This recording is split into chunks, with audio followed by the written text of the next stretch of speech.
And good evening, everybody. How's everyone doing this evening? Hope everybody's doing good. Welcome to the Dragon Lair. This is Digital Dragon, and today we're going to go over a few of the first prints that we've had with Blue Dragon, which was our Enderwire build that we just finished a build stream on. And let me change the view here so you can see. Currently we're in the process of finishing up the print. It should be done relatively soon here. And then I do also have a little tray here with a few prints that we'll take a quick gander at before we move on to the next part of the evening, which will be the unboxing of my Elegoo Mars 2 resin printer. Hey, Titan Gamer 01, how are you doing this evening? Thank you for joining. Thank you. Like I said, we've completed the build out on our Enderwire conversion here, Blue Dragon. Good. Glad you're doing good. And, you know, I haven't gone through and done all of the major tuning yet. So all I did was go through and do the initial E-steps calibration for the extruder. We are using an LGX light extruder on this particular build. I can tell you that based on the prints that I've done so far, I'm still trying to get the Z offset dialed in a little bit better. But then I'm going to have to play with it again because this build plate right here came off of my OG Ender in the back, and I thought I had another build plate, but I didn't, so I did go ahead and order a new build plate, which just came in. Just a standard Creality PEI spring steel sheet. So when I put that on, I'm going to have to do a little bit of adjustment on the Z offset to get a good first layer again. But what I've been printing out here are parts for the Toymaker 3D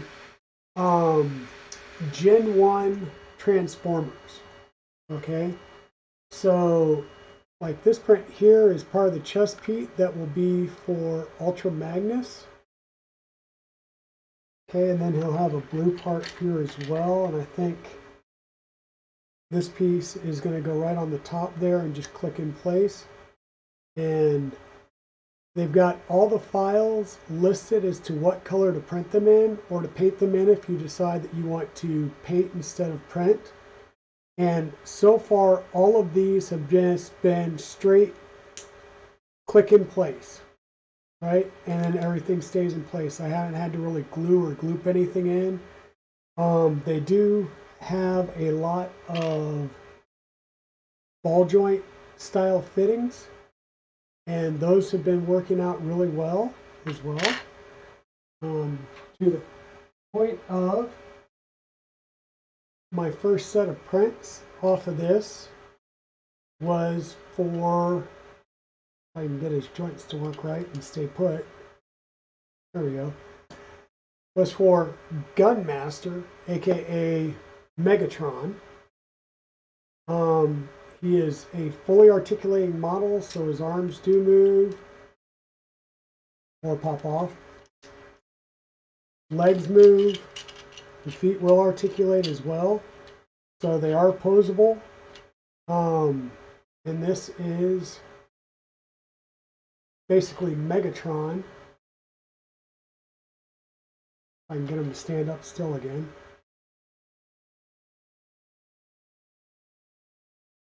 Oh well. But I have Megatron here.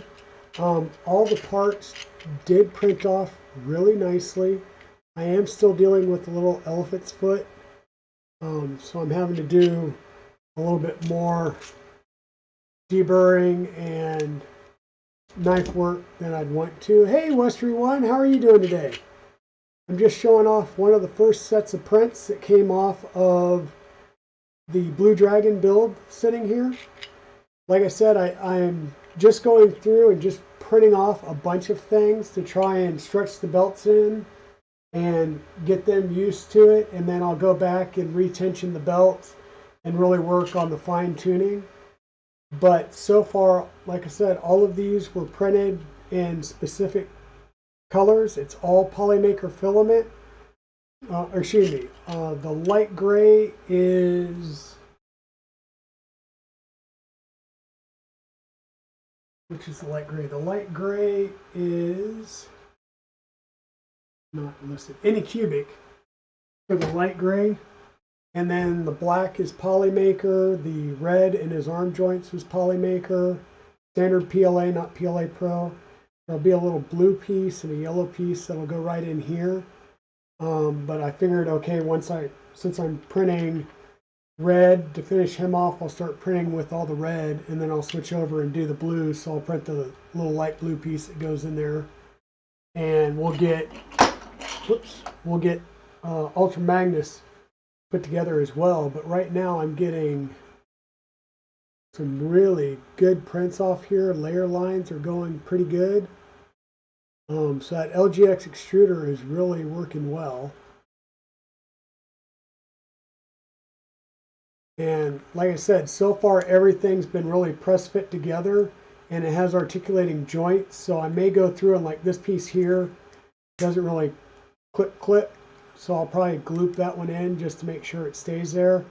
And I'll go through and tighten up Megatron as well. But you know, you grow up watching Transformers, so when you get a chance to print them out and build some, you know, why not?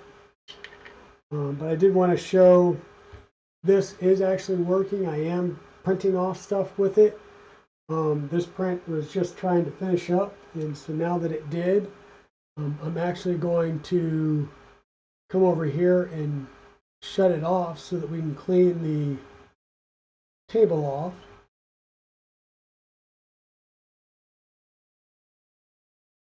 So on a clipper-based printer, one of the things you always want to do is turn the host off before you just hit the power button and stop power. And that way it gives the Linux operating system on the Raspberry Pi the opportunity to actually shut down fully before you just hit the power button.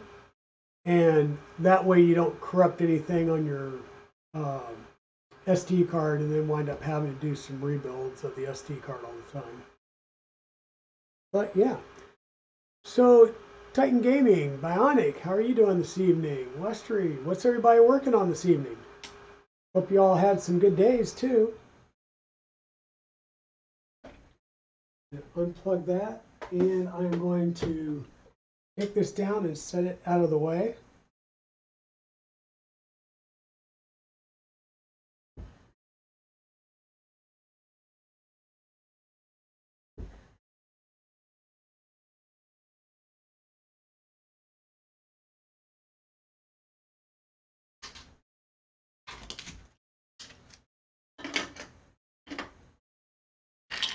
That stuff moved out of the way. A nice, good, clean work surface again. You are rebuilding your 2.4. Why are you rebuilding your 2.4? Is it just you're doing some upgrades, or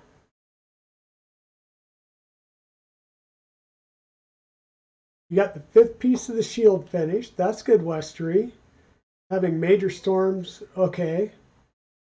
Yeah, we had a lot of rain a couple of days ago, and my boys just left to go home last night, and it's kind of nice. As you can see, I'm wearing shorts. It was mid 70s and still 73 degrees here in North Carolina. Really nice and pretty out. And my boys flew home last night. They got in around 3:30 in the morning, and it was like 7 degrees. And it had been snowing the last 3 days in Colorado. So they had fun getting home last night. I am so sorry that you're not feeling well, Wester. I hope you get to feeling better as well. Make sure you do cuddles with Mia and the puppers and everything.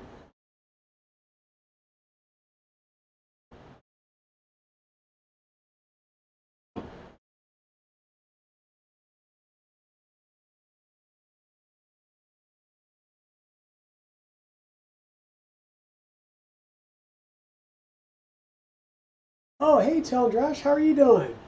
Speaking of the devil, um, that's my son.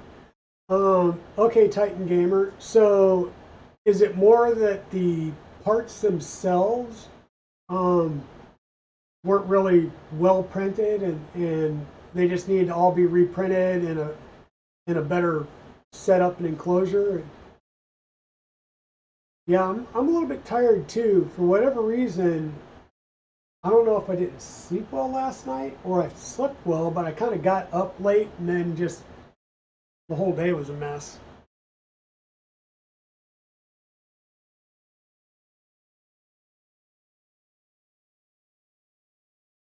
Yeah, it's a little cold in Colorado, but I got news for you.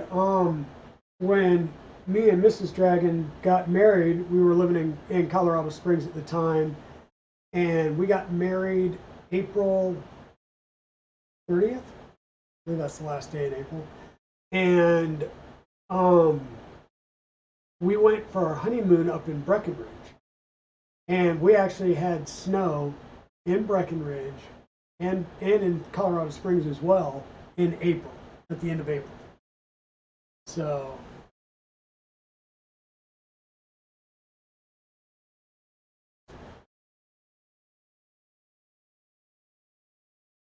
um,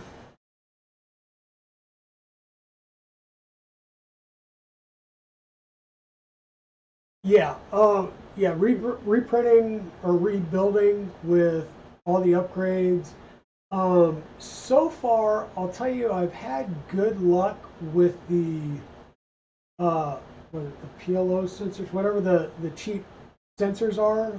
Um, but I didn't get sensors from AliExpress for the Afterburner Stealth Burner tool heads. I went and actually got the Omron ones from um,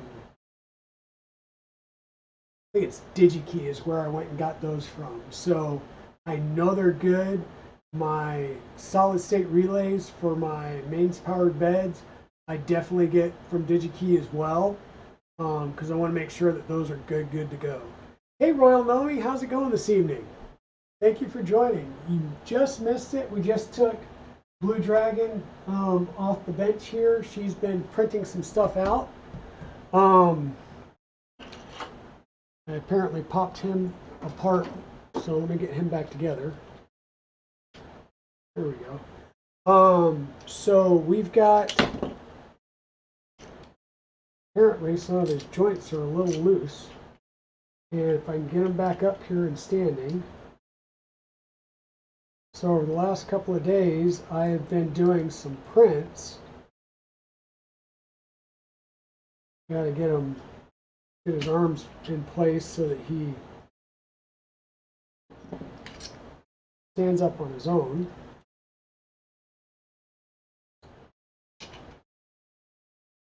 It's one of those things, you get him stood and posed, and then you need to like leave him alone. There we go. There we go. So this is Gunmaster.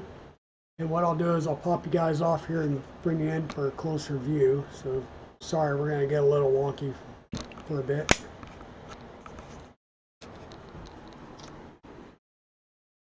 But this is Gunmaster, aka Megatron. And these are the Gen 1 Transformers from Toymaker 3D. So that's toymakr.com. He has the whole set of Generation 1 Autobots from the cartoons, and you can print them out, and these are printed out. The light gray is an Anycubic light gray, and then the black and the red is Polymaker. And I went and got all the colors needed, so I'll be doing like a Ultra Magnus, Optimus Prime, Gears, Bumblebee, Hound, and just start working through printing them all. And you know, there are a few print defects. Like I said, Blue Dragon has not been tuned at all yet. I'm just trying to print through some to help break in the belts and everything. And then I will retension the belts, and then I'll go through and start doing, the input shaping, the pressure advance, and all that tuning.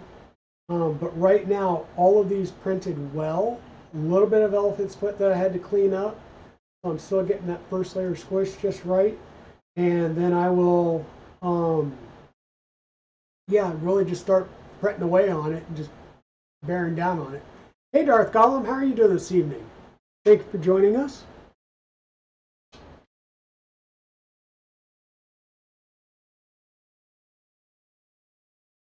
You're going to go 48 volts on Afterburner.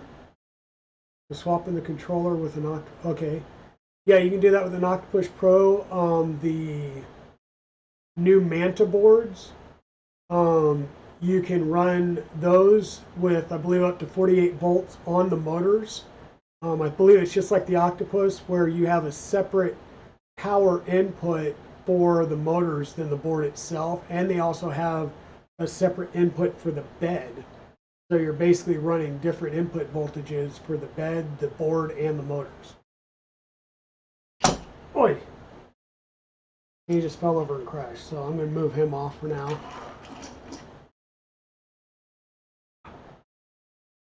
Oh, the A and B motors. Okay, gotcha. That makes more sense, yeah. So I guess, are you going to use the 5160s for the A and B motors, Titan Gamer?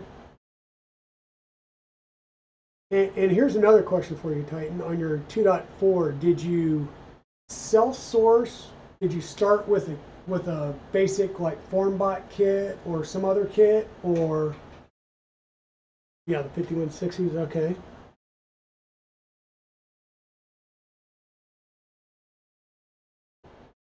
Uh-oh, is it Darth Gollum's birthday?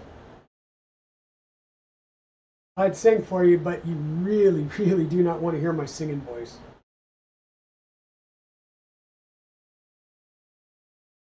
So one of the other things that I wanted to show is I just got this in. It would have been a little cheaper to get it through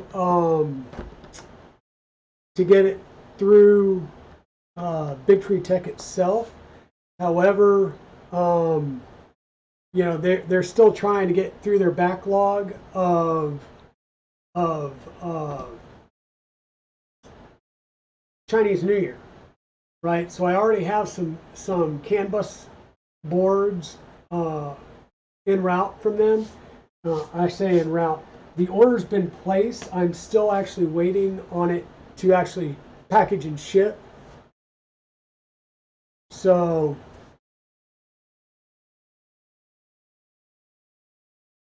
yeah, that's the thing with the boron kits that I found is your print tolerances need to be really good, because there's so many printed parts, especially for the different joints and stuff. And any Core XY system, you really need to have some fairly tight tolerances on things. But anyhow, what I have here in the box is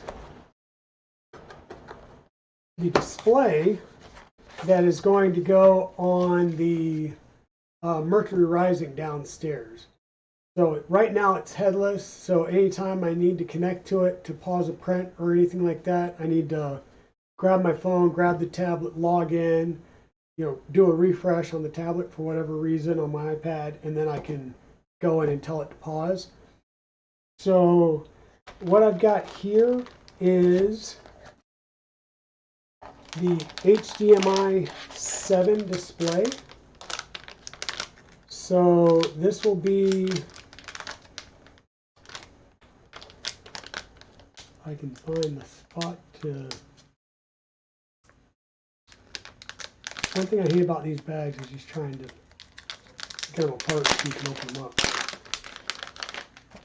So I still need to print the case for this, but this is going to be a 7-inch touch display that will run clipper screen on the actual, and I'll mount it to the front of the printer. So you have USB-C connection for power and touch functionality. a full-size HDMI port. So this will be the actual display coming out of the CB1 on my Manta M8P board. And then you also have sound if you're connecting it to a standard Raspberry Pi and you're going to actually use it as a computer. And then you have 3 push buttons at the top. The left and right buttons will work with the brightness to increase or decrease the brightness. And then the middle one, really weird kind of setup. The middle one will actually flip the screen 180 degrees if the orientation's wrong. But the nice thing with this is I tried to use the old display that I was running on the, it was the TFT 35 display that I had running on the Big Tree Tech SKR Mini board, and it didn't like it at all. If it was plugged into the Manta board, it would not boot.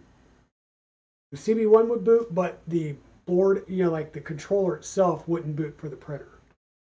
So I went ahead and got this. It connects over HDMI, so I shouldn't have any issues. It's not even going to connect to the controller side at all. So I figured I could get the 5-inch or the 7-inch. And I figured, why not? Go big. It's a Mercury, the Mercury 1.1 is the Ender 5 Plus. So it's a big printer anyhow.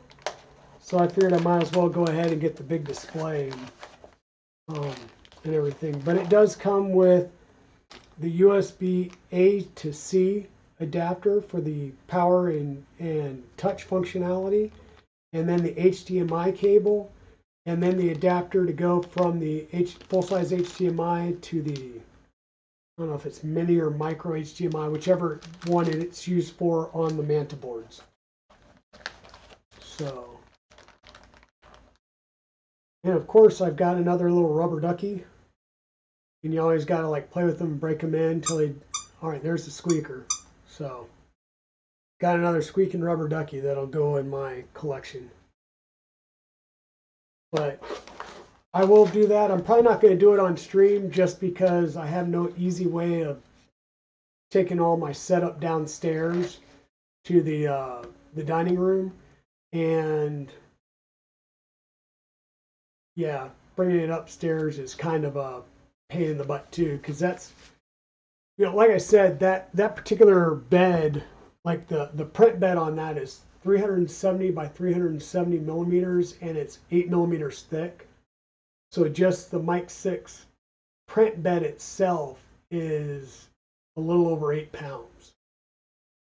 So I've already moved that printer up here once when I was doing the Hydra bed modification on it, and I prefer not to move it if I don't have to. Hey, Acetacraft, how are you doing today? Yeah, so Acetacraft, I was just going over Blue Dragon and some of the first prints. I'll pick him up. He keeps falling apart, but we did a Gunmaster, which is basically the Megatron from the Gen 1 Transformer cartoon series. So I have one of him printed, and once again the gray is in Anycubic gray, and the black and the red in his arm joints are Polymaker PLA. And I'm going to do a series of the Autobot ones, and then probably try and sit there and take a group photo of a bunch of them. And then we went over the 7-inch HDMI display from Big Tree Tech that I'm going to be putting on Mercury Rising. Thanks, Dark Column. Yeah, it turned out really nice considering I have done 0 tuning other than just the initial, I'll say, E-steps tuning to make sure that I said print 100 millimeters, and I got 100 millimeters out of the LGX extruder. So beyond that, I haven't done any input shaping, pressure advance, or anything like that. I'm just using a standard, well, basically it's a standard profile that I use for the Voron parts. I just went with a lower infill percentage and turned on brim and supports, because what I'm doing is, rather than trying to print like a full plate, I'm just printing individual pieces. So like when you're printing an individual piece like that, or say like a face insert, you've got very, very little contact surface. So, you're printing it, well, anyhow, you're printing it vertically and it's very, very small contact surface. So you do try and add brim and stuff to make sure that you don't have a breakaway. Hey, Chewy, how are you doing? Thank you for joining us, my friend. So I think everybody was really here to see the new toy. So I got this. This was a Christmas present from Evil Diesel and his wife. And I think partly because, well, he has a resin printer now. His brother got a good deal on a warehouse that closed, and he has a Mars 3 Pro, I believe, and he went ahead and got me this one so I can also help do some prints for him, because he's starting to print out tabletop gaming things for Dungeons and Dragons, and he's doing some scenes as well as characters. So I think he's going to use me to ramp up some production. But we're going to go ahead and open the box and basically do a little bit of an unboxing. So this is a Mars 2 Pro resin printer. It's an MSLA resin printer. This is a 2K resolution.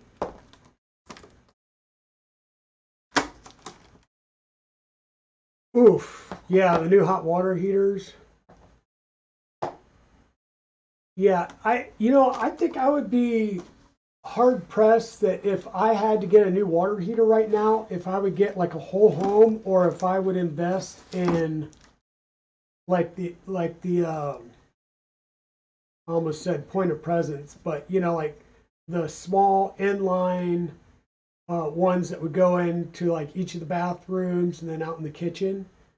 They're smaller, but they heat up a lot quicker, and they don't have to run through the whole house. The tankless water heater stuff. I had those in Germany, and they were awesome.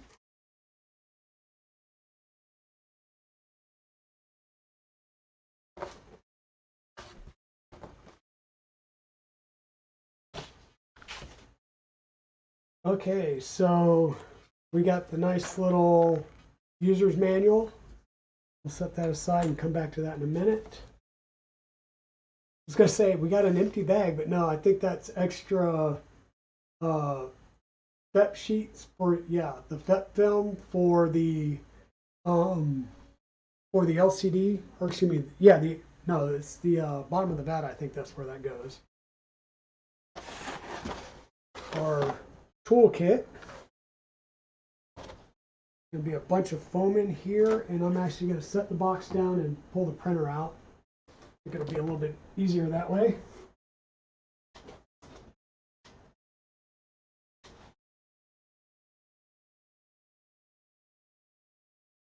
And the printer itself, and of course,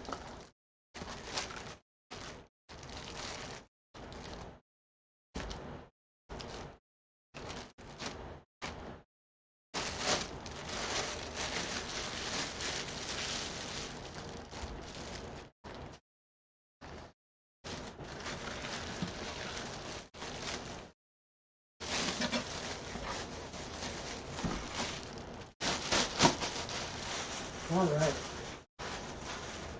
One bag, and I'm sure there's going to be plenty of static on this, so I'll lift the top off, which has plenty of basically saran wrap we're going to have to remove.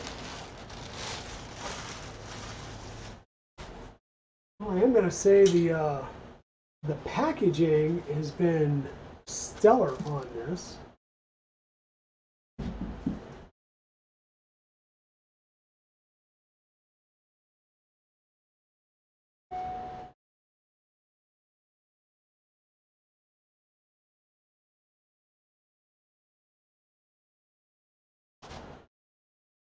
Right, there we go.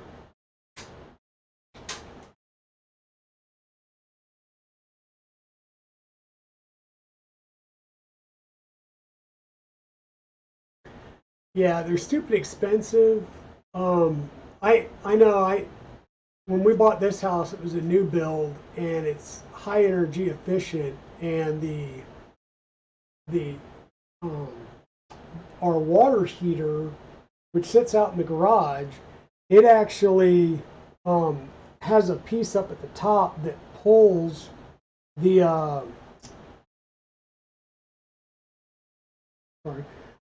it actually pulls the ambient air out. So like during the summertime, it's pulling all that hot air out of the garage and blowing that around the tank itself to help keep the temperature up to reduce the overall electrical draw. So I was like, well, that's kind of cool. I'd never seen that before.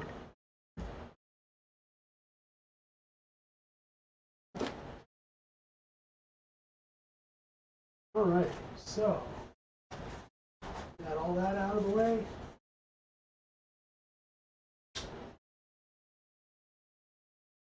There you go. Ooh, shiny. We got all the parts out, and we're going to start looking at our user's manual.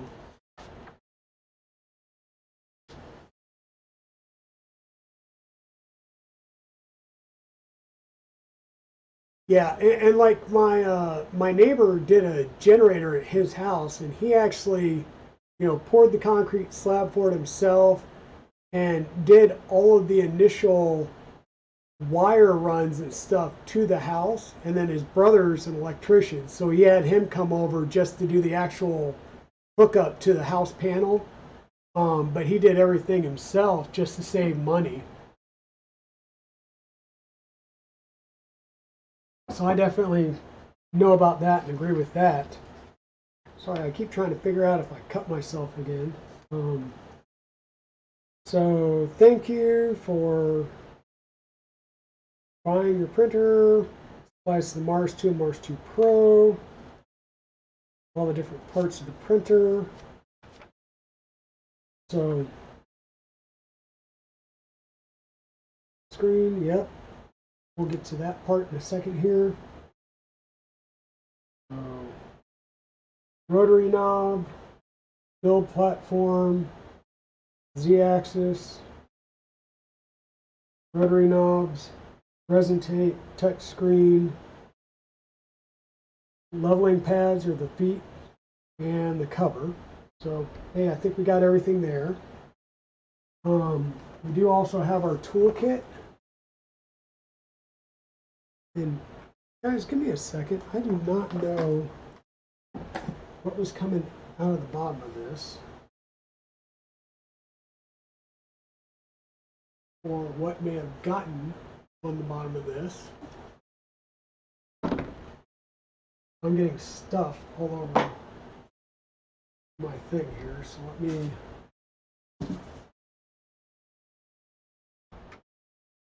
do a quick clean real fast. So while we're going through here, I have various types of resin. I've got some regular resin. I've got plant-based resin. I've got a water, like washable resin. So rather than using isopropyl, I can just use water to do the initial cleaning, and so that'll be nice. So I have a couple of different types of resins. I have a plant-based resin, and of course each and every resin will have a different cure time and everything. It's just like various types of PLA. One of them I think is a tough resin as well.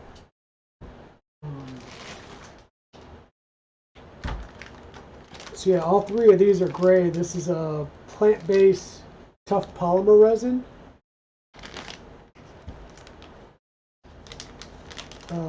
Eco UV resin. This is from Anycubic, and an Anycubic water wash resin. Once again, they're all in gray, and the plant-based resin is from Elegoo, so I'm probably going to use that one for the first print here, and I'm hoping that it'll probably have less fumes and stinkage, so I don't get in trouble too much with Mrs. Dragon.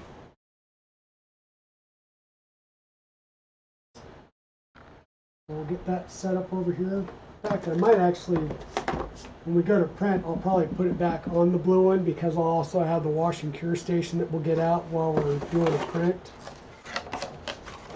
So what else do we have? We have a plastic spatula.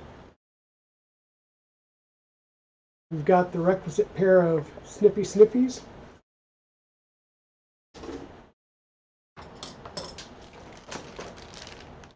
Two-part tar brick.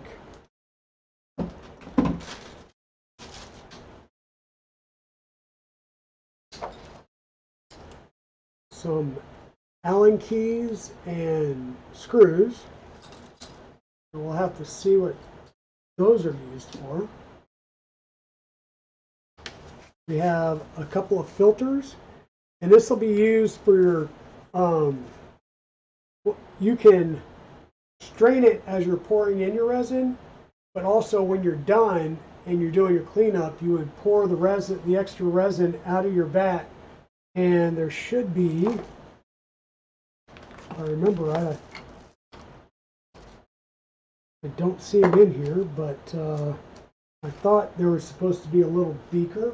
Maybe it's in the wash and cure side, and the little beaker would be, you know, where you drain it back in, or you can drain it directly back into the bottle.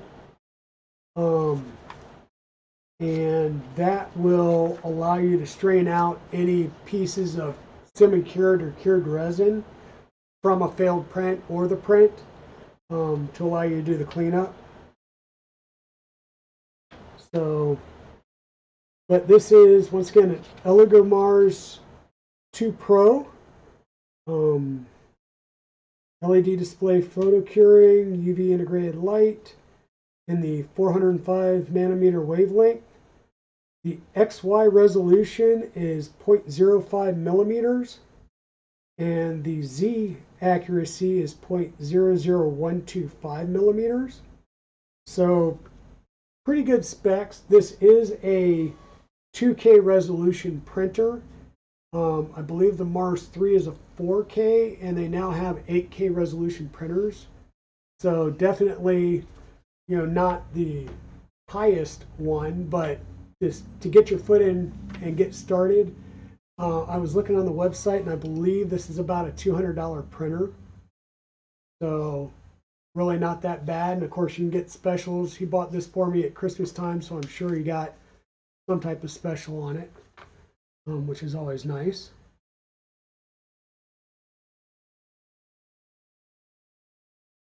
Hello, everybody that has come in, and even if you're just lurking, thank you for being here.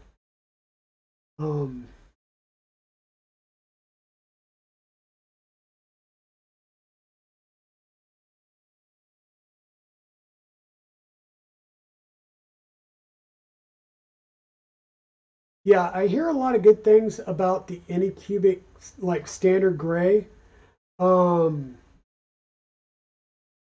So Evil Diesel also got me, and I didn't bring this one out, but it's, yeah, looking at that, that would be the Anycubic Eco resin and translucent green. But I believe he had a specific thing for me to use that one on. That's why I didn't pull it out for my first test prints. And gray is always good to work with. So Sunlu resin or gray resin is good too. That's awesome. How many printers do I have? Let's not go there. Let me check real fast.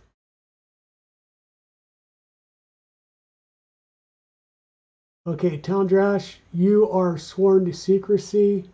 I want to say I'm around 15-ish now with this one because I've got a baby belt down here that I need to rebuild in the latest set of parts.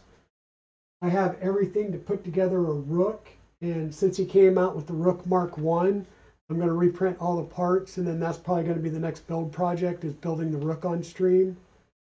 So 1, 2, 3, 4, 5, 6, 7, 8, 9, 10, 11. This makes 12. An Ender 3 max and the Ender 5 downstairs is 13 and 14. And the Rook will make 15. So just a couple. I think I'm gonna be told to start getting rid of some soon. But this is also a smaller build size as well. It's basically 5 inches by 3 by, so basically it's a 3 by 5 and 6-inch height, roughly.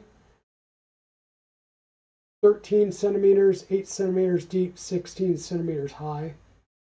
So it's a decent sized build, especially if you're doing a bunch of miniatures and stuff. So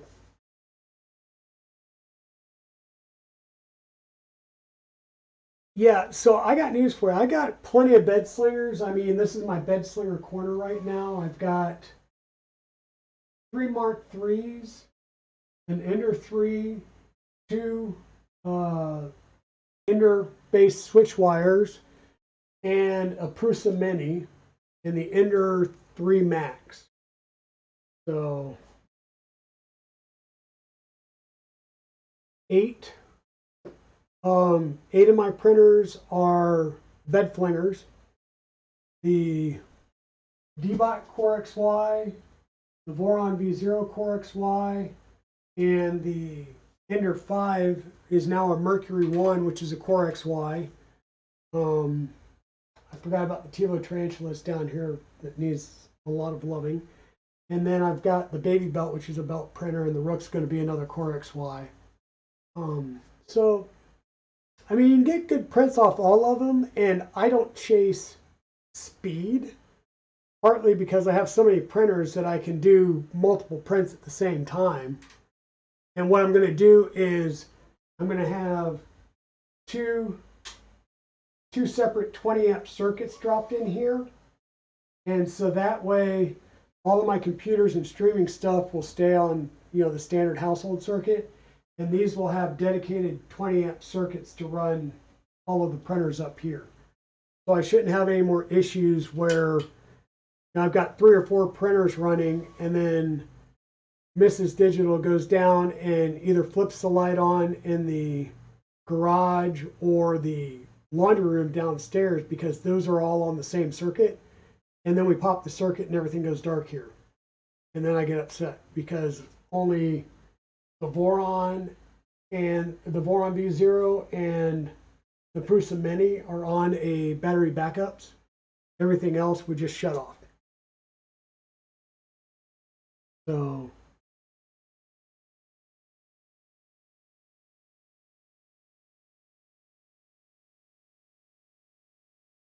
yeah. And so let's see the craft. The one I'm going to help print your afterburner for, that is just a straight Ender 3, not an Ender 3 Pro or V2.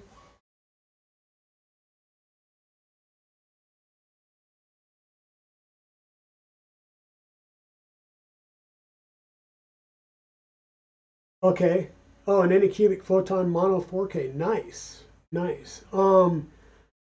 So Evil Diesel, I've been talking to him, and I don't want to say he told me just go ahead and throw these out. But he said you're going to go through the film really fast. He suggested that I go ahead and order some InFEP, because you have a lot less failed prints on the InFEP than you do the standard FEP. It's a little more expensive. But he said basically that he was running through a FEP in like 10 to 12 prints, And the end FEP he's getting almost double the production out of before he has to replace it. Yeah, the B1, I just call it an OG Ender 3.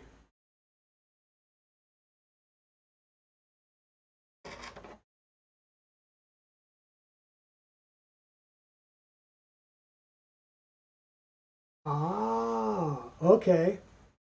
No, that's I get it. So it's not just the film that's replaceable on the Anycubic. You actually have to replace like an entire part piece. Okay. So what? I'm sorry. What else do we have in the box? We have the metal spatula. Now the metal spatula will never get used in your back. You will scratch your FEP, and then you will have issues. That's what the plastic spoogie is for, is so you don't scratch up your FEP. Because once you scratch the FEP, you're done. You're going to be replacing that. So we also get a couple of sets of gloves, a couple of the basic generic masks, and what else do we have in here? We've got the USB thumb drive that I will not put on my on my laptop, or at least I do not plan on putting it there. Once again, we have the filters. We have, this will be a rubber gasket that we'll have to install. I think it goes on the bottom of the enclosure to get a good seal around the bottom. And I'm not sure yet what this will be for or what it is, but we will find out. Okay, 30 for 2 of them. That's not bad. So take out the printer carefully, take off the plastic film, connect the power cable to the printer and power supply. Insert the build platform, fasten the rotary knob, and loosen the screws. Okay, yeah, so this is like, boom, get right into it. It's a lot different than most printers I've dealt with, where I have to pretty much sit here and spend 2 hours building it. Okay, is that a drip plate of Pseudocraft? That's what I was kind of figuring, is it might be something to be able to slide on there probably, and then hang the, almost looks like it slide on there, but it doesn't. So we'll see what that is, but it's probably a way of hanging the plate to let it drip back down in there.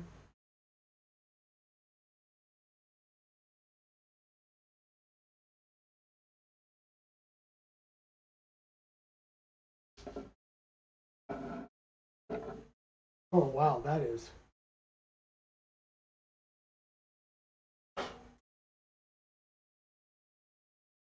So this, I was thinking that this is going to be plastic, but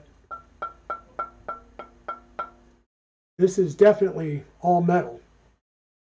It does have a max fill line. They say do not fill it up through a certain point, because your build platter does come all the way down to the bottom. So you are going to get some, I'll say expansion when you run your build plate in there. Your level of your resin will come up. So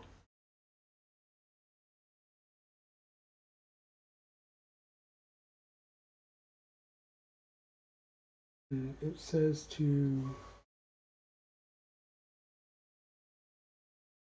All right, so this has the plastic that will peel off the back of it. Right now, I'm just going to set this aside. We'll have to peel the plastic off this and the plastic off this. I do want to, can I move this up?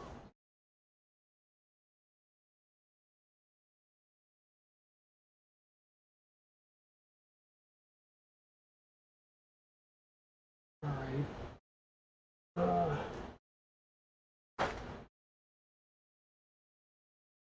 I will say that, yeah, they had that greased up fairly well. All right, well, let's follow the directions. Let's go ahead and we will just skim through here real fast. Okay. Yeah, it's going to have us start by connecting the power and insert the build platform, fasten the rotary knob. It's too low, so I'm going to try and just manually run the build platform up once I get our battery pack and or our plug installed.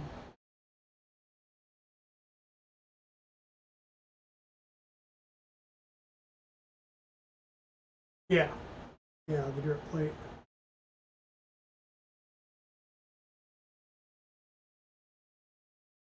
It would be neat if Boron came up with the resin printer, but I would say it's probably, I think it's also going to be a pain in the butt to do that and provide any type of support for it. Just because there would be so many variables added in, rather than using their power cord. Now I know this one comes up high enough, so it's a little bit longer. So I have downloaded the instruction manuals, and I was reading the instruction manual offline. So I do know once we start digging into the wash and cure station that it also has a plug, but actually that single plug works both the wash and the cure station. So that'll be neat because that's one less wall wart that you have to deal with having plugged in and everything. I haven't been doing that, but that is something I might do, is go ahead and take all of my streams and put them over on the YouTube channel. And I don't know if I'll go through and clean them up in the process or not. I have done some little like shorts and small stream stuff for the YouTube channel, but that was one of the things my wife suggested too, was adding it to the YouTube channel, because I think it drops off of Twitch after, I think it's 14 days. Might be a little bit longer now that I made affiliate. But yeah, definitely. Oh yeah, definitely a Seed Craft. I can definitely do that for the Enderwire streams. Most definitely. So we've got power. I've got the little blue light on the brick. So I'm going to go ahead and turn the power on. And we got a screen. That's awesome. So let's go into Tools, Manual. We've got 10mm increments, and we're going to select it. And we're just going to say up. Yay!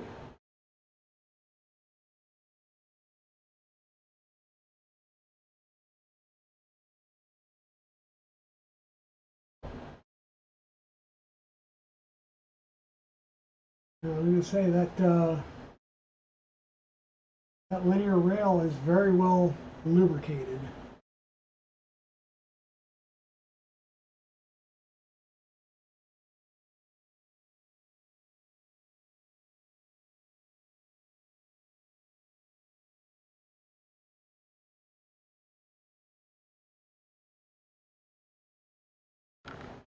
Get some of that excess off.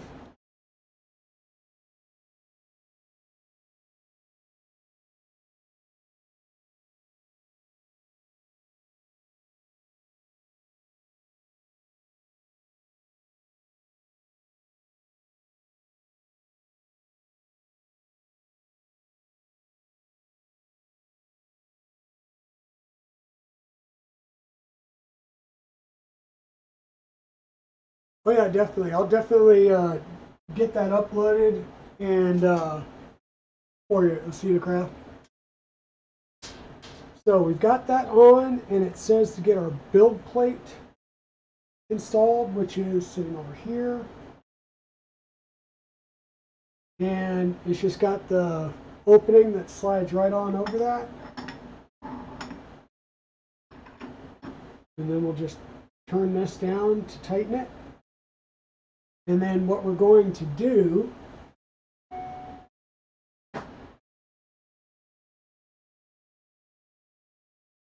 is get our tools out. because we want to loosen. There's a bolt in the front and a bolt on the side, and we're going to loosen those just a bit.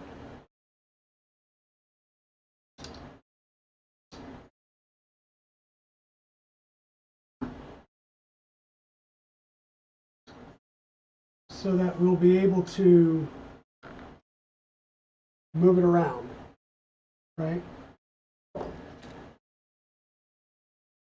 Let's remove the resin tank and put a piece of A4 paper between the build platform and the screen.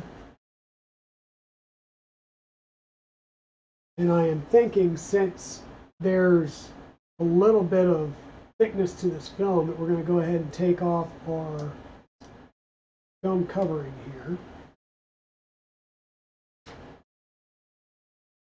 Set that aside and grab a piece of paper, which I should have a piece of. You know, nothing like Death Racer electronics to use here. So it says to set the paper on there. Probably be better if I had a smaller sheet. So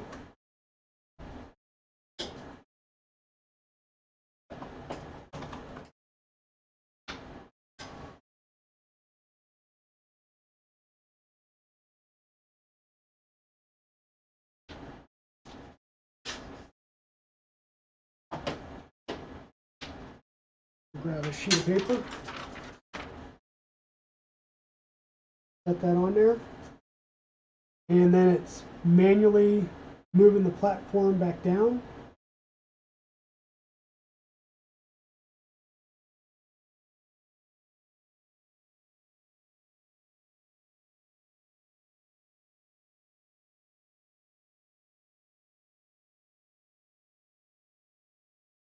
And all we're doing here, this is basically setting the Z height. So very typical is using a piece of paper to set your initial Z height. Oh, thanks for the sub over on YouTube, Cedacraft.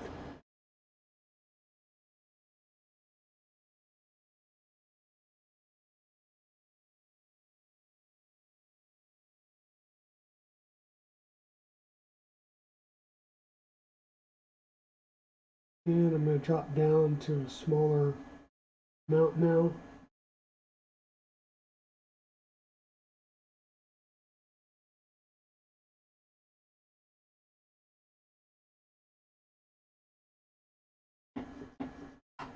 Come out there.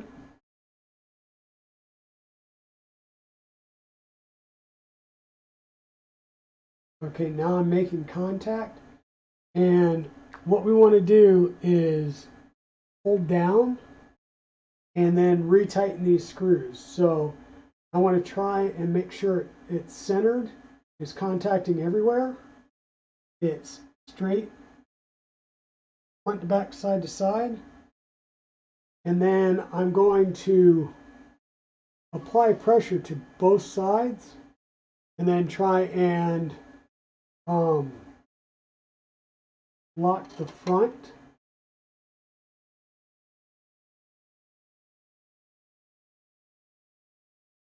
And same thing front to back.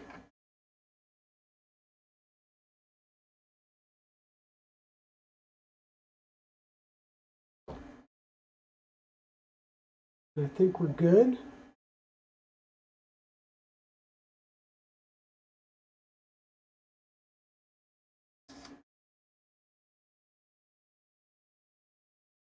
Okay, so this side's not moving at all. This side is moving, which means my plate is not straight.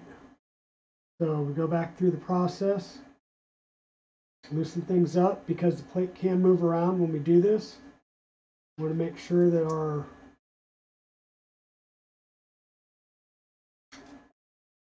the paper can move just a little bit. So there's no resistance or just a little bit of resistance. So we will move that up just a tad. Drop down to that 0.1. No movement. Get a little bit of movement. And once again, we want to make sure apply pressure to both sides, front and back.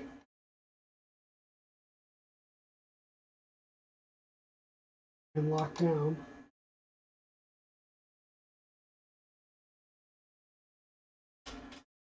Apply to both extremes. Lock it down.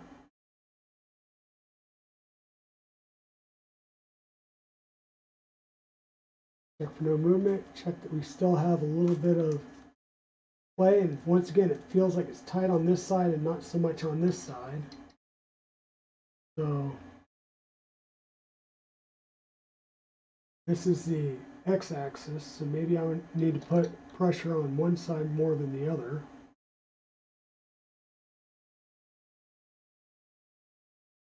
Okay, so we got a little bit of movement there.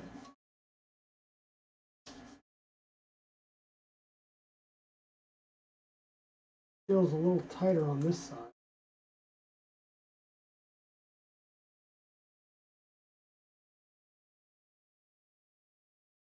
And it could be because I am not,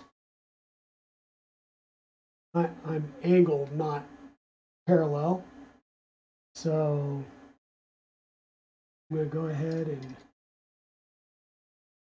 loosen things again.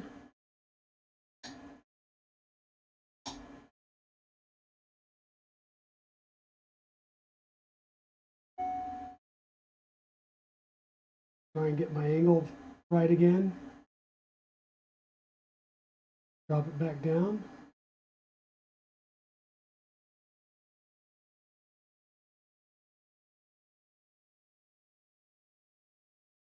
I think we've got pretty good tolerance there.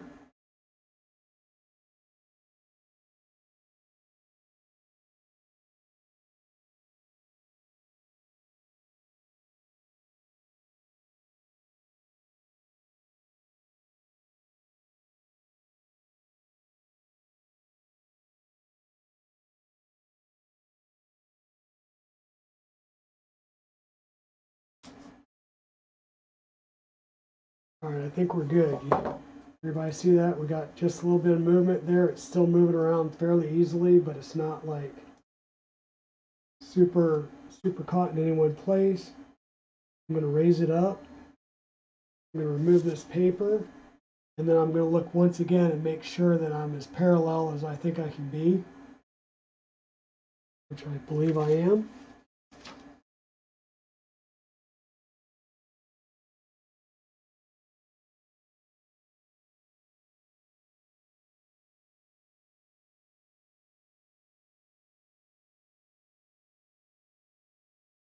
Okay. I'm going to put this back in there just to protect the screen since I took the heel ply off. I'm going to drop it back down. All right, so it's back there. We got our movement just slightly. I'll verify that.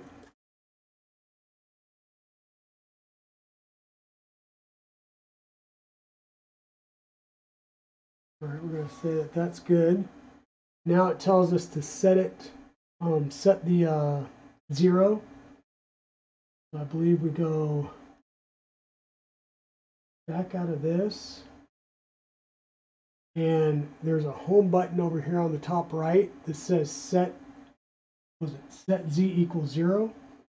We're going to push that. It's going to ask us to confirm, which we just did. So we should have just set our 0 position. Hey, Zombie Hedgehog, how are you doing this evening? Have a good one, Darth Gollum. Thank you for joining for a little bit, and I'll just say enjoy your day. Hey, Stephen Poole, how are you doing? Thank you for joining us, sir. So we are just working, trying to get our new Elegoo Mars Pro 2, Mars 2 Pro, set up.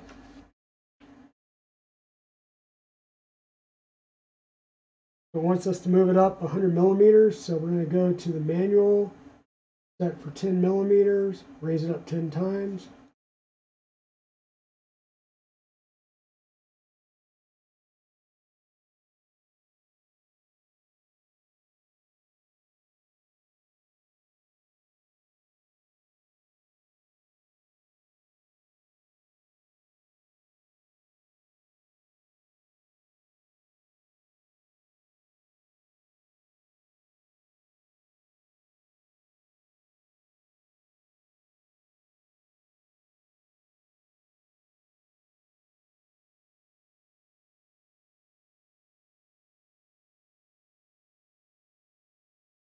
Like I said, from what I can tell, the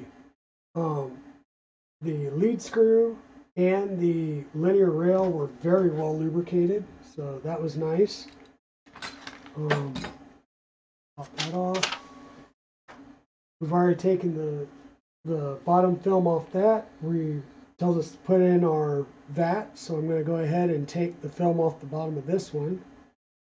Protective film, that is.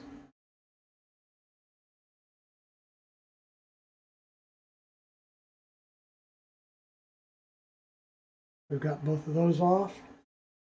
And I'm going to put it so that I can read the level at the back. And this vat does have a pour spout at the end there. So I think that's a nice touch to make it easier. We'll slide that in. Get it centered. And screw it down.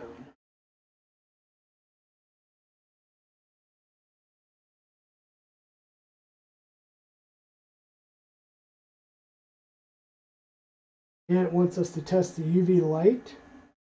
So we're going to go back. Tells us to go to the tools menu.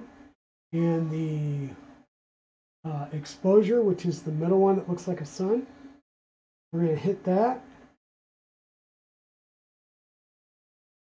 And the UV light should come on.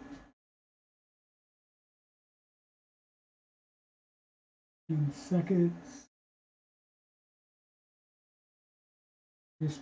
Okay, so 15 seconds is standard exposure time. We're going to say sure. We just want to see if it works. And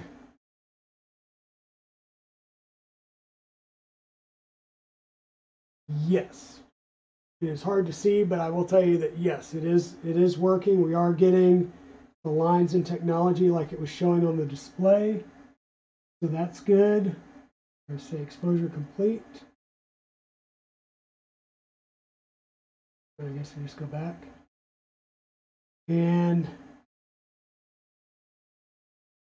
now we're going to go ahead and prepare to do the test model that came with the printer.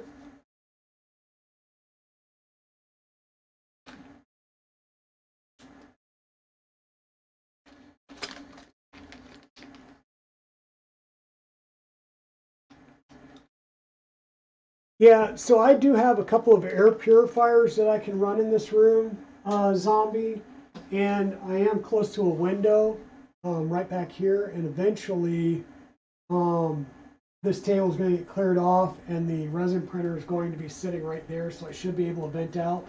And it also does have, I believe, a filtered, I believe this is a charcoal filtered setting. Or not setting, but English.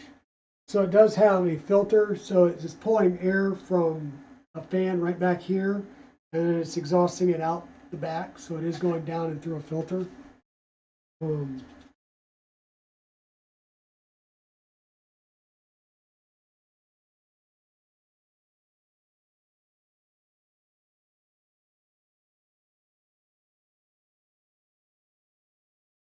Yeah, so we're going to go ahead and get the plastic off of our lid.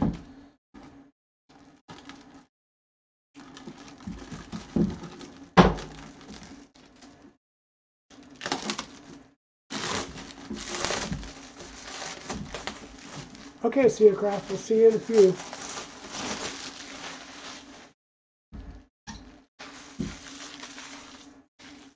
Yeah. Me and the game, yeah. Well, and that's so on your resins, you do have various resins. So like the one that we're going to use today is from Elegoo, and it's a plant-based resin. And I've heard that it doesn't smell as bad as regular resins do. And I also have some, I believe it's Anycubic water wash resin. So in this case, you would be washing it with water instead of the alcohol.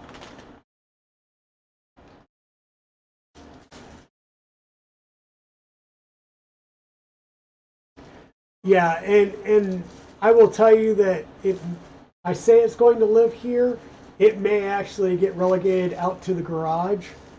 Um, Mrs. Dragon may have, well, actually, Miss Dragon will have the final say on that, I'm sure. Yeah, the resin printing is some pretty good technology and stuff.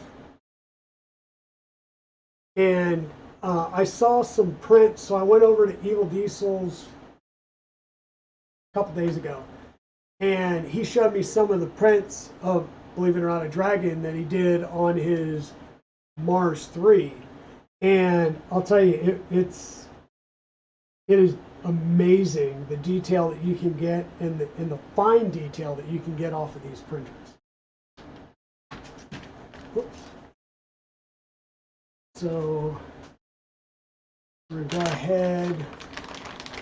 Analog Dragon, yeah, yep. And we're just gonna put our rubber seal on here.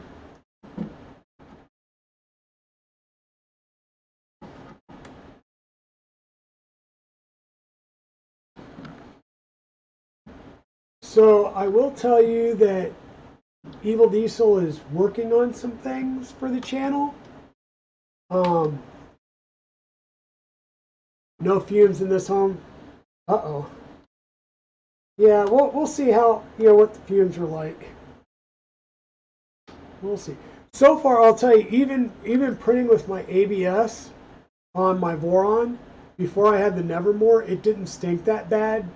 But the one that really killed me was the neon pink from Printed Solid.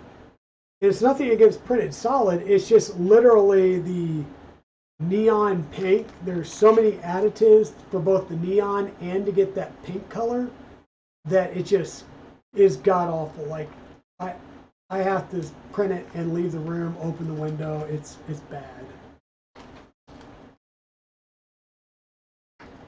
Yeah, well, that's the only one that I think really smells zombie was that pink.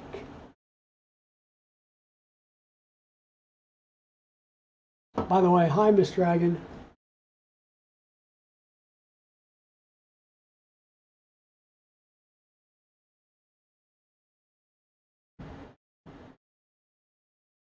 Yeah, well, and I can also say that my sense of smell is jacked anyhow. But so the USB stick is going to go down here on the front. I'll just move that to the side so it's out of the way. So we get that plugged in. Now it says to wear the mask and gloves and then add resin slowly to a third of the tank. So we're going to break out one of their lovely masks.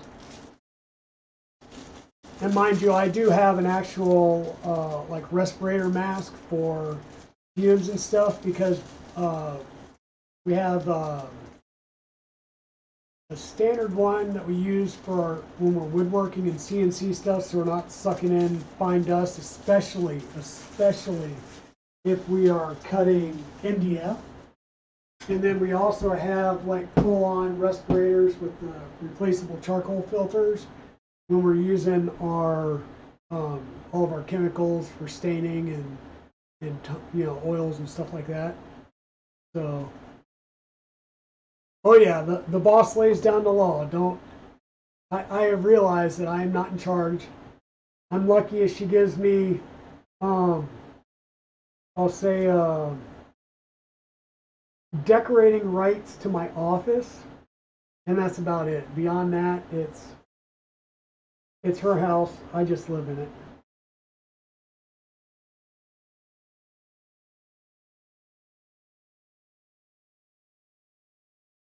Yeah, the MDF is mega toxic. You just got to be real careful with it when you're using it and have good vacuum systems and also have filters.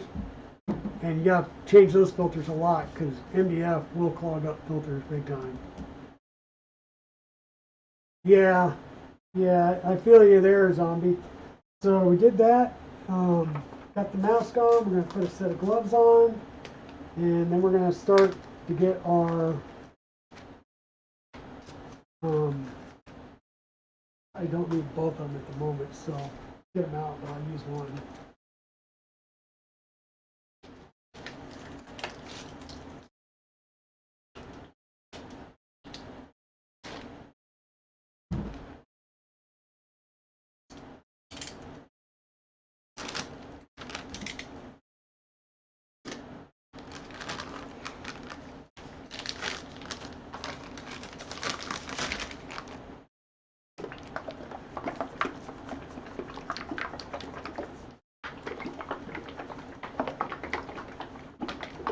Exactly. Nothing fun's really good for you.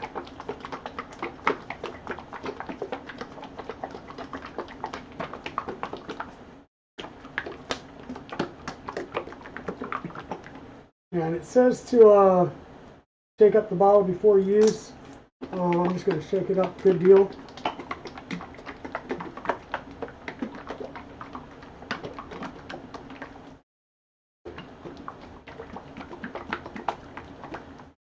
And this is the 1,000 grams. This is the kilogram bottles. I also have some of the smaller ones as well. Oh, fresh bing boom.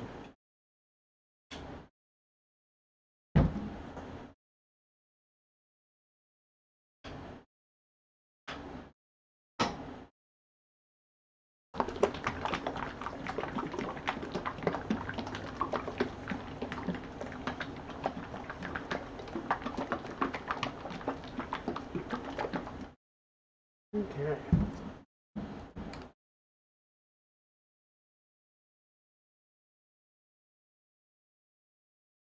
Well, that'd probably be an easier way built over bot of doing it is using the paint shaker. And of course.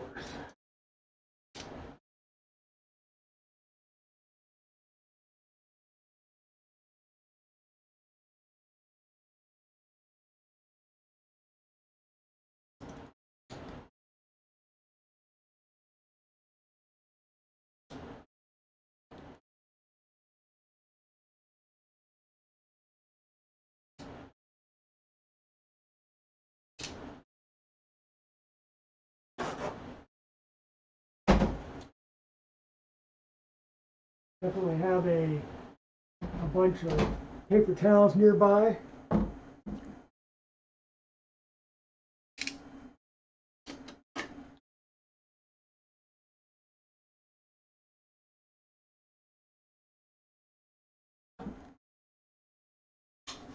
And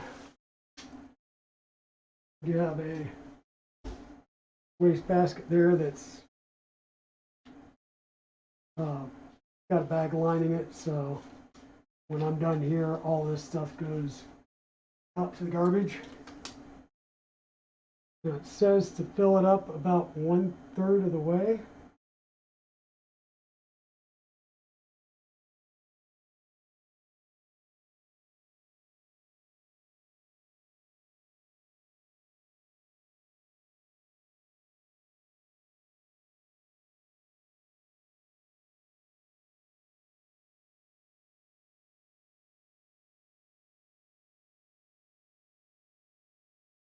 I'm really not going to go whole hog on this and getting it way filled up.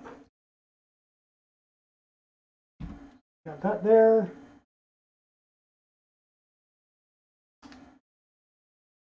You can put enough in, you can hit pause and add more resin to the tank and then press continue to continue printing.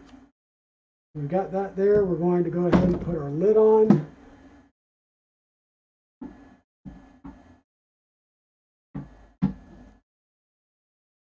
Gives us a nice good, that rubber seal really works well. And we are going to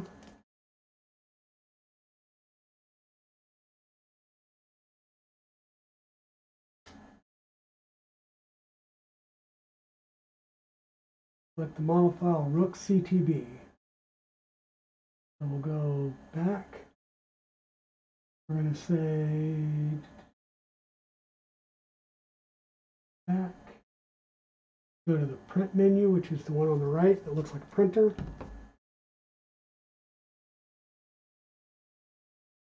And let's see.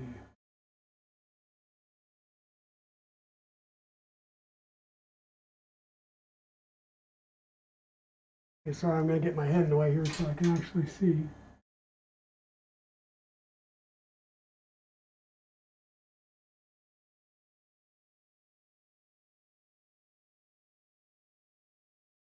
Photo. There we go. Rook CTV. All right, it's going to print 2 rooks on chess pieces. There, and we just click the play button. And it's going to go ahead and get started. So you see it's lowering it down.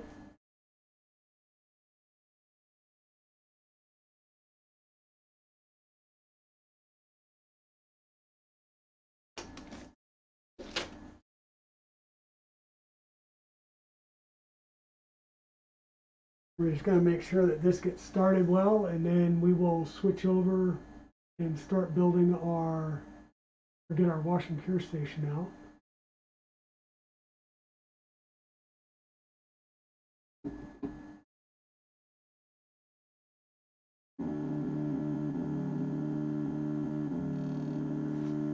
Okay, so I'm going to say that we have an issue there.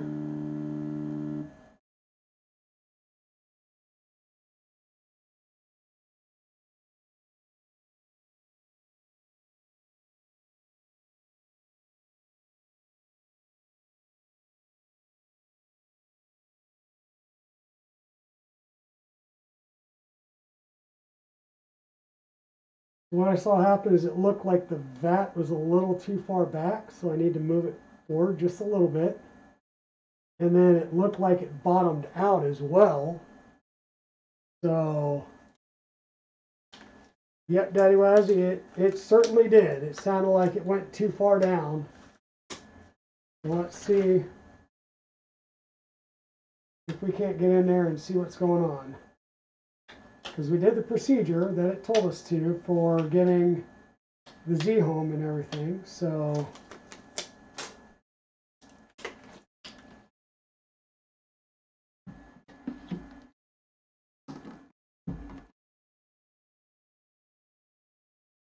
and yeah, I think that was part of it, is our vat. I had moved slightly too far back. And that would have caused all those problems because that was a little bit too far back. And then it also would have had it just on the little lip, so it would have been sitting wonky. Let's go ahead and I just told it to home, so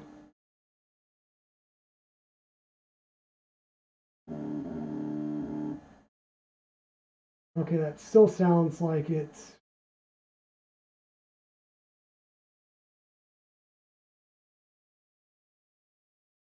like something's wonky.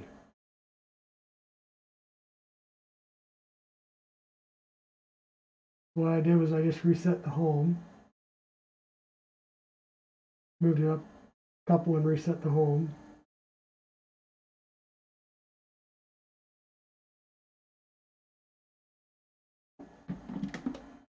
Double, triple, quadruple check.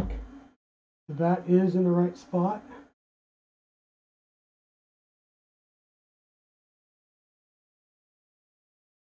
There's a very, very tiny depression that the vat sits in.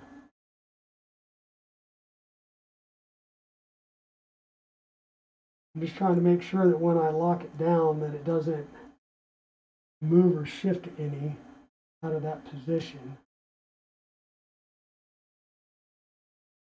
I didn't think it would be this finicky, but could be. Leave this off for just half a second here.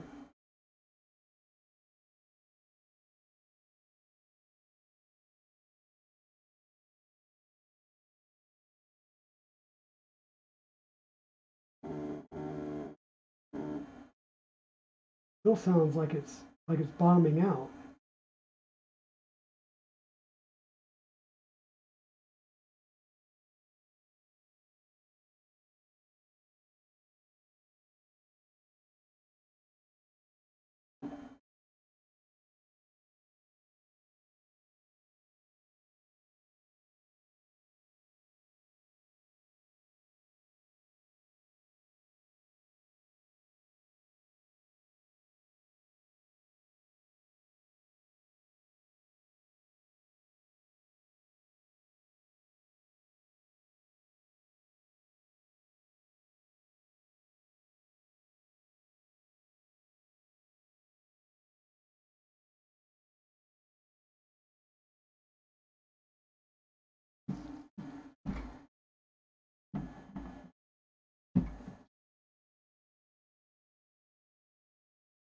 Go ahead and get that sealed back up.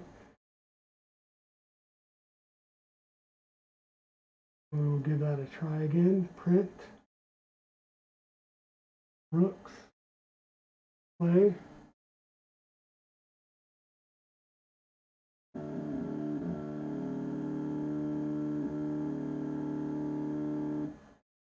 Right now I'm stymied because we went through and we did the Z home.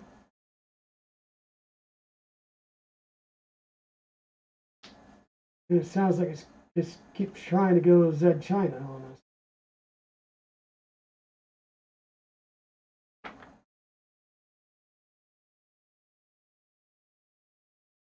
Even after raising it up and trying to reset the home.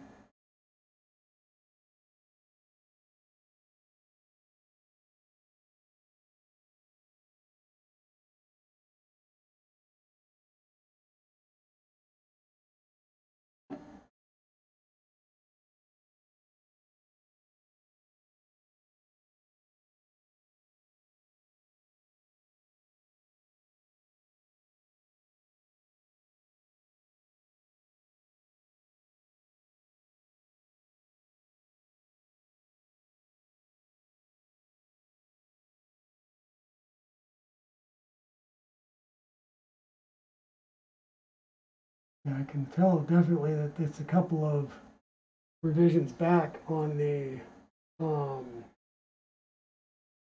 firmware, but that should be fine for these first initial models.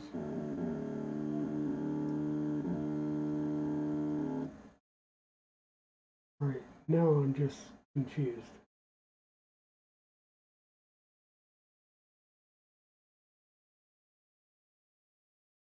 Anybody have some suggestions? Have you worked with any of your Elegoo Mars? Evil Diesel, are you on?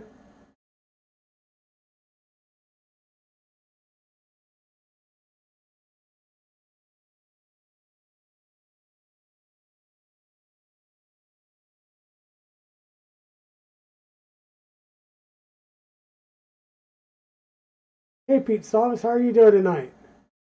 Sorry for being a little late to get to you.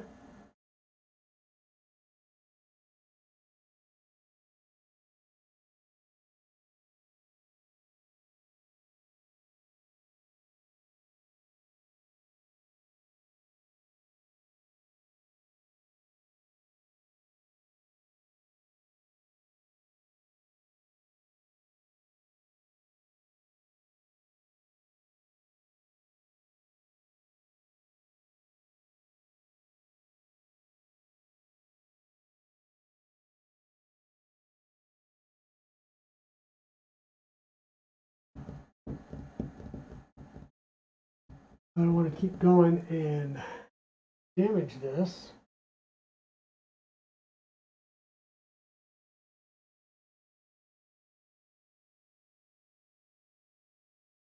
I really don't know why. Sorry, I know I did that wrong, didn't I? Hey Muse 1083, how are you doing this evening? Thank you for the first time chat.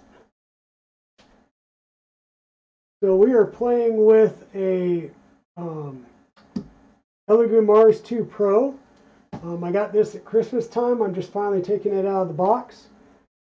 We did go through and set the Z height, but for some reason when we're trying to go and print the test print, it is actually like trying to drive itself through the bottom of the plate for whatever reason. So it's almost like it's not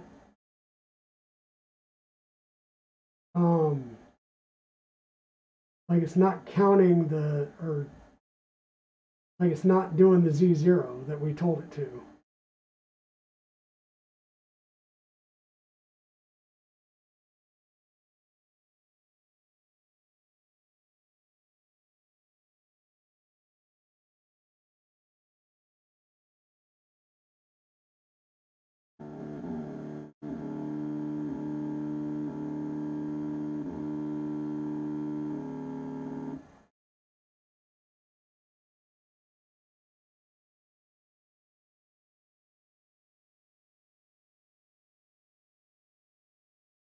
Okay, so I think what I'll do is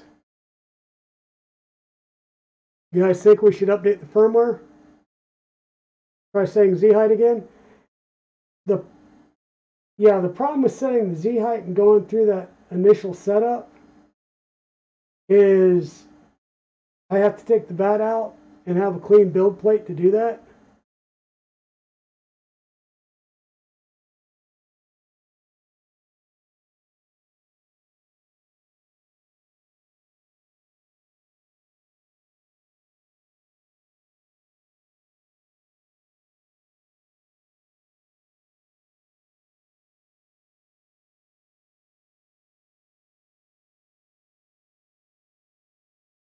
So I am a little bit curious.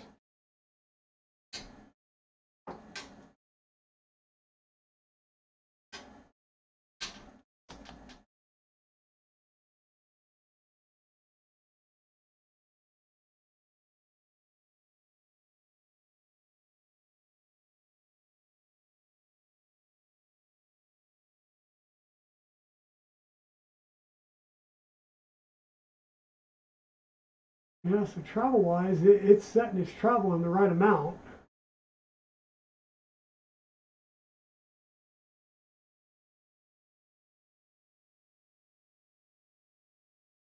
Hey, Daddy Wazzy, how are you doing this evening?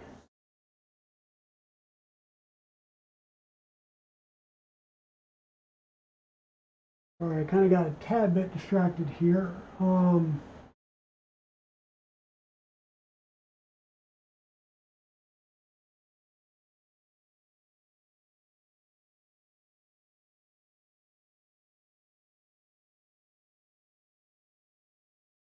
Okay, so I just measured, I'm at 100. So let me go 1, 2, 3, 4, 5, 6, 7, 8, 9,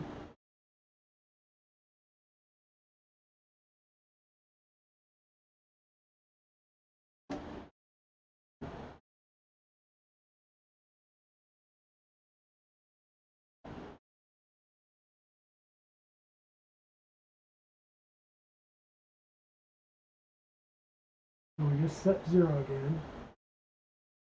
Go back to 10. 1,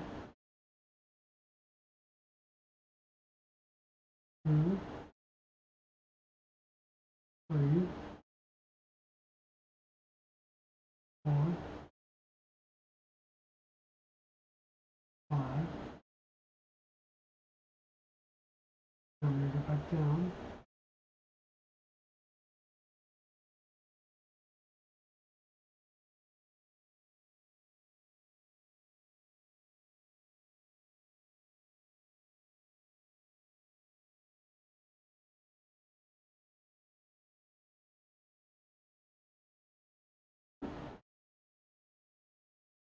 It still sounds like it hit and bottomed out.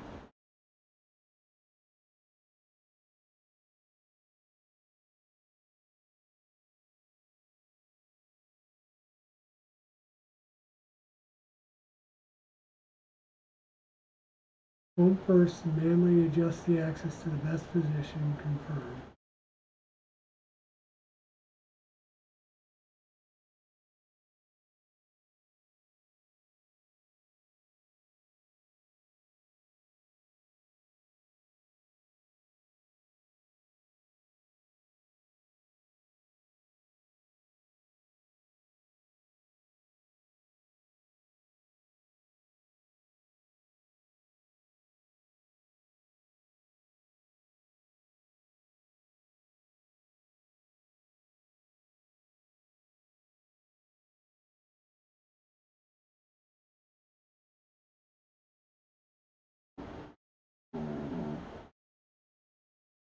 All right, something's wonky here. It's not taking the home position.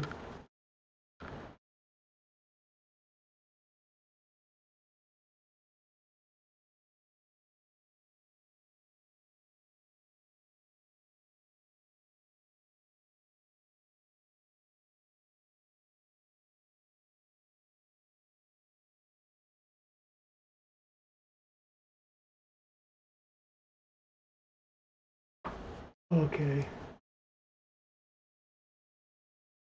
Yeah, there is a firmware update for it, and from what I am reading, it says set your home, and then go back to the first page and click set home, and it should confirm the new home. And what it's telling me on that screen is go to home, make the adjustment, and then come back. So I don't think it's actually accepting the home. And like I said, I know it's not on the latest firmware. So let me, I really hate doing this, but I'll do shields up on it real fast. Let me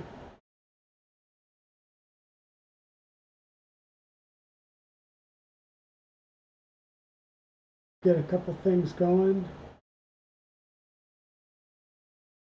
And I'm going to go ahead and download that new firmware, and we'll work on getting that installed. Well, yes, Pete, and that's what I'm saying is I set the home and I tell it, okay, we're good, by clicking the set Z to 0. And every time I do that, it comes up and tells me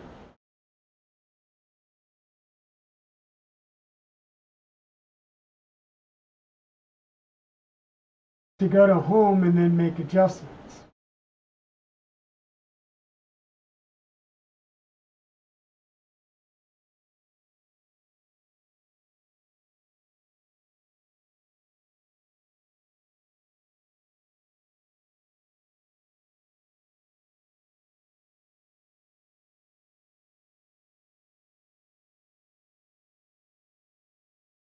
Okay, so if I say set home to 0, the message it gives me is home first, then manually adjust Z axis to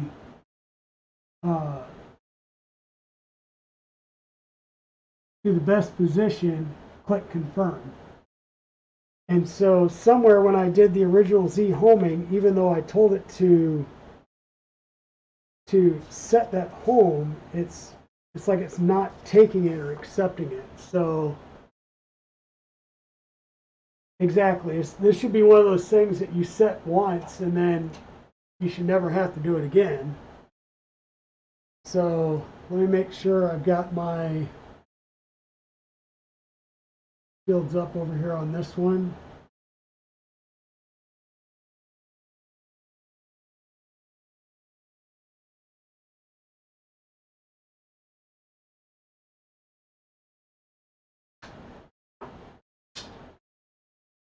And then I'm going to go ahead and, because I did download the firmware files.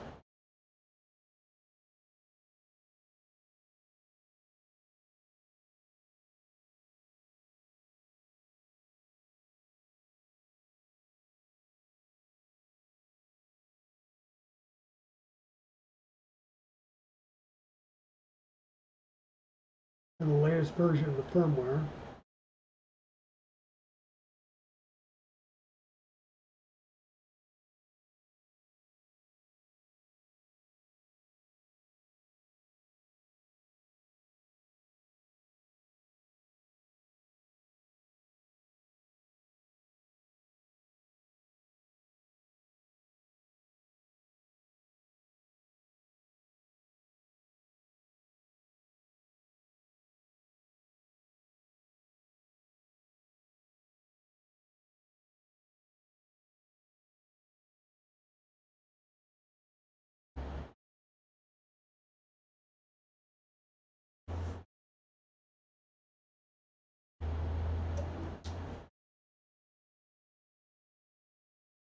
Okay, that done, close that.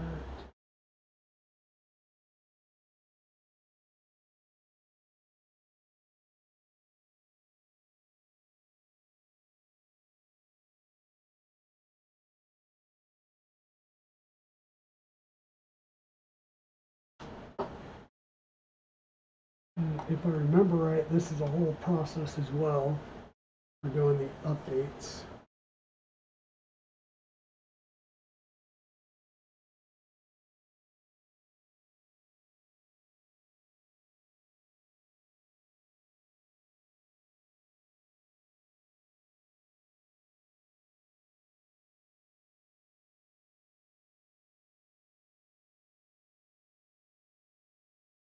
It says to restart, so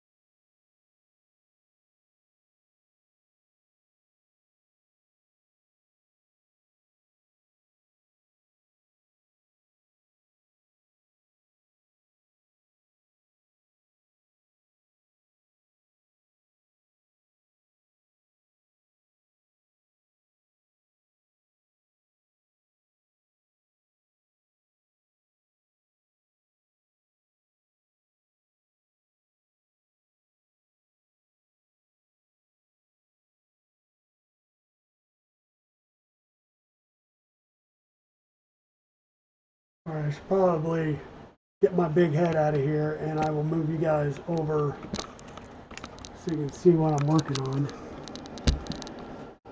Hopefully. So what we're trying to do is I just put the latest version of the firmware files up here.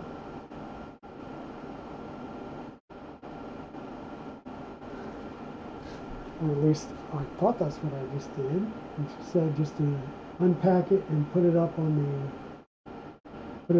the drive.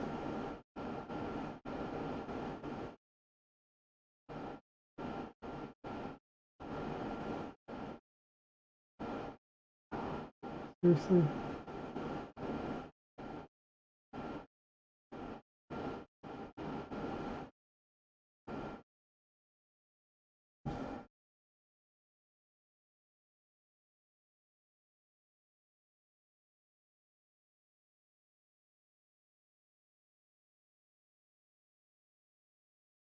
Okay, there we go. UI.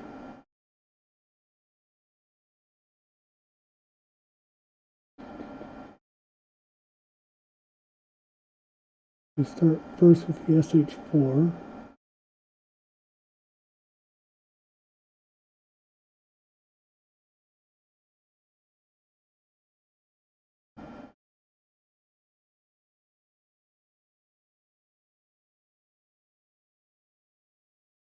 Okay, so we do have the base of the firmware on there. Now that we have the base of the firmware, now we have to go through and print DVD, the text, the logo, the bin. Okay.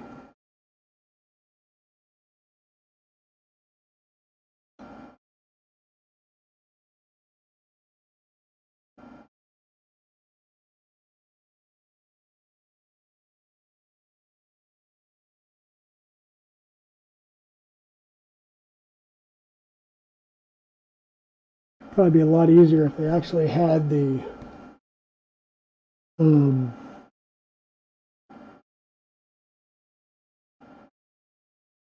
like full file names.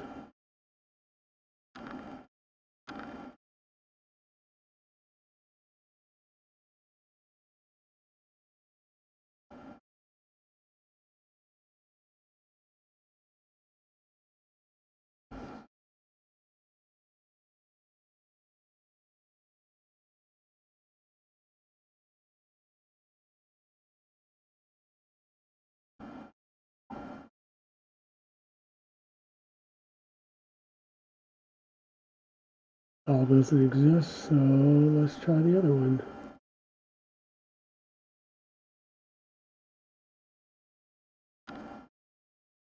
Alright, you're killing me here.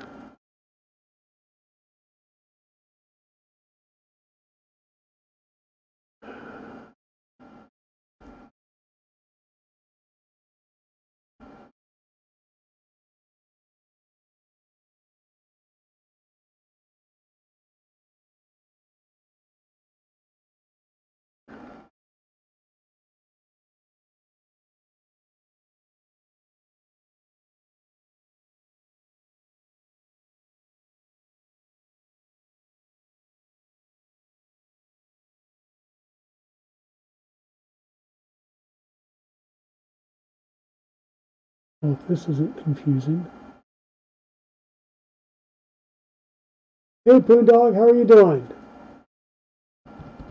Sorry, I'm like not truly paying attention to that screen. I'm trying to figure out how to update the firmware on this. Hey, Rob Inc., how are you doing?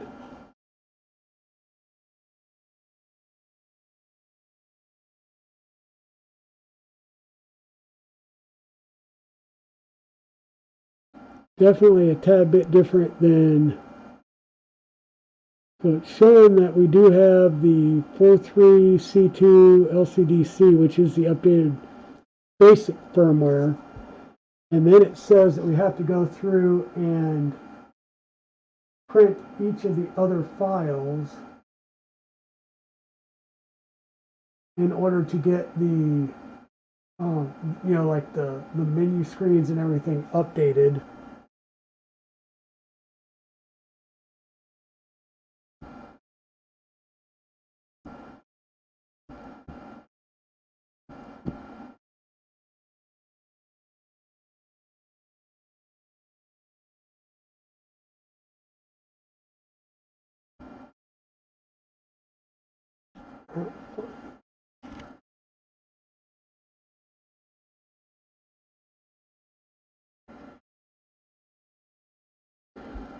Log back in.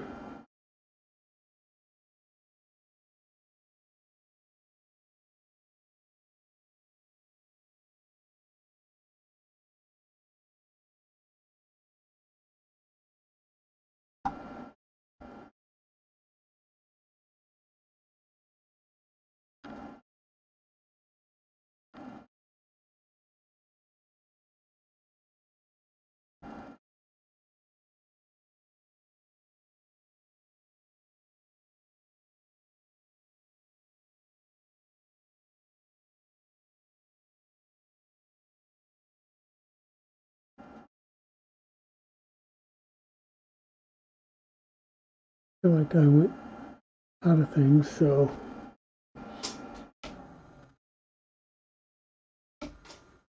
all else fails, just reboot and you should get back to where you need to be. And this folder is the firmware v44. Okay, we don't want to be in the row. We go up one.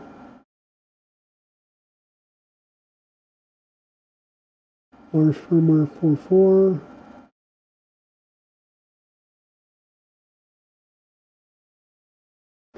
We have UI folders. We have machine firmware folder. We have travel parameters folders. We want to be in machine firmware folder first. Okay, and we need to do the V2 Alpha PGA SPI first. So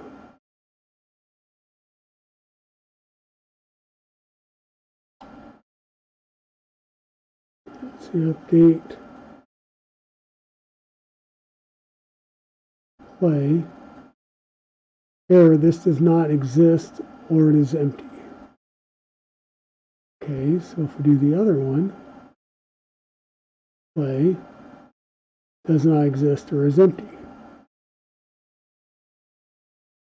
So, dang it.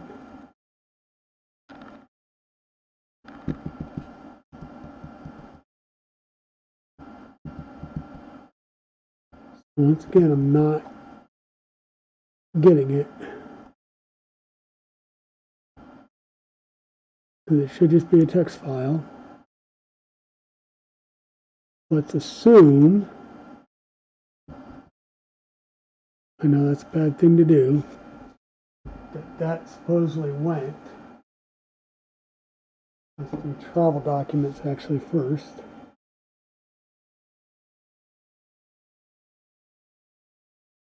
Marlin travel documents. And in there we have a couple of files. There should only be one.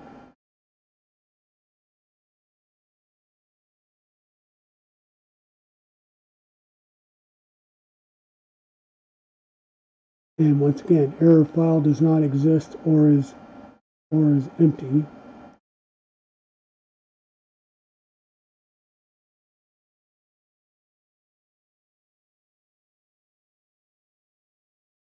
Alright, so now I'm just getting confused because I'm trying to follow everything it's telling me to do and I'm still not making much progress. We go into the UI. In the UI we've got the Mars 2 Pro logo. Click on that and say run. Oh hey, that ran.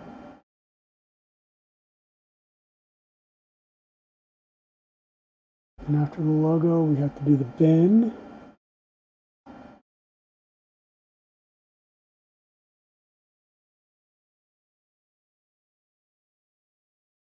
And it barked about that one. Of course it did.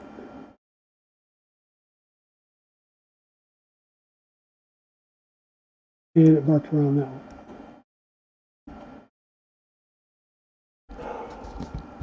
Okay.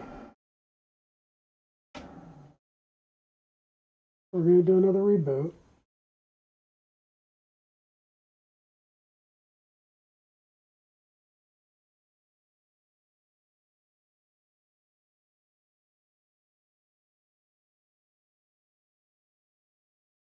When the touchscreen displays an error, please print the bin and logo file.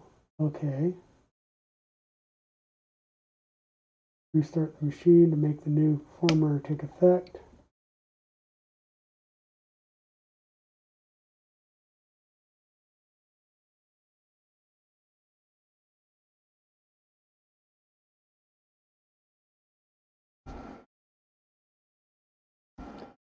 Well, so let's see where we're at. Let's see if we can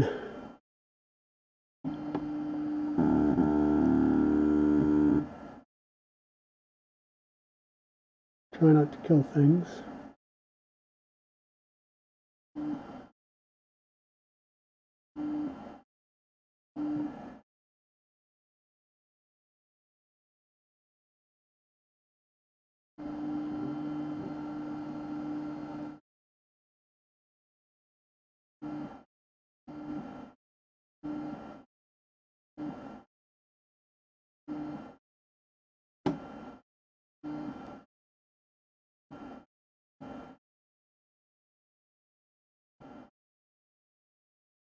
Okay. We're at a height. We come back and we say home. And it says home first, then manually. Okay, so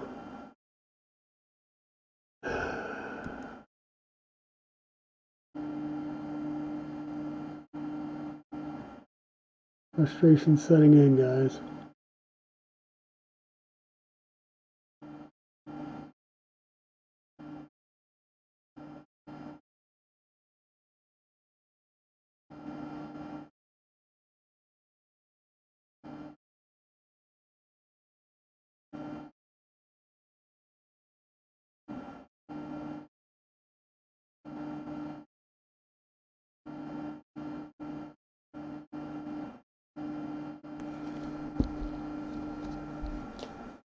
Okay, so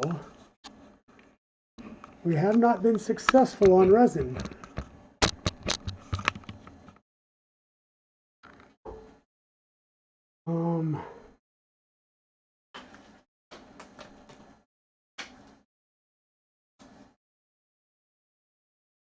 Let's see, anybody else out here familiar with resin that can provide some assistance?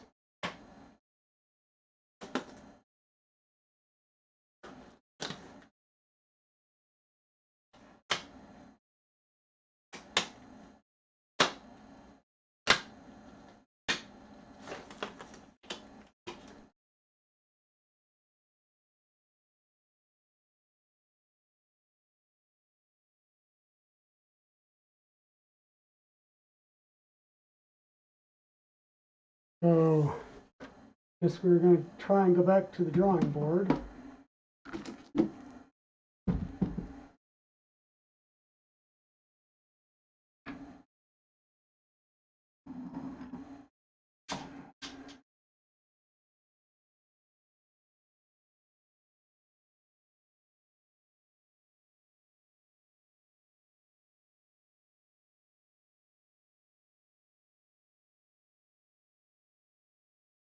Yeah, this has been really, really weird.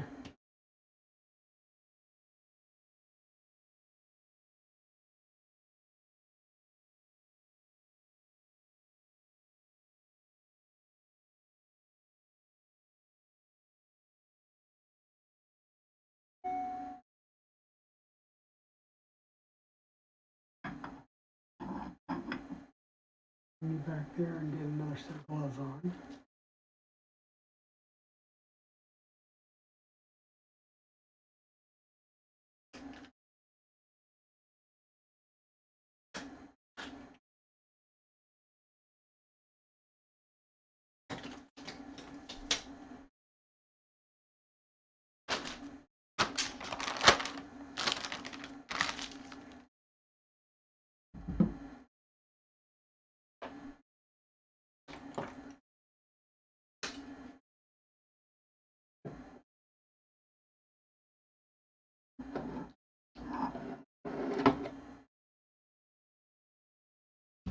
Need that there, and I need this to be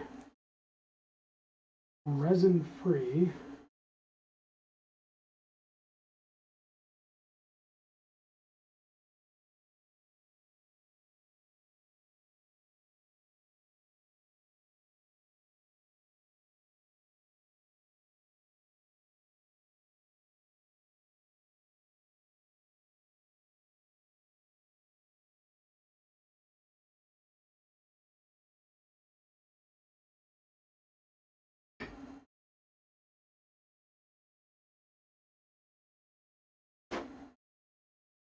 Or at least as much as possible resin free.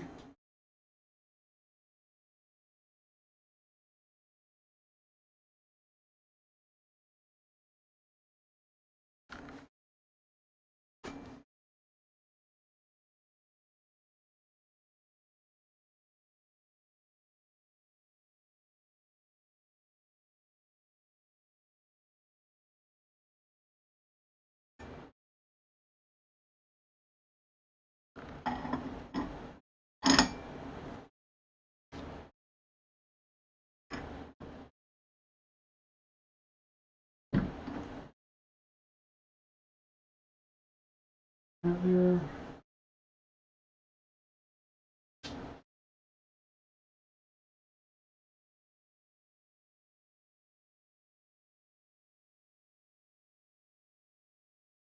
First you not succeed, try again. We have our sheet of paper.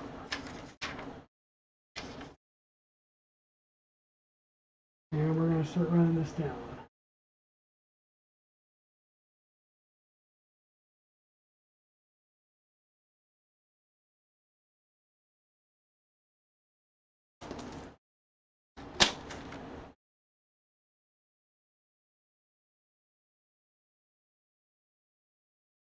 Yeah, I know, Chewy, and I was being very careful that when I'm trying to be very, very careful and not kind of cross-contaminate. Use both gloves. Or at least if I'm only wearing one glove, I'm keeping the other one as far as I can away.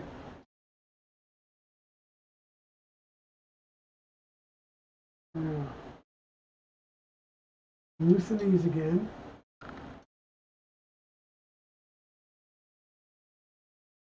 So the plate's nice and loose.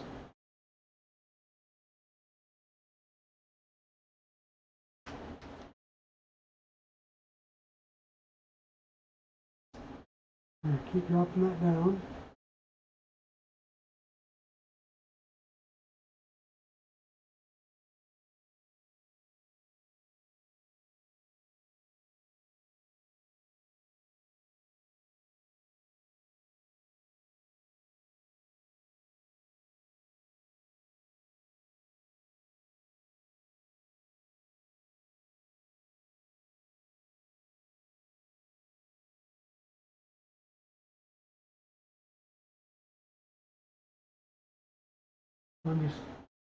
I'm thinking out loud because I have a feeling I'm going to come down here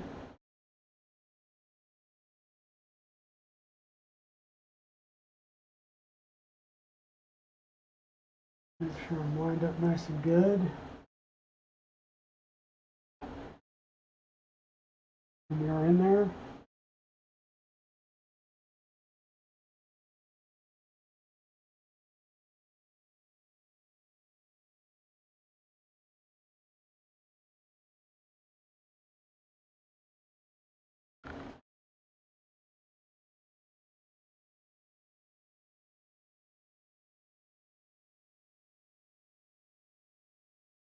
All right, we got a little bit of play still, but we're fairly tight, right?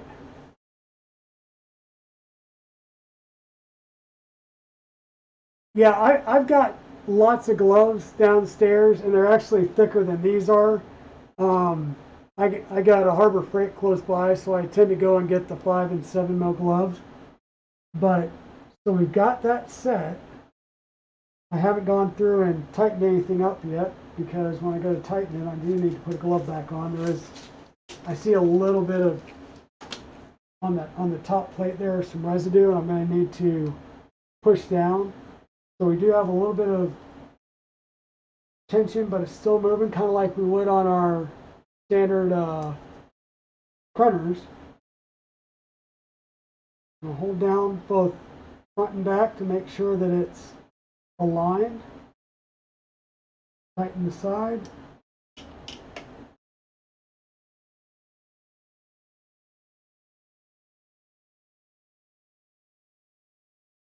Then I'm going to do the same thing and pull down front and back, make sure it's aligned on both sides.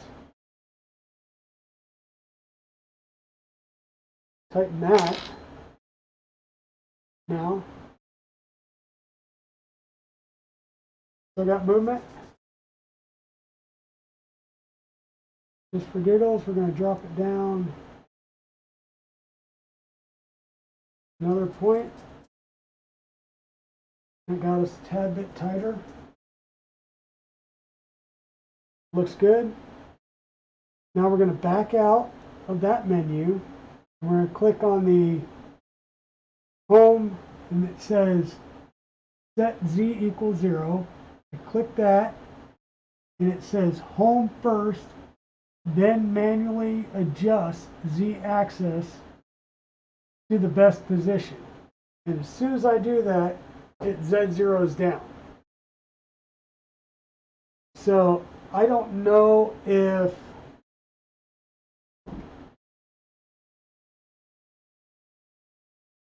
I'm going to try something.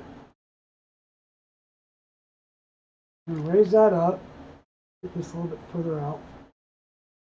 I'm going to loosen this and set it off.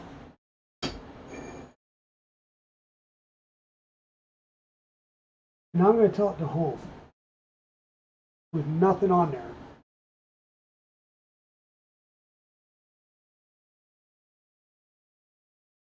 Okay, so now this is home as far down as it's going to go.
Okay, that's good. Set the position of Z0. Confirm. We now have Z0. Now I'm going to raise this up.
Yeah.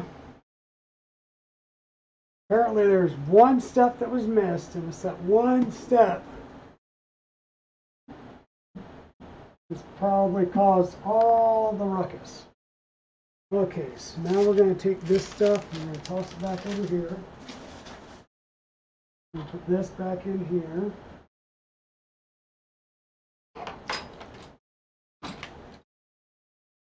And now, go back to print.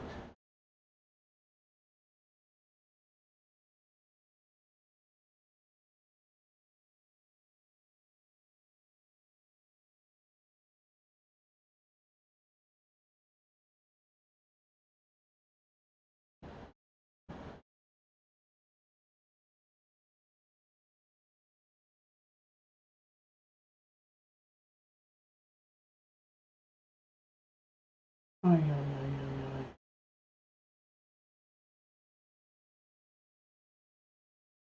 Volume. Pricing software.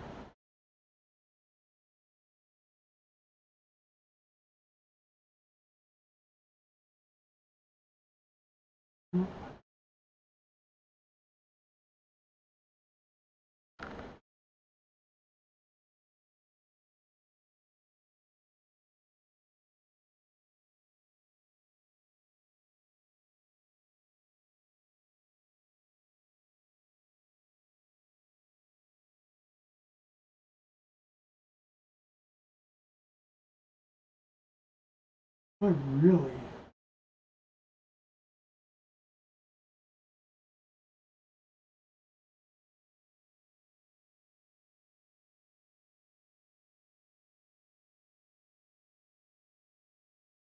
There we go. These files are a little bit hard to read on this screen. I mean, you're getting, you have to navigate the menu, but it's kind of weird how that menu is set up.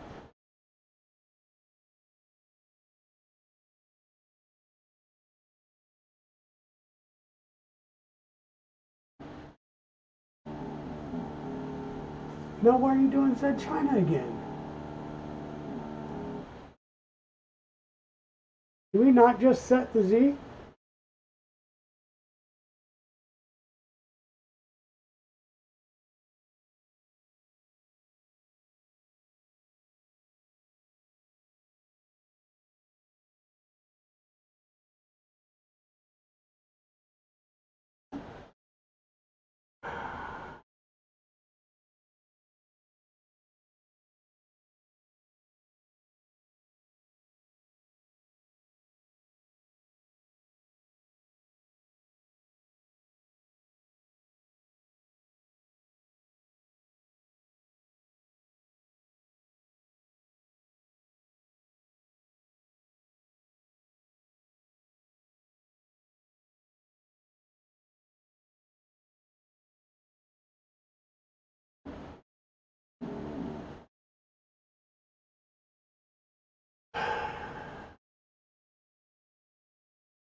Well, that's the problem, Pete. I don't think there is an end stop switch on this thing.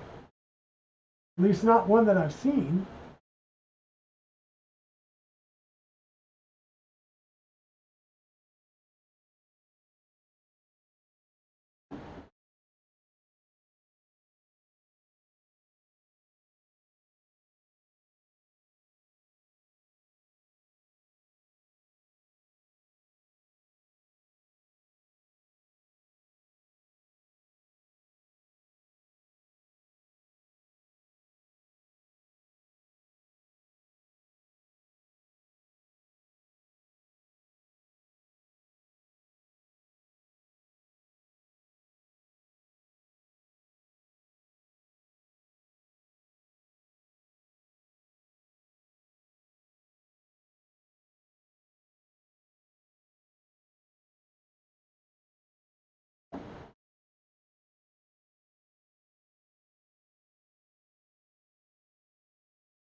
Stay home, push build plate down, plate, hit the Z0, so it knows the offset, which I did.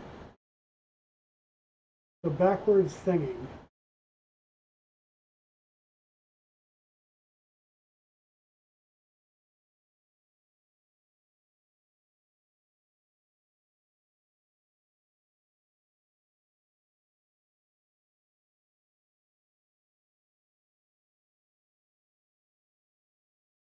Well, let me see. We will.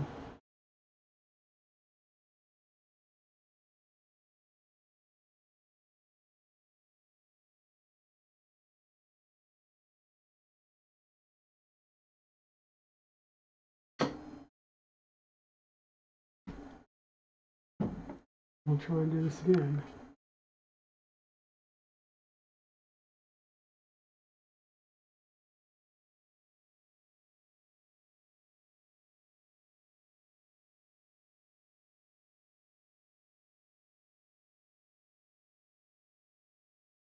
Okay, so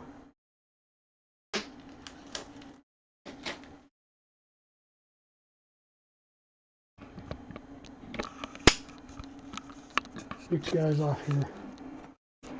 So it does look like that might have like an optical end stop to it. So here would be the little flag. It should go down in there. And now I'm wondering,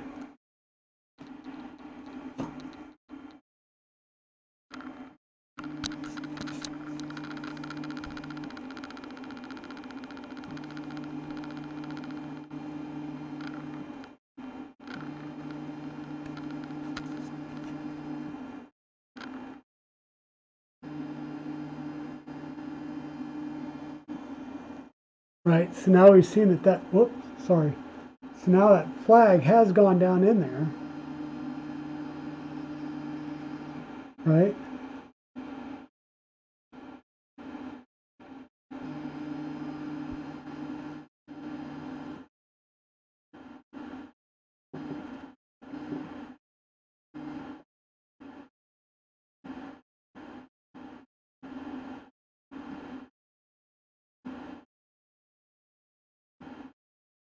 And yes, this is a new printer. We just unboxed it on this stream. So, I don't know. I'm kind of at a loss. It should be sliced with G2 box. What we're using is the actual, it's the test file off of the board, or off the manufacturer test file.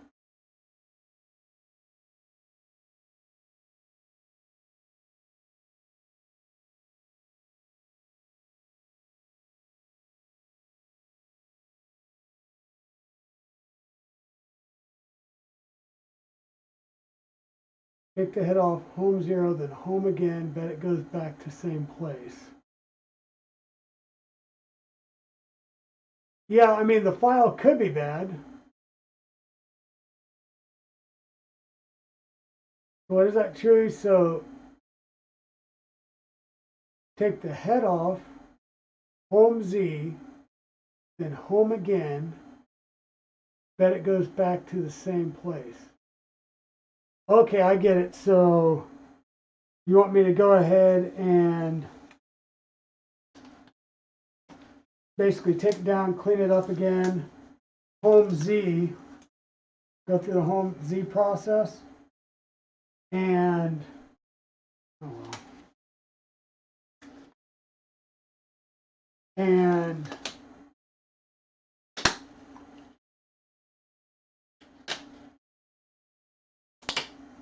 Miss Dragon, if you're downstairs, would you please go grab me the gloves? This box of gloves, please.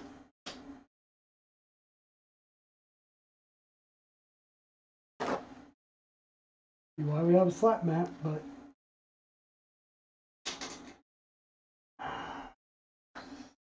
I'm almost out of supply gloves.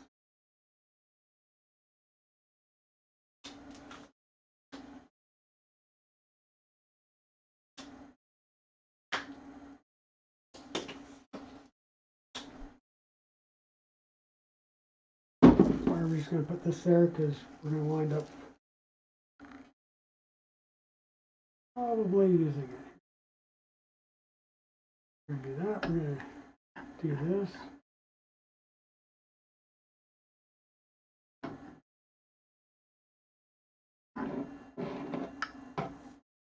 Move those off as a unit.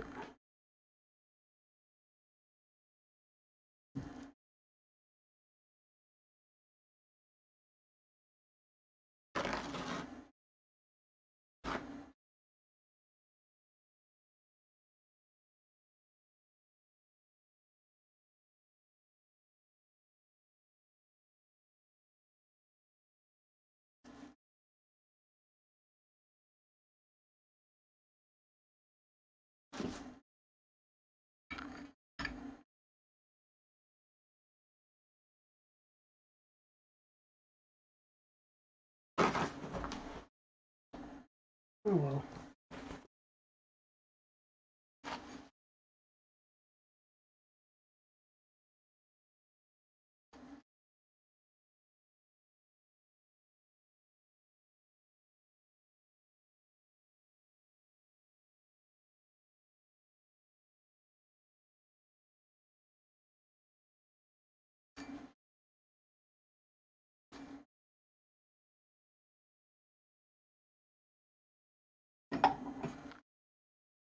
So we have this off.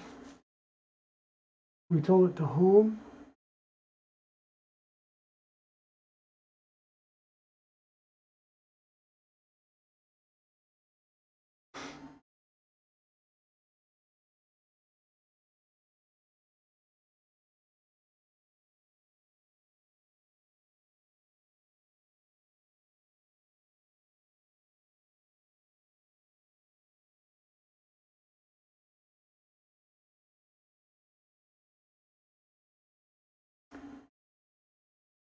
The knuckle ends up in the same place you home and use the knuckle to set offset.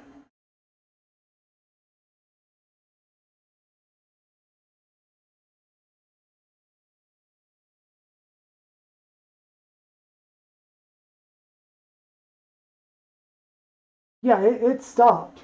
I mean, that's the build plate's off of it. It stopped. And what I want to do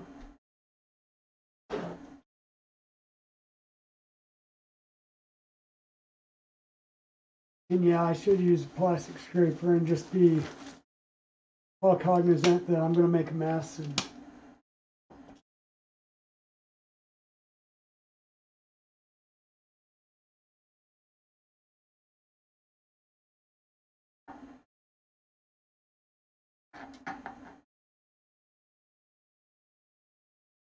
about a centimeter off.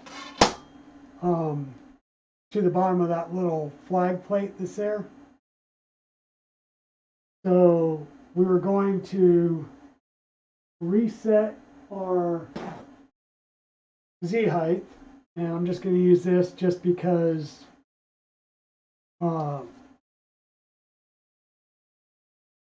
we're testing a theory at the moment. 10, go up.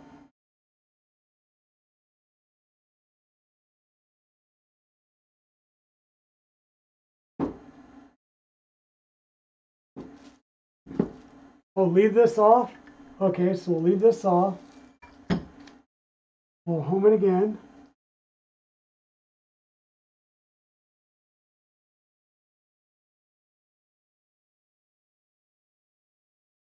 So you just want to see if it's triggering at the same spot.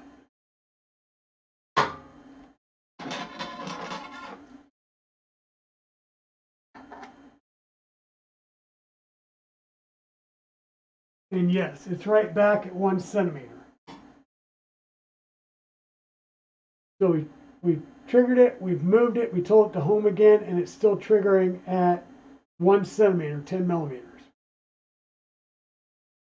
So now, I think we want to go ahead and put our plate on. Yeah, and that's what I'm thinking of. It could be that file, that test file.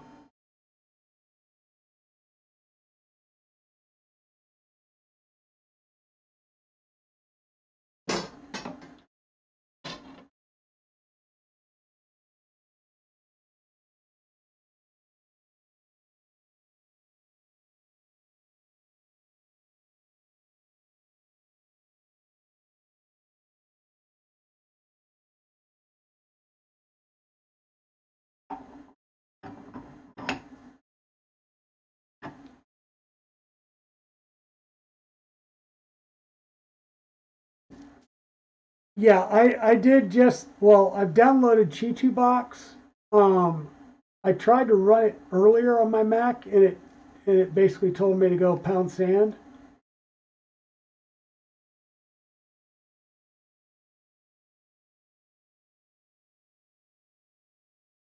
Yeah, I'm not going to put the VAT back on. What I was going to do is try and home this again, and then after I get it homed, then I'm going to see if I can rehome it again without the VAT on, kind of like we just did before, and see if it picks up.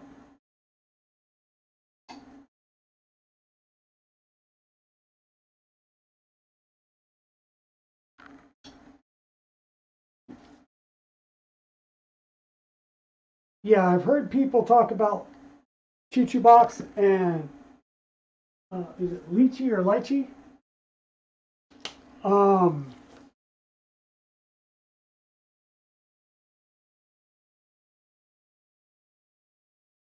Yeah.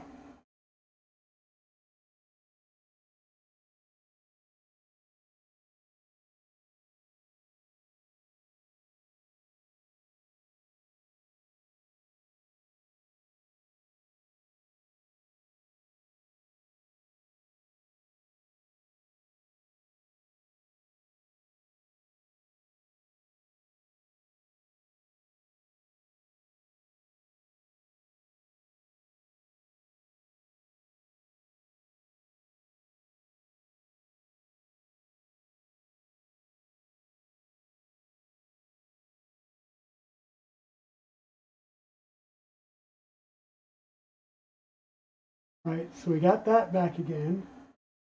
So I'm going to put pressure right at the knuckle point, front and back.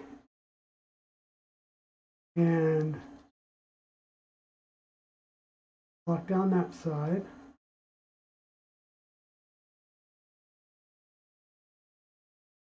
Run the screw in the right direction because that'll actually tighten it instead of loosen it up.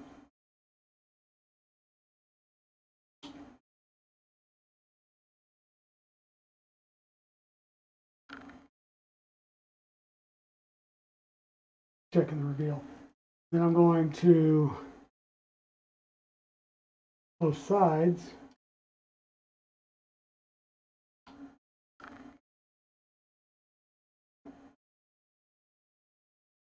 Tighten that up. So make sure I've got some goodness here, right?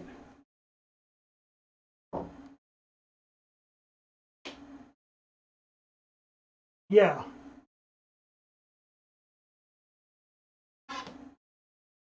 Now what I want to do is I'm saying that this is home. I'm going to check about where that flag is.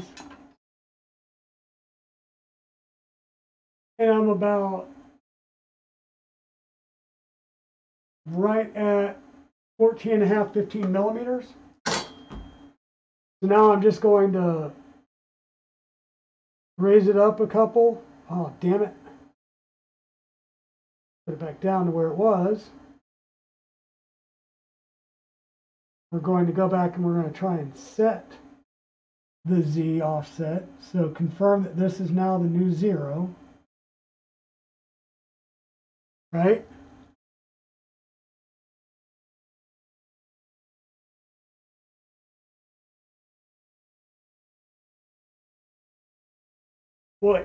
What I'm saying though is I just set it with the interference layer in there versus just the known Z0. So we zeroed it. We checked the height. We raised it up some anomaly. We zeroed it again. We said, okay, there we're at. Right? Then I set the height and locked down the knuckles. Right? And then I set that as 0, and it's 15 millimeters is what that distance is here now. Exactly. So what I was going to do is I was going to raise it up just some length and tell it to home again and see if it goes back to the 0 that I set or the original 0, which was 5 millimeters lower. Does that make sense?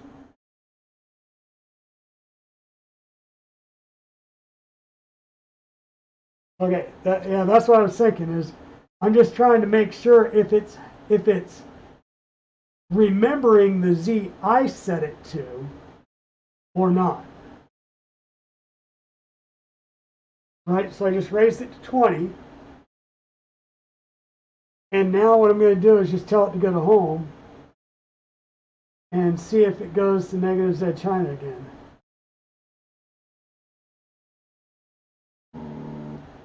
Which it just did. It just tried to go back down to the 10 millimeter.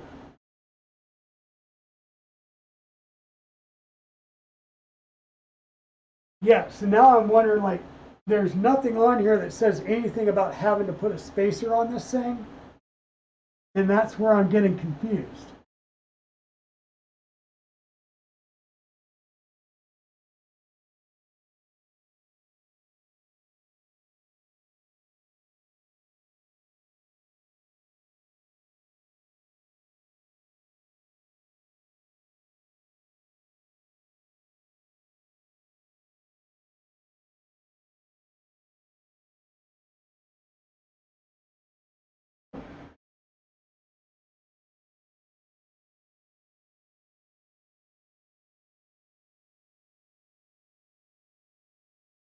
Okay, yeah. So that's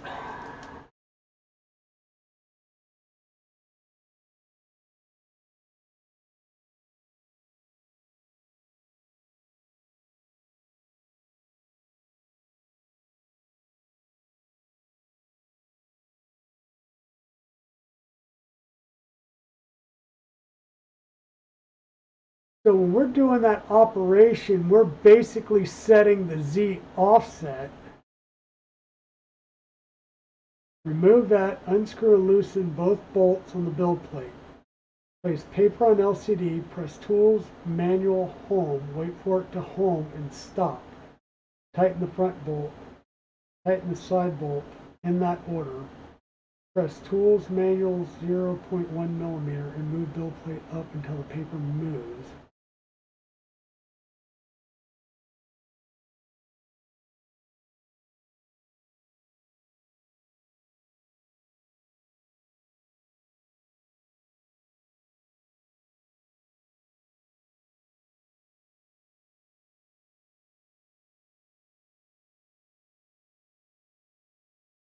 Okay, So we will try that again, but I need to grab a sheet of paper instead of using the paper towel.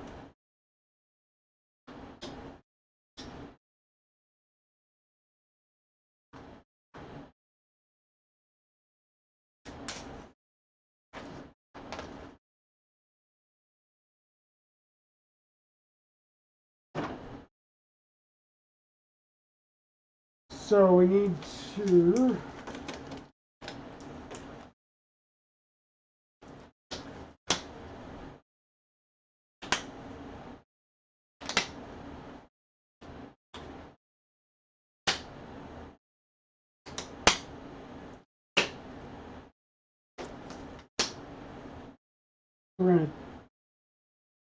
we're taking this off. Oh, it's scrolling. It's scrolling.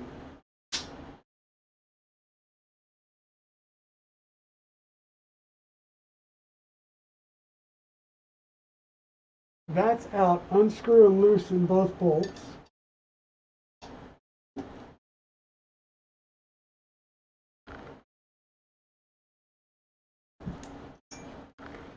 All right, guys, I will get with you all in just a second. I'm going to try and follow this procedure that we have here. Place paper on the LCD. Paper on LCD.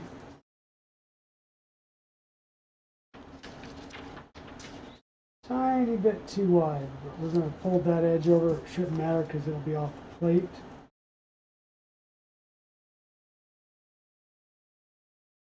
Okay.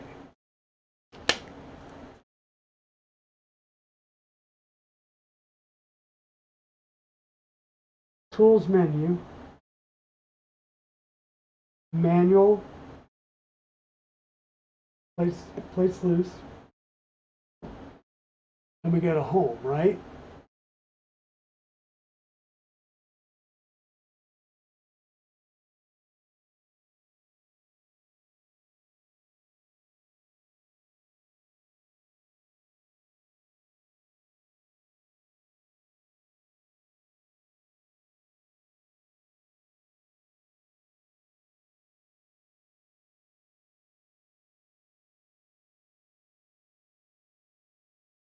Okay, paper's not moving.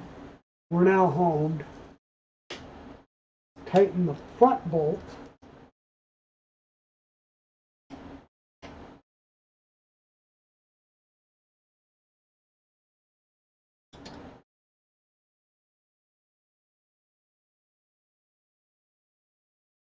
Then tighten the side bolt.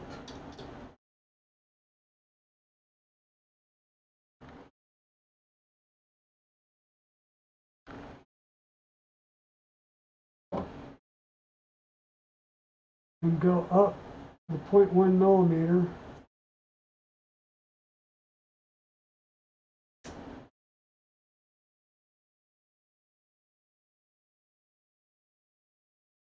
So the paper can move.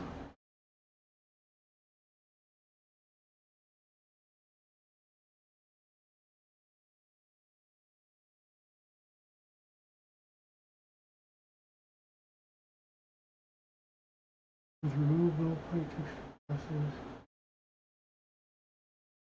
And then when it moves, press 0 to confirm. Raise the build plate and refit the, I'm assuming the vat.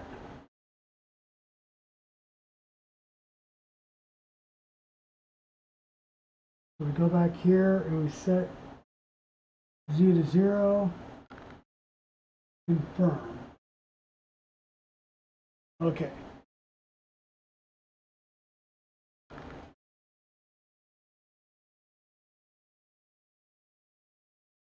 Hey Eagle Brett, how's it going? Sorry I missed you. We've been trying to muck to get the Z0 fixed on this.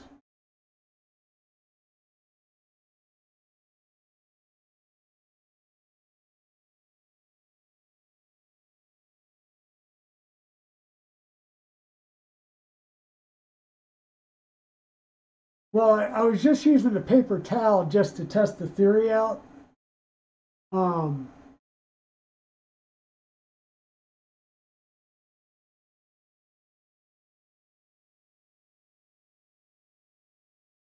the leveling card that came with the instructions. There was no leveling card with this.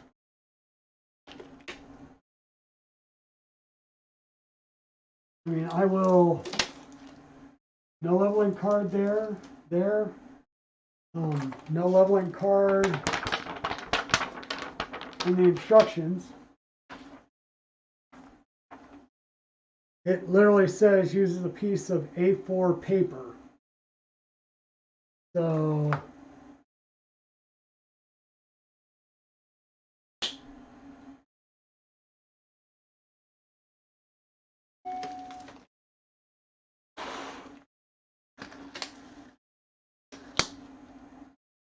yeah.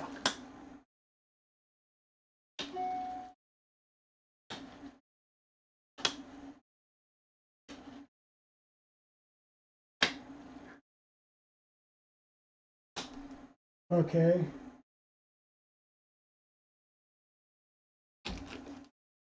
Yeah, it's probably a little bit different for the larger printers.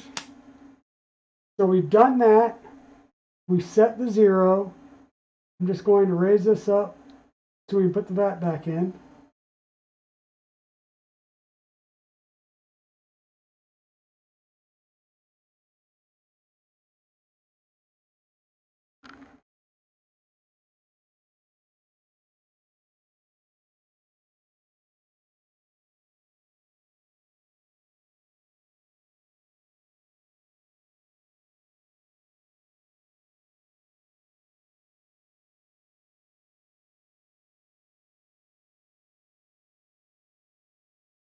Like, I swear, all I want to do is print.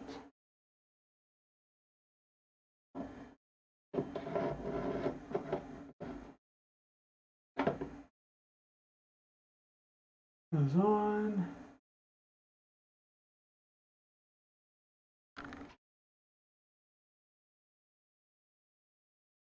Lock down, lock down. Third goes on.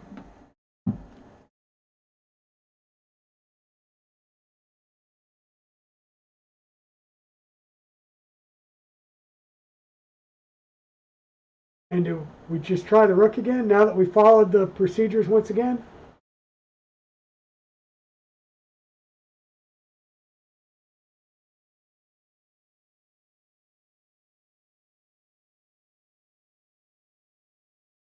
Yeah, that sounds like a good idea, Titan Gamer. Let's do that one more time before we go getting the plate all dirty again.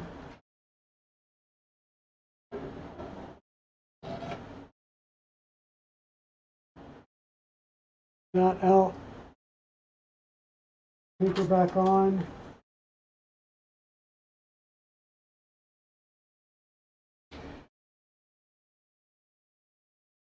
Now my question is, when I say home, is it going to the Z0 offset that I set, or is it going to home to the bottom again? I don't know.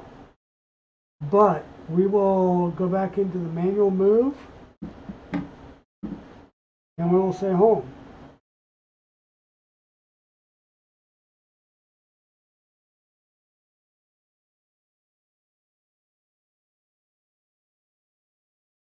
Yeah, it should go where the offset is. I'm with you there.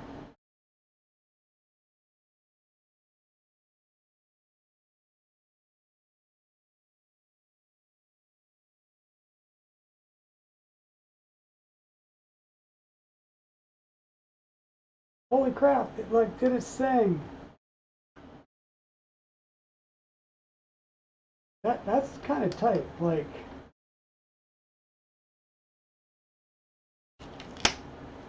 Yeah, I went Z0, tightened the plate at true 0, then went up 1 or 2, so the paper was moving free. Now this paper is pretty darn tight.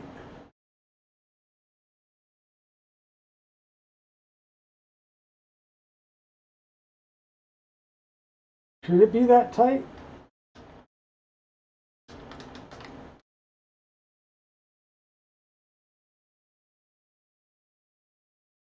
Because that's a little disconcerting there. But we raised it up to have a little bit of play and movement like that. and then it didn't.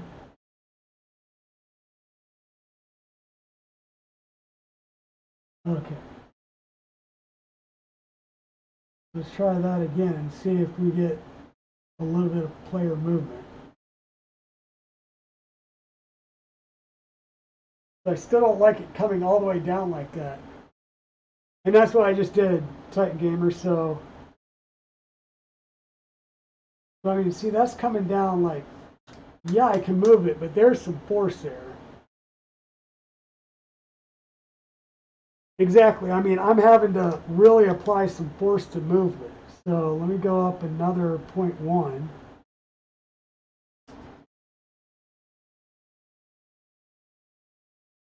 Like, see, there's some relatively easy movement.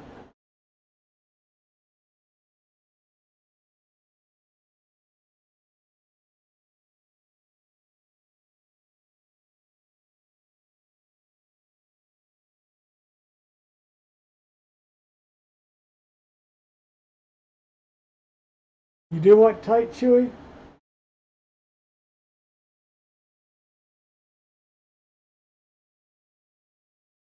All right. I mean, it's tight.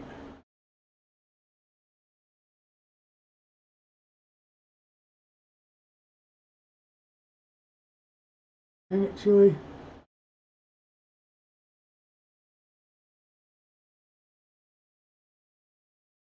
But not like push something tight. I mean, it's pretty tight.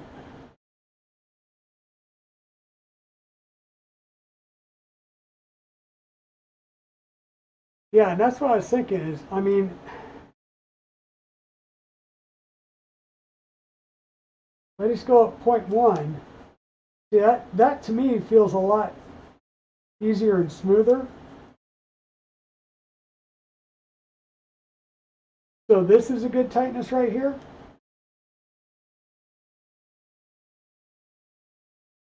Yeah.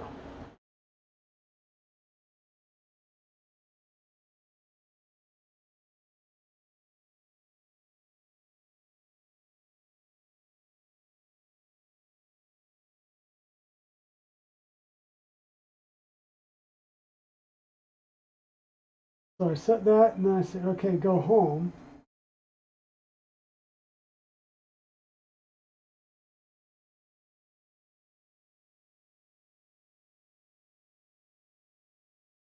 And we're right back to, I can barely, I mean, that's taking a lot of force to move it. And that's what I just did was I went, go up one more, like 0.1, moves a little bit easier. If I go up the second one, it's going to move a lot easier, right? But if I say set home, it does take it confirm, right? Then I'm just going to raise it up some. Tell it to home again.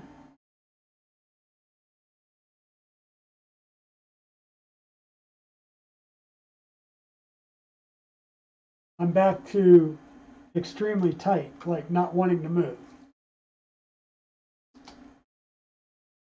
So, I mean, I don't think the film on the bottom of this is way too thick. So,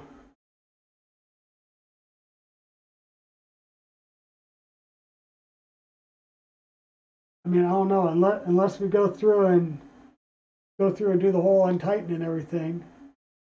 I don't know what else to try. I think it's just, let's go for it. Your layer is 0.0. Yeah, that's true. It's a really tiny layer. Try a dry print. Okay, well, that's true too. We can always do that. Nothing says we actually have to put the vat in. It's razor off the print bed. We print. We got that rook.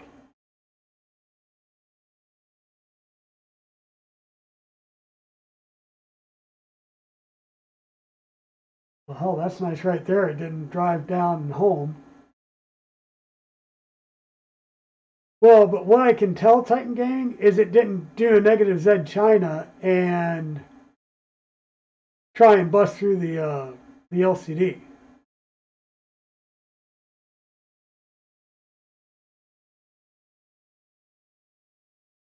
I mean, that's the first thing, is because remember, we kept getting it to where it was hitting and just grinding as it was trying to go. So I think we're good there.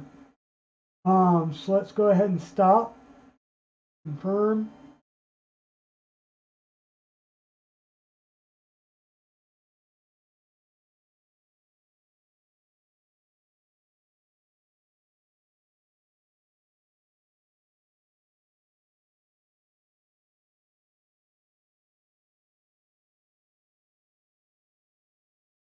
Oh, sweet. We'll get our bat back in there.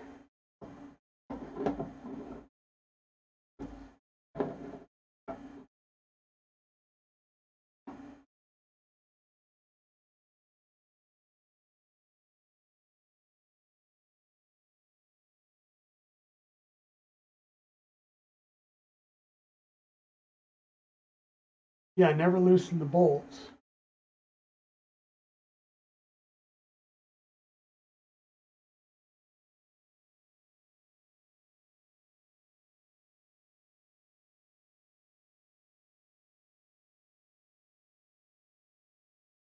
No need to dirty. You can just what? Just let it try and dry run the entire print.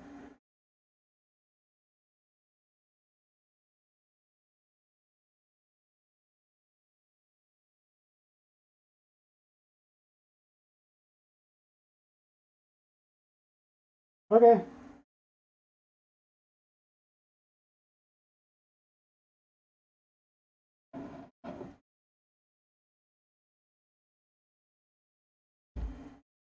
I mean, hell, I'm pretty easy. We'll just cover that and try and scoot it over some so it's not, no chance of it getting exposed.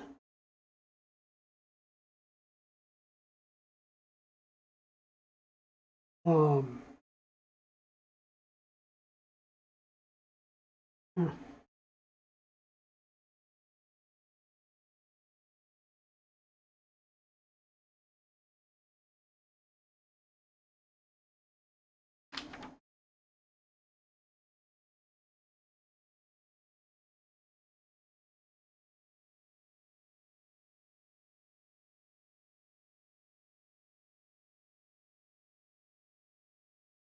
yeah, that's true.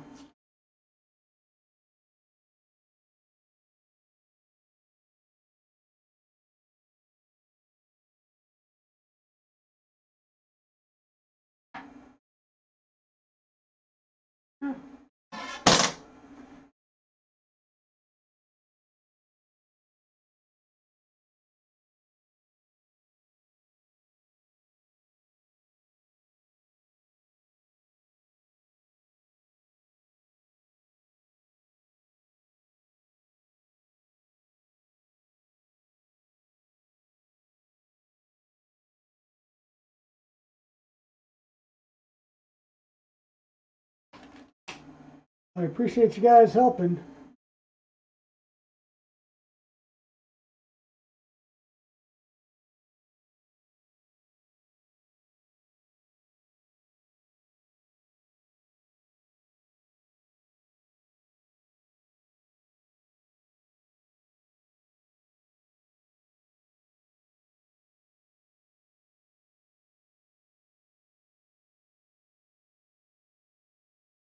And if I remember right, appreciate it, Pete Savage. Yeah, I think if I remember right, the first couple of layers are like extra long just to make sure it has a good hold. Yeah, fingers crossed, Chewy. Like I said, resin is completely new. This is my first ever resin printer, so um, having the help here is definitely something that's good.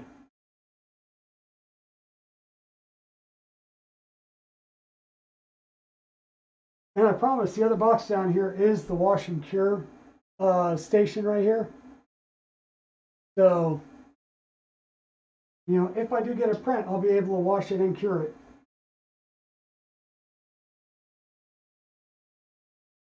Yeah, I think that's what it was. What it was saying was 3 to 5 or 3 to 20 for the bonds and 1 to 4 normal. Yeah, and then again, it depends on your which resins you're using as well. Um, 'Cause some of them, it's an even longer period on the normal layers, just because it's either the water washable or it's plant based, so it's a little different type of resin.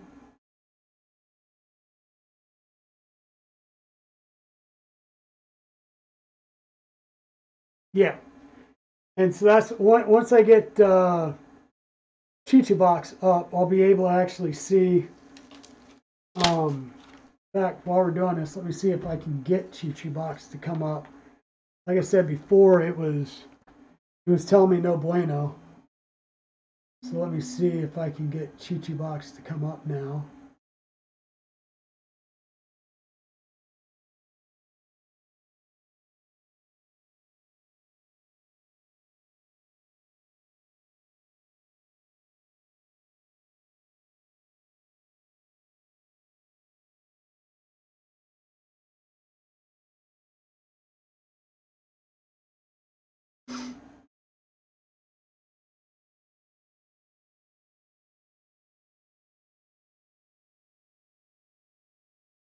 Yeah, so it ships with 1.8.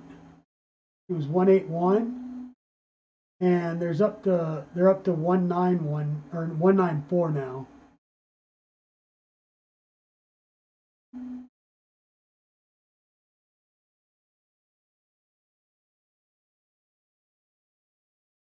Yeah, no grinding. So yeah, that's good to start with. We have no grinding.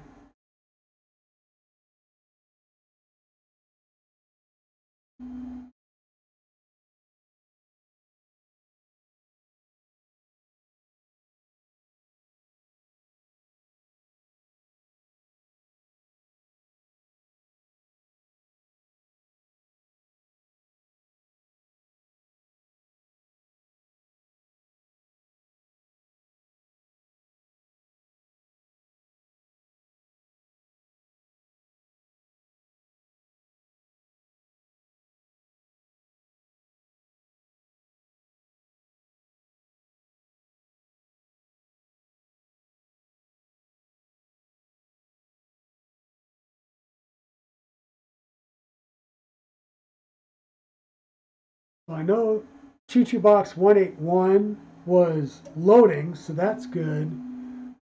I have downloaded 194 and just now, and I'm going to see if that comes up.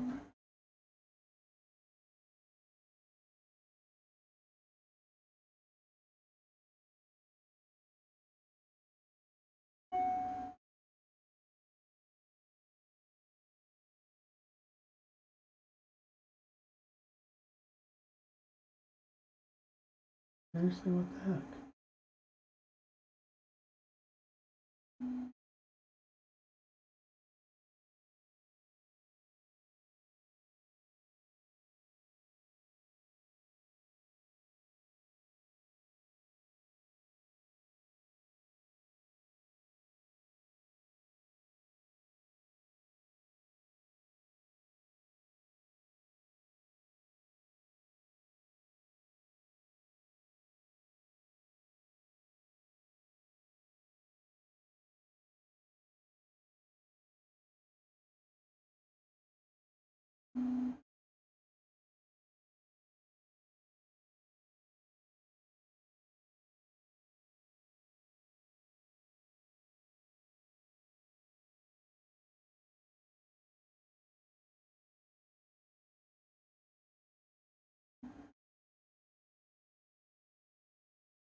Yeah, I mean, at this point, it should be about 3% done.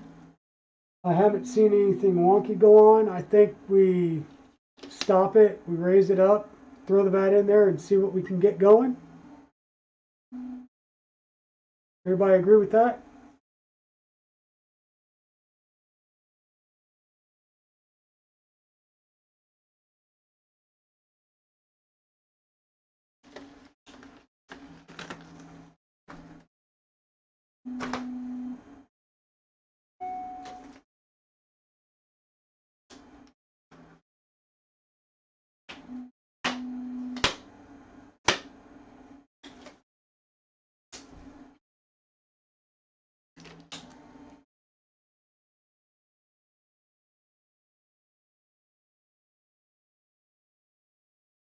Yeah, I'm with you on the better safe than sorry, but yeah, I want to see something printing.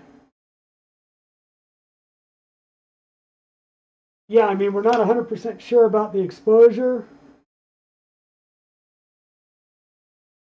I'm going to say exposure. What was exposure? Pools. Exposure, 15 second. Next.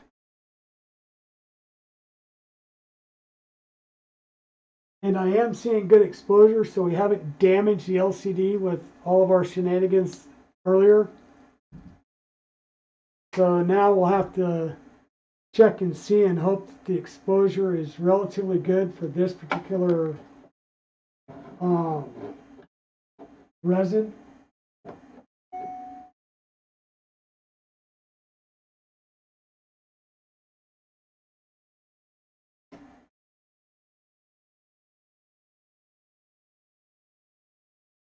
So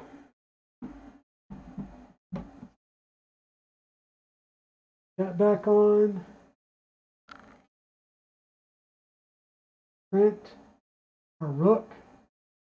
All right, fingers crossed, everybody.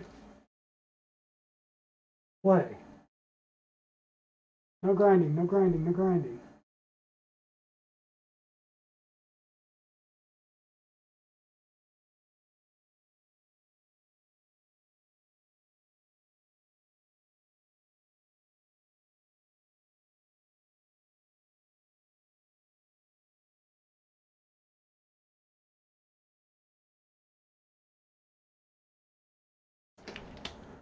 So far, so good. Yeah, yeah, true. And we hadn't had any exposure time on it yet, so we shouldn't have had anything in the resin. So,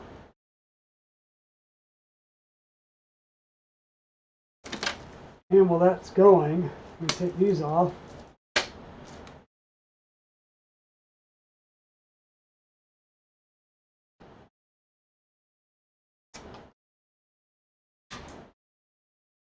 See if I can't get the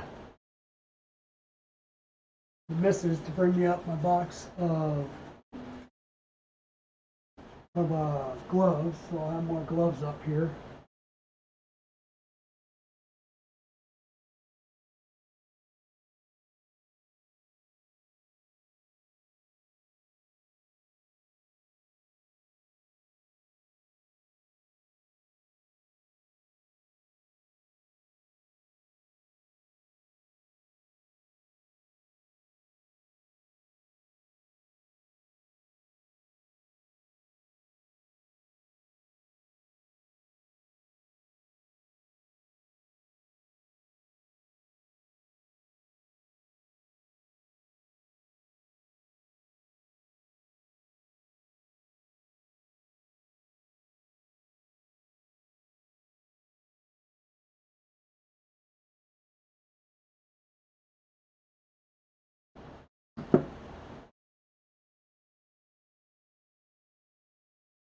Yeah.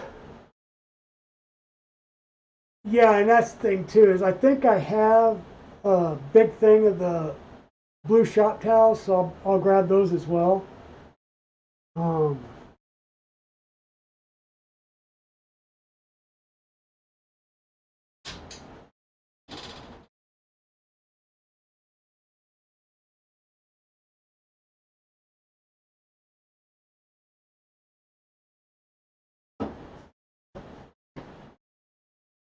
So while that's going, I'm going to see, because I know that they have the profile stuff for Box settings in the manual, so we'll go ahead and try and get the Box settings set.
Viva paper towels are good too. They're kind of cloth-like. Okay.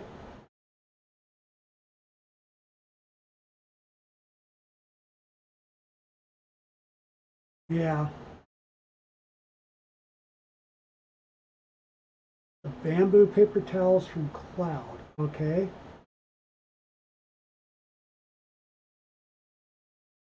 The triples are dead. What? Well, the good thing is it's making good sounds. So it's going up, it's going down. We'll see. That's the only thing that sucks though. Is like at least on an FDM printer you can watch it print.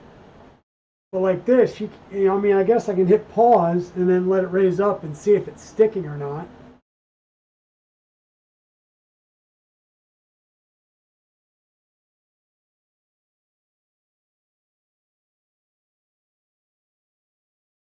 All right, Pete.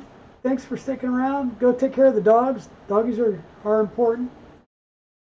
By the way, Westry One, how's my little girl doing? She eat all her bacon strips?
Okay, so the good news is I just set in the parameters. It looks, or the printing parameters. The good thing is based on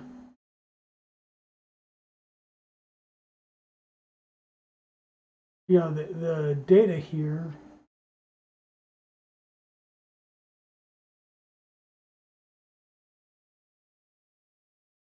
It actually looks like the oh, what am I thinking of? The new version of Box adds quite a bit of settings that weren't there in the older version.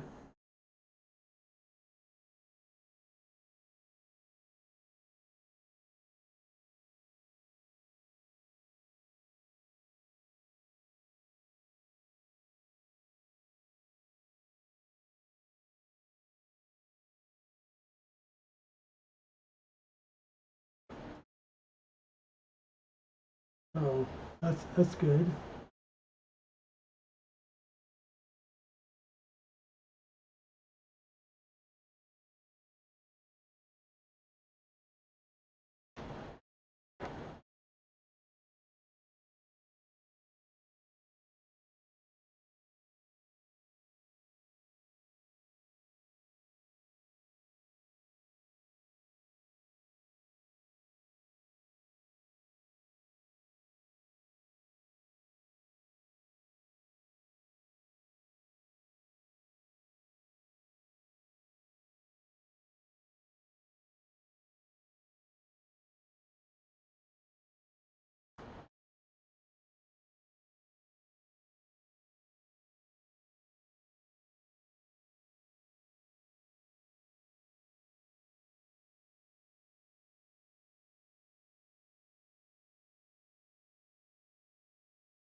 Yeah, give it several layers and then pause.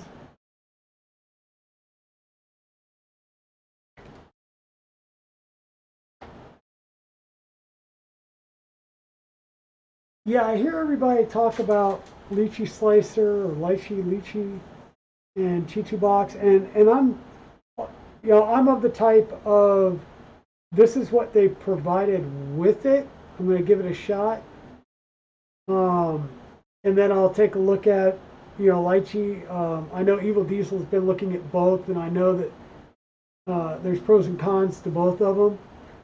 So I'll probably figure out which one I like a little bit better, and if it's a paid version, I'll go ahead and pay for it.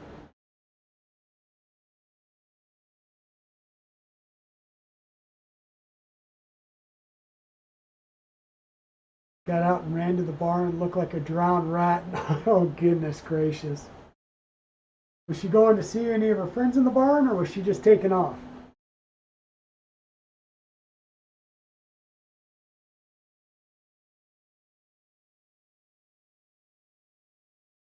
Oh, well, this is going pretty fast. We're on layer 69 of 1,000. It's 2.5 hour print, so let's go ahead and we'll hit pause and let it raise up and make sure that it's sticking to the bed. Maybe hit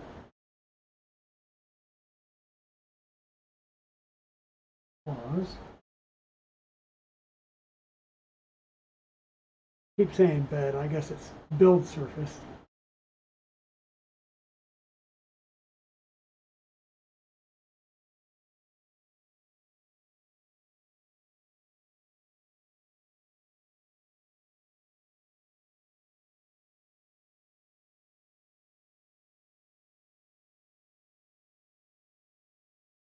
Okay, and I think I am seeing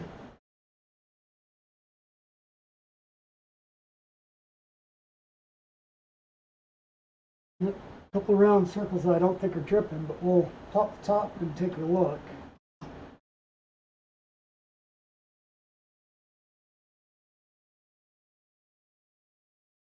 Yep, we got a print sticking and going.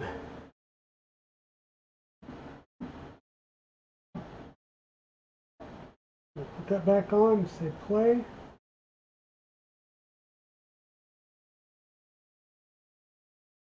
Yeah, we got print sticking there, Chewy.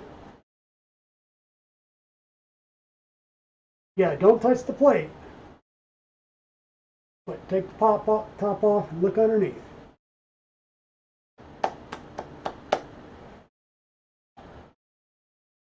We are resin printing, people. Who said you can't teach an old dog new tricks?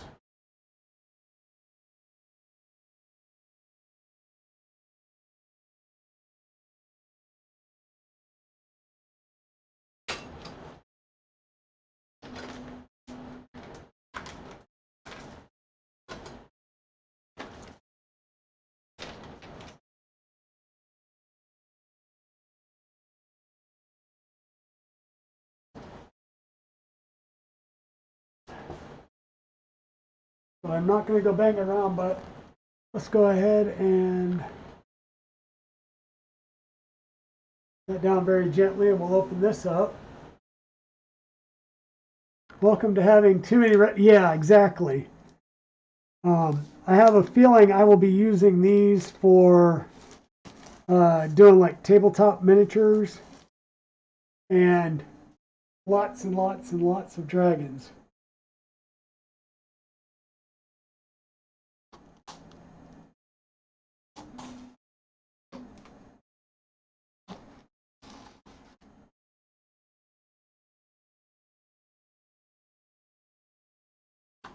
Oh man. You slipped, hit a door, a clock fell off the wall, and broke over the back of your head. Goodness gracious, Westry, what are we going to do with you?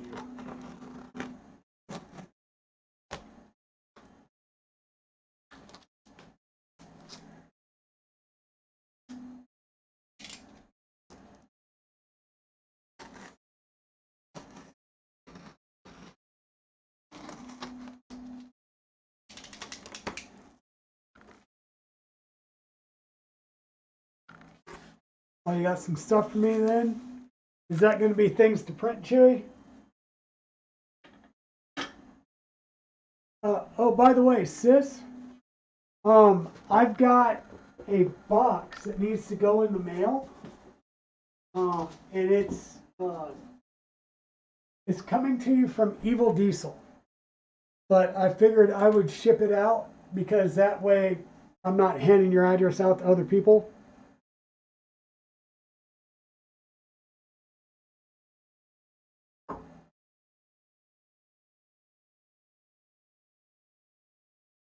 You managed the 1 to 1,000,000. Yeah. Oh, flip flops. Goodness gracious, girl. Oh.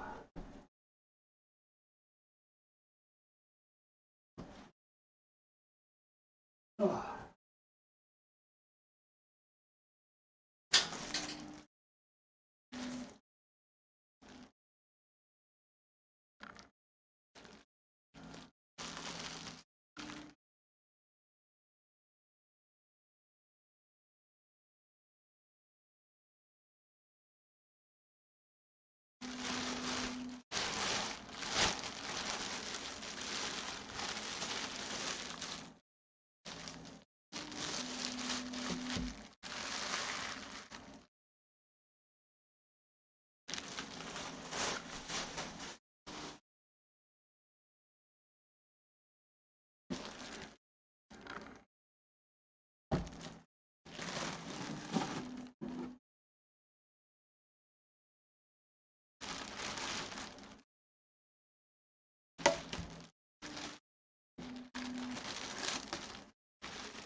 And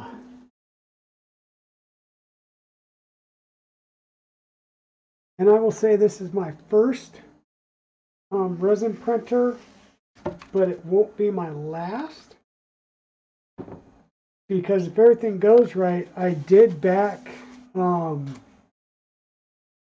Tiny Maker. I believe that was the name of it, which is a tiny, like one or two, whatchamacallit, one or two figures at a time, resin printer.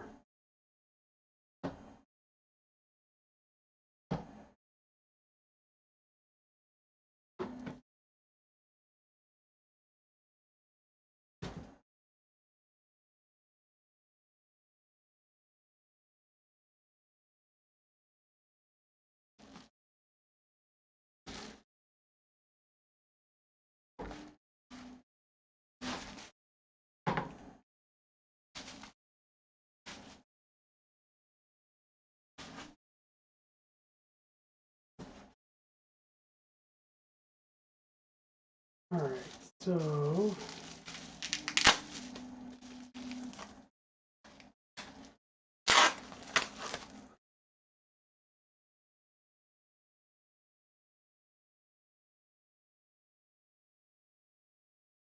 there's the turntable.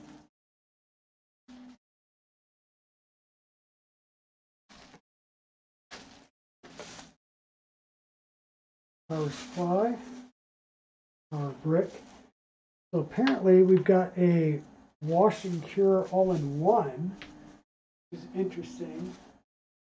So rather than it being two separate things, it's all in one. And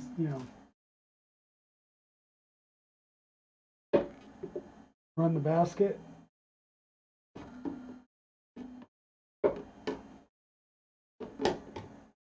And when you're done, take the basket off, pull the part out, let it air dry, put it on the carousel, and do your curing.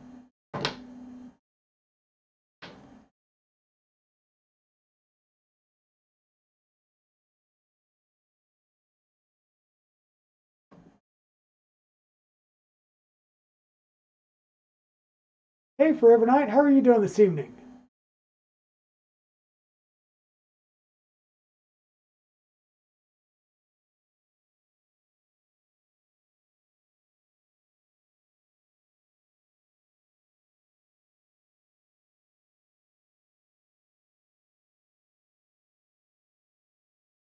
Nice. So, just going to close things up.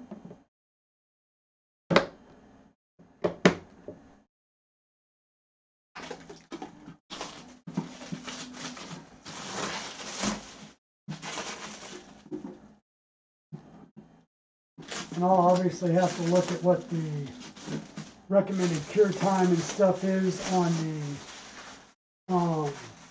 that resin as far as how long to run it.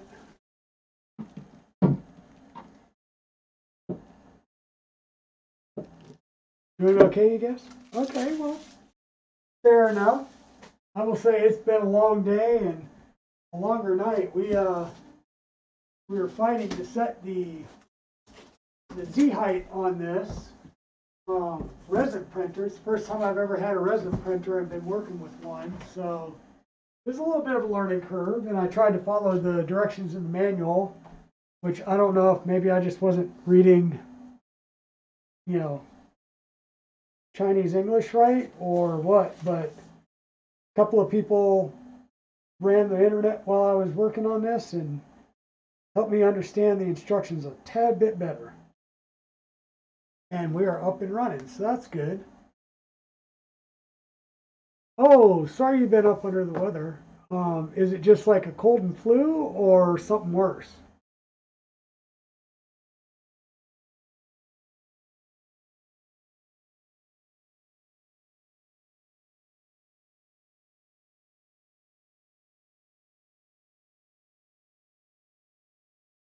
Get this out of the way for the time being. We'll bring it back over once the print's done.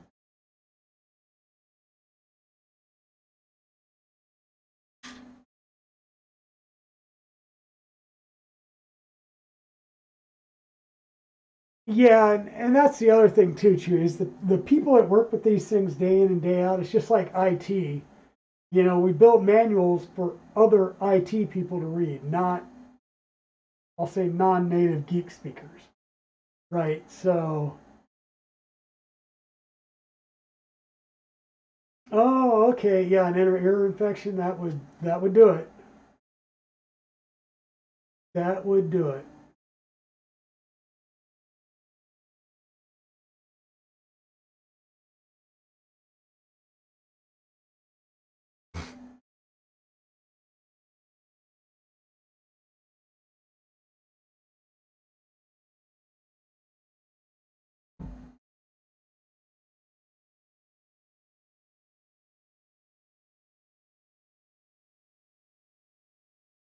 You know what? For giggles, since the sun's down, I will remove this so it's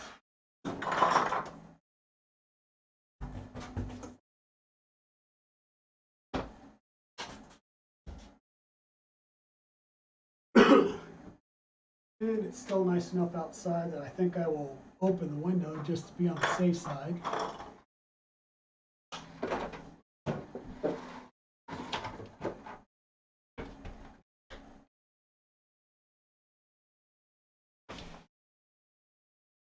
A little bit of extra ventilation in here.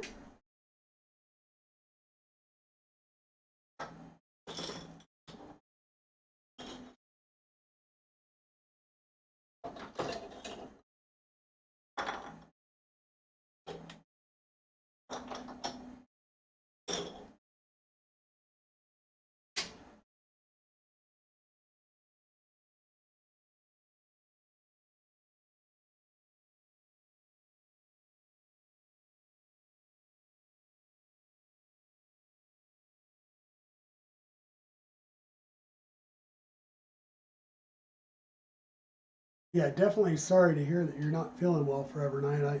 I get that one.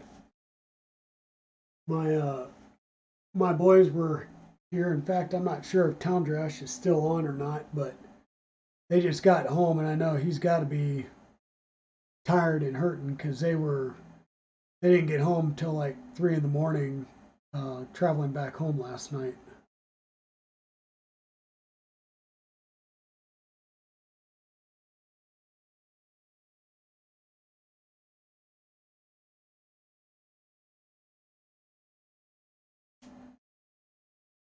And they went back to Denver, Colorado. So they left here where it was like mid 70s in North Carolina and went back to Colorado, flew into Denver and had to drive back down to Colorado Springs, and it was single digits.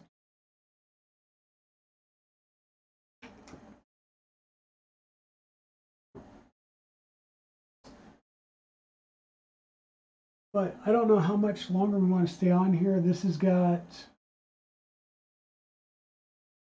another 2 hours to go. I don't think we really want to hang around here and wait for this one to finish printing. Um, but we can definitely still hang out and chat some. Like I said, this is my first ever experience with resin, so that's going to be fun to get down the whole, I'll say, workflow as far as getting the print set up with a different slicer that I've never really used before, and then getting, now that we got the printer set up, I should know that we don't have to touch the don't ever touch the the Z setting again. So your resin printer had that special card to use? Is that what you're referring to, Chewy? You had the special card to use for doing the Z settings?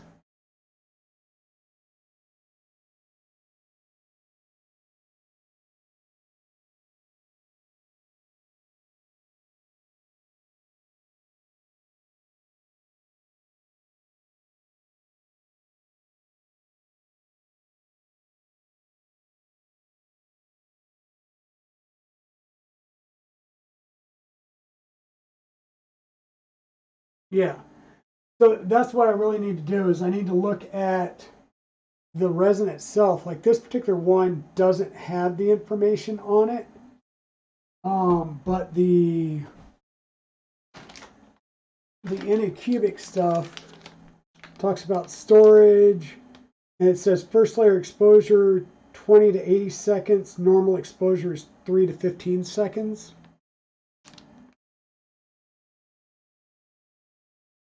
I got you.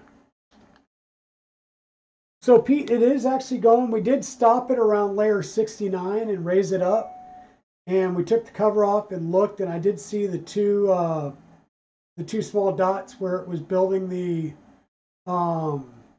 rooks. So we went ahead and put the lid back on and let it keep going. We are at 177 layers out of 1,000 now. And it's just cooking along. It's going to take a couple hours to get there. So I appreciate all your all's help in getting that first Z layer thing set. Thank you. And like I said, any of these other FDM printers, I got your back all day long, but doing resin, this is the first one I've ever touched, and it was going to be a learning curve. But that's, one of the things I'm starting to look at is, every resin, and not just every resin, like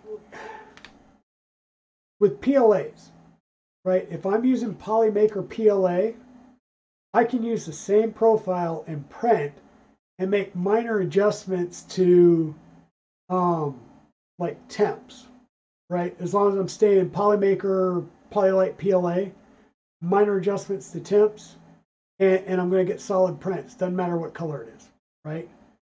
But with resin, my understanding is it could be the same brand. Like this is the Echo UV resin, gray, but if I go to like the other one, which is translucent green, it's like starting all over again. Even though it's still the same Echo UV resin, it's going to have different exposure times and everything to find the right one that works the best. Right? Exactly. We got a new resin printer. The question is whether or not Mrs. Dragon is going to make me move this out to the garage, in which case I'll resin print a little bit as long as the weather's still good. But, if we hit some cold again, we'll have to change that up. But this one here, this is the water wash resin. So you wash this one with just plain water, and the exposure settings on this is 20 to 80 seconds for the first layer. The normal exposure is 6 to 15 seconds on an LCD, 1.5 to 4 seconds on a monochrome, and the light off delay is 1 to 3 seconds. So it's really going to be like, and I did download the official and the unofficial resin spreadsheets from Elegoo.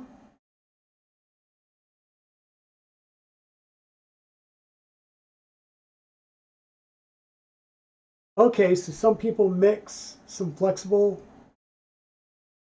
And I did see, who was it? Joel Telling, 3D Printing Nerd, did one with the flexible resins. Yeah, every resin is different. And I know Evil Diesel just started working with the ABS like. Yeah, I saw the Joel Telling one on the flexible resin.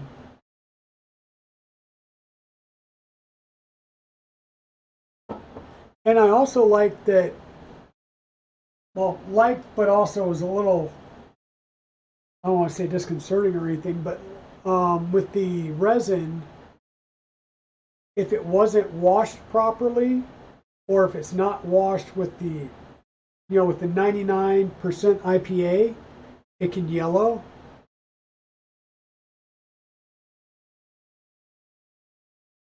Well, I mean, Water Wash Resin Plus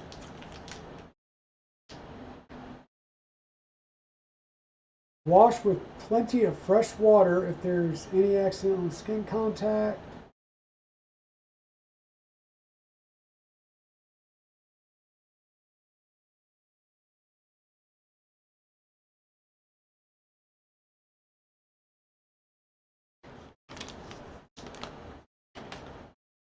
Yeah, well, they say to use 99%. I got a bunch of, this is 91%. I got these big bottles when I finally found that, um, like I was going to Walgreens and CVS and Walmart daily. And when I finally found somebody that had some on the shelves, I didn't care what percentage it was. I just grabbed it because this was, when COVID was still in full swing and you couldn't find rubbing alcohol anywhere or isopropyl alcohol. So, yeah. And that's what I'm going to probably do is buy a couple of liters of the IPA from Amazon. So here's okay, spraying a UV clear coat, yeah.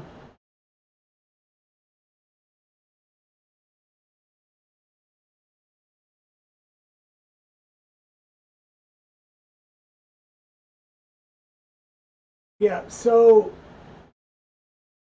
I understand like Joel was talking about having a dirty wash bin and then I'll say a cleaner wash bin. So basically like do the dunk and manual agitation for a little bit to get the majority off, then actually put it over into your cleaner um, alcohol bin and run it on your washer.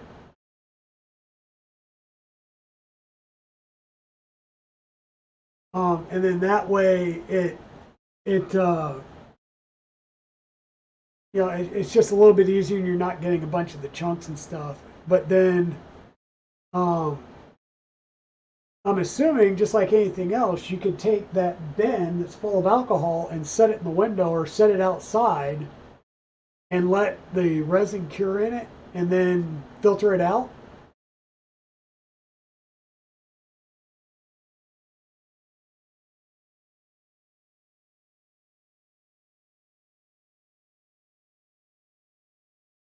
Yeah, so I've seen it.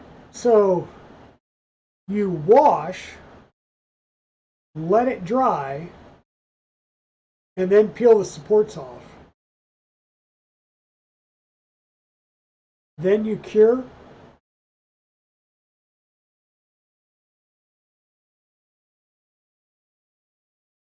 And then I guess at that point, once you've cured, then you can wash, peel, cure. Okay, and then after you're cured, if I'll say like if you have any little zits left over from the supports, you can just go in and file that down. Because like on your FDM prints, when you're using supports, you might get that one little zit where the connection was just really good with the support. You can just cut it off with a knife or something.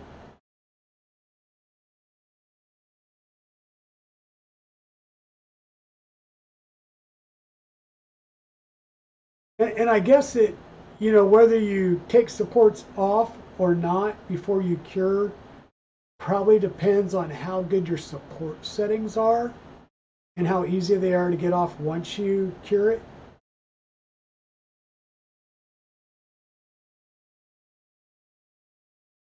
Yeah, the diamond files.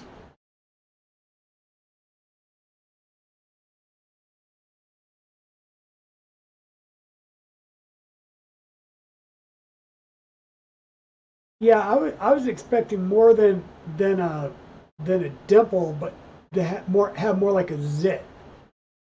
Like when you do FDM printing, and you may have like a little rough spot where the interface was.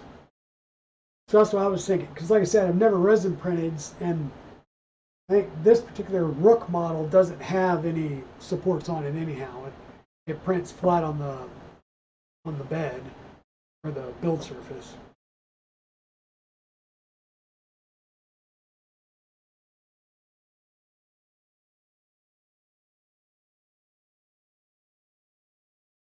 Okay, cool, Titan Gamer. That's good to know. Yeah, I hear a lot of people swearing by Tech, and I just know it's a lot more expensive. But I mean, if you're testing out the printability of a model, maybe use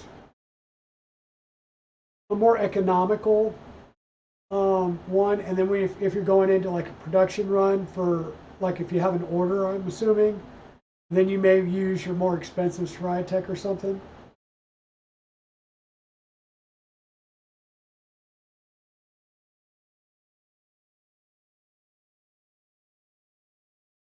Yeah,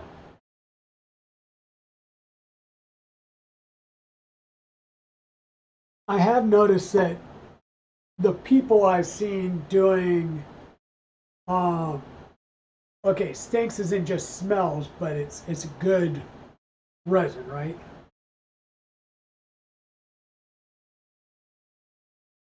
Um, well, yeah, I'm going to use what I can afford. And I've also heard a lot of people talking good stuff about the Anycubic. And so I have a lot of Anycubic, and I've got the one bottle of Elegoo that I got with the printer. So, and then I bought the slat mat and some extra FEP sheets to go with it.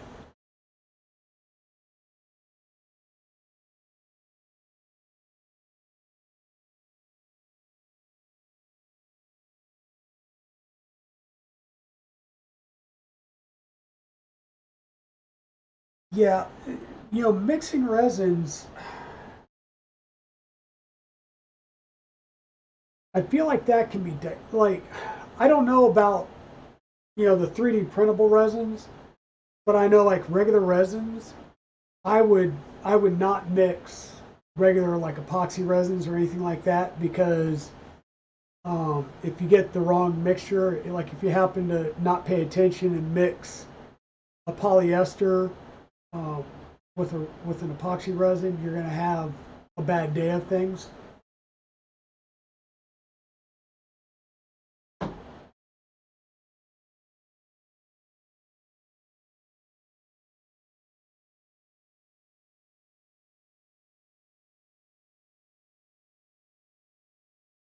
Yeah, I really appreciate you guys hanging out with me.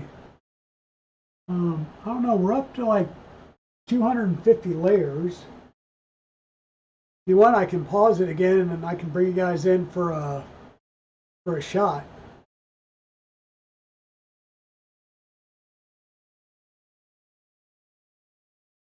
Yeah, like I said, I'd just be afraid of mixing different resins and, you know, having something crazy. Yeah, Pete, I tell you what, I am happy it's working myself. I was starting to get worried going, oh crap, don't tell me that this thing's bad off the, out of the get go and I got to turn it back in and get it. Because that's what happened. So, Evil Diesel is a good friend of mine. We were stationed together in Germany. And he came over one day and saw my 3D printers and wanted, had wanted to try and build his own and get into 3D printing. So he wanted to do a Delta. So he wanted to put together a Castle Mini. So I printed all the parts for him out of ABS for the Castle Mini. And of course, Deltas are notorious for just getting calibrated and getting, wrapped in, right?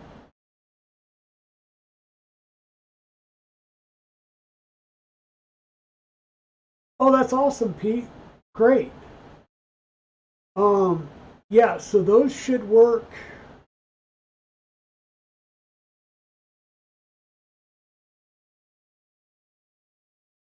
Yeah, those extrusions should work. Like I said, I did the measurements right here, so that way you wouldn't have to print the extensions, but the grill should still line up and match everything. So that's good. Um, gotcha. And did you get 40/40 or did you get 40/60?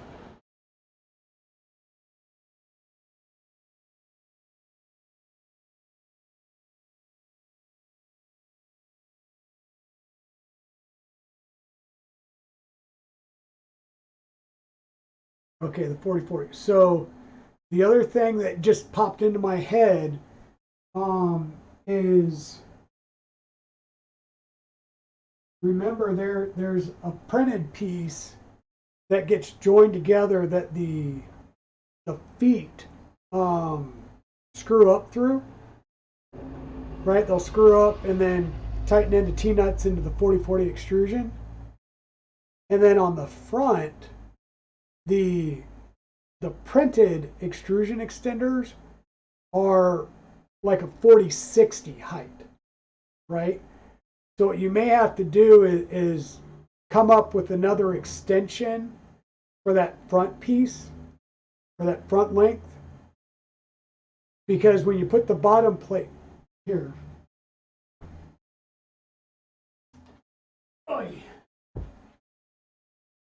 so this is what I'm trying to say is you've got these printed parts that turn the 4040 into a 4060. And then this printed piece becomes basically a 4060. And you'll need that because when you put the bottom deck panel on, it will have an M3 screw right up here at the front. So you will have to basically create another one of these links for the front that you can attach. Is kind of what I was getting at.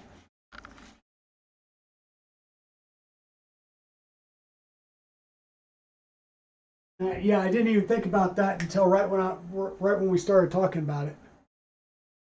Yeah, you should be able to just extend those other ones if you got some CAD skills. I would probably be a little hard pressed to do it, but I'm sure I could come up and figure it out. I mean, I've dabbled a little bit with modifying some parts in Tinkercad, but I will say, yeah, I'm definitely not a CAD person at heart. But yeah, gang, I mean, this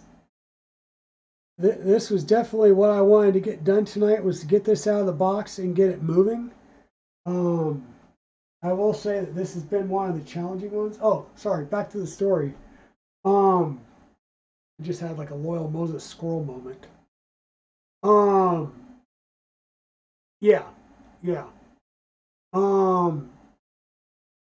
So with Evil Diesel, I printed that all the parts, and he got all the stuff to do his Castle Mini, which is a really old design, but it's a tried and true one. And he was having issues getting it calibrated and staying in calibration. And we worked through some stuff because he was also, when he built it, he was using a Duet board with RepRap firmware. And I've never used RepRap. If it was Marlin or Clipper, I got them all day. So I was kind of learning with him and taking what I knew out of Marlin and Clipper and trying to translate into what I was seeing in the settings in RepRap. Yes, thank you, Westery. And so what I did was I was like, okay, let me get him a focus so he has something that's working, that he can get a print on and have some success while he continues to mess with the Castle Mini, right? Some beginner Fusion bits. Okay. Yeah, and I've got Fusion 360 installed, and I also have, I was going to say Onshape, it's not Onshape, God. SolidWorks for makers. So I am a lifetime member of the Experimental Aircraft Association, and they have a cheap subscription for SolidWorks. So I have SolidWorks, and I just need to take the time to dedicate to trying to learn it. It seems fairly easy and intuitive, so hopefully. But okay, on your Discord, awesome, Chewy. So I got the focus for Evil Diesel. We got it put together. I went over there with them, pulled it out of the box. Great out of box experience. We're gonna get going. Got it all set up, and it wouldn't load filament. And I'm like, what's going on? And I quickly diagnosed that the extruder motor wasn't turning. So within a matter of minutes, I had the whole tool head torn apart on the Focus, and I'm I'm taking another motor and plugging it in, and that motor's spinning, and I'm going, crap, we've got a dead motor. Okay, well, I've got a bunch of them over here. So I come running back to the house and start checking all of my motors. And of course, they're using a oddball size for that motor, right? Photonics on YouTube. Okay, give me a second to grab a pen so I can write that down. And paper. Good. And so I can't just swap out a different motor, because if I do that, the tool head board for the ribbon cable mounts to the motor and it throws everything out of whack and kilter, right? So I'm like, oh, you're killing me.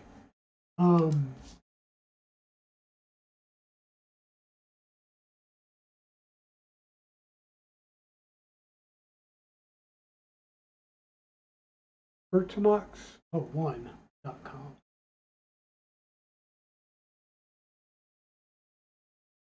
Awesome.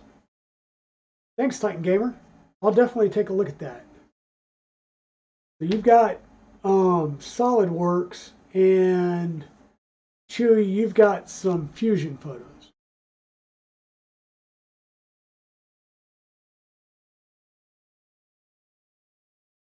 Heard a new? Okay.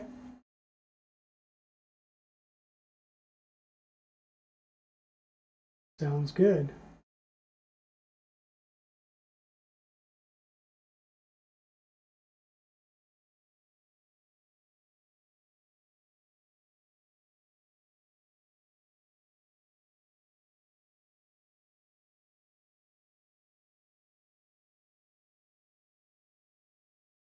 Yeah, so now I'm working with Dora and trying to get a new extruder motor shipped from China, because once again, it's an oddball shape, right?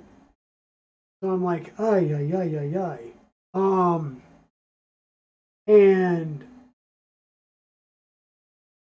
so I do what I always do, right?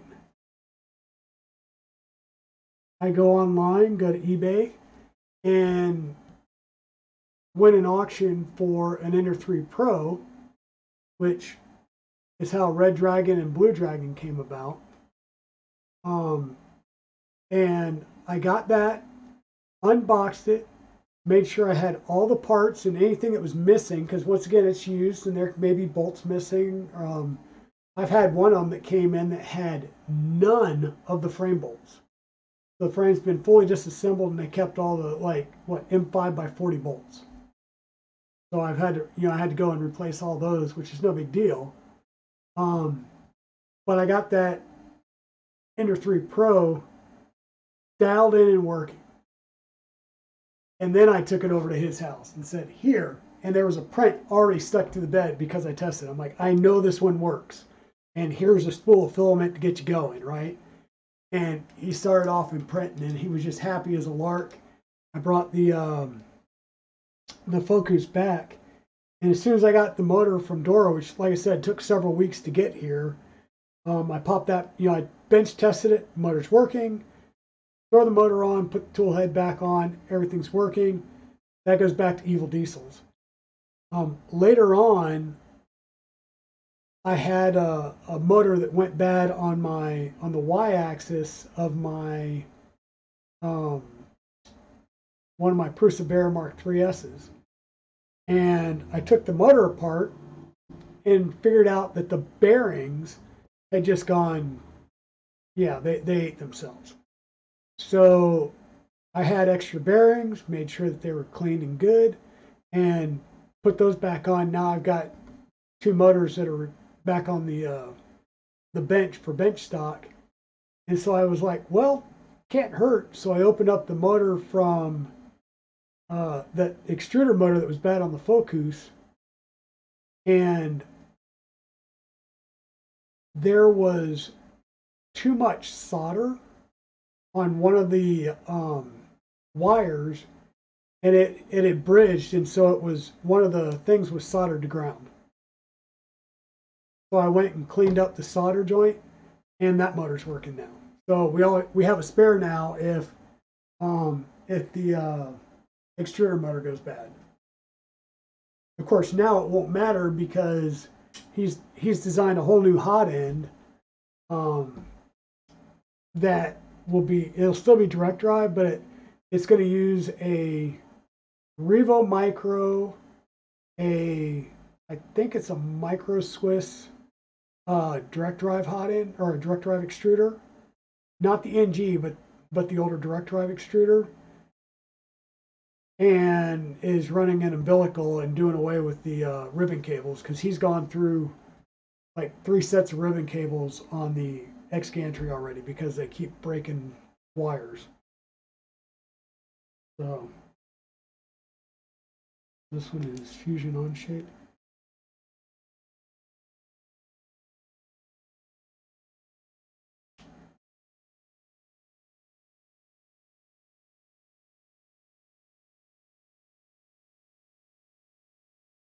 I can tell you that listening to this thing print is like a good white noise. Like I feel like I could lay down on the ground here and take a nap real easy listening to this thing just, you know.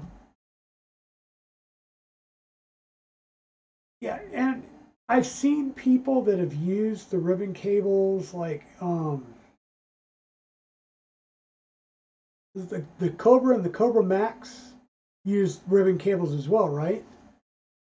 There's I know several companies have been using them, but at least the Cobra Max ones felt like they were, I'll say, more robust.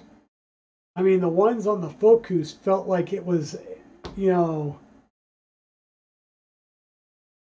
yeah, like a Raspberry Pi camera cable, you know. Oh yeah, this just yeah, that put me to sleep. I'm not sure if I can run this in the office during the day while I'm sitting here trying to work and do meetings.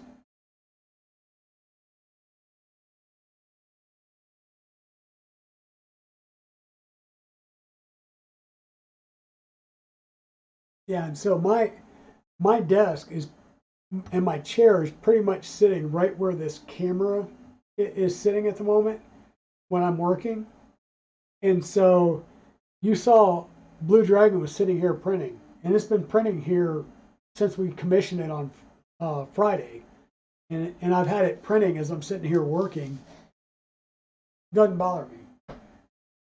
Meanwhile, Mrs. Dragon will be like, will you do something with the printers? They're making noise. And I'm like, me, it's soothing. I did have a good visit with the kids. Pete, thanks for asking. They were out here for about 5 days. They came in Friday night. We stayed up till about 1:30 Friday, Saturday, and Sunday watching TV and just hanging out and chatting and getting caught up and then we took them to the local diner here because I live in a small town. So we took them to the local diner a couple of times and had some good food. And they took off Monday. I think my wife had a dental appointment. She was having a lot of swelling from an implant that had just been done.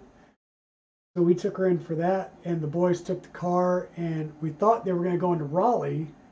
The next thing we know, they're sending us pictures, and David is walking on the beach. So they had gone all the way out to the coast and was, checking out the beach and hanging out. So that was pretty cool. So they were out all that day, just enjoying North Carolina and the great weather. But yeah, it was a good visit. We had a great time. I'll see them again in April when I go out to Rocky Mountain Rep Rap Fest. I'm going to fly into Denver on Thursday. Friday, I'm going to go down to Colorado Springs and hang out with some friends and meet the boys and check out their new home that they've got since we've been out here. And then go to Rocky Mountain Rep Fest Saturday, Sunday, and then come back home Monday. And then I think they're talking about trying to come back out here sometime later in the year, maybe in the fall. So, good times. Yep. And then, so I am going to do Rocky Mountain Rep Fest. I am going to go to Goshen for Murph. My younger son, my middle child, lives in the Goshen area. He used to live like literally 5 minutes away from the event venue, and he's moved further out now. But I'll still I'll still just go out there and hang with him, and then just drive over to Murph, and then I'm debating whether I want to go to Earth. Doing anything in Maryland is just hard for me. Being in the military, I was never stationed in that area, but I flew in. When I was stationed in Germany, we'd fly in and I'd have to drive through Baltimore a lot to go see family when I came in on a MAC flight. And just something about that town, and it's too close to the Beltway for me. Like, the only time I want to go up to the DC area is around Christmas time, because all the politicians and everybody's left. DC turns into a ghost town right around Christmas time. We go up to my brother's house in Virginia for Christmas, and then like Christmas Eve, we would take off and go up to DC and just check out a new monument. Because the monuments are open, but there's just nobody there. So it's easier to get around the town.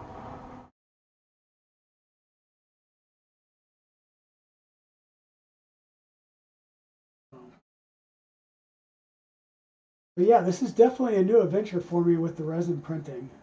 And I'm so looking forward to printing out the miniatures and some more of the fantasy prints. Like, I know you can get some of them well on an FDM, but you can get just so much finer detail on a resin printer than you can on a normal FDM print, unless you go with.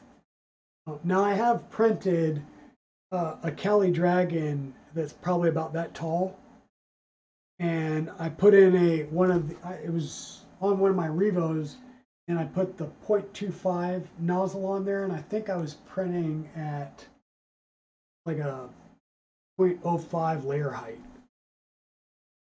Yeah, you can get really good prints. It just takes time. And the one thing with a normal FDM printer is the more you add to the plate, the longer it's going to take. Where with the resin printer, load the plate up, because it's still going to take the same amount of time. It's going to take the amount of time for the tallest item, regardless of whether the plate is full or not. So, yeah, and that's the one thing I haven't done is gone to the Smithsonian.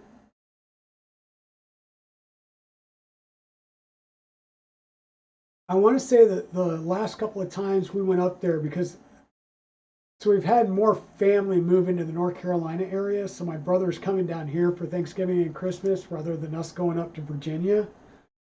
So we haven't been up there recently. But when we go up there, I want to say the first couple of times we went, the Smithsonian may have been closed still because of the COVID stuff. But we were able to, to get out on the mall, the Capitol Mall, and walk around to the open air. Like walk around the Washington Monument, walk over the Jefferson Memorial, and walk over and see Abraham Lincoln and stuff like that, because those are primarily outdoor venues.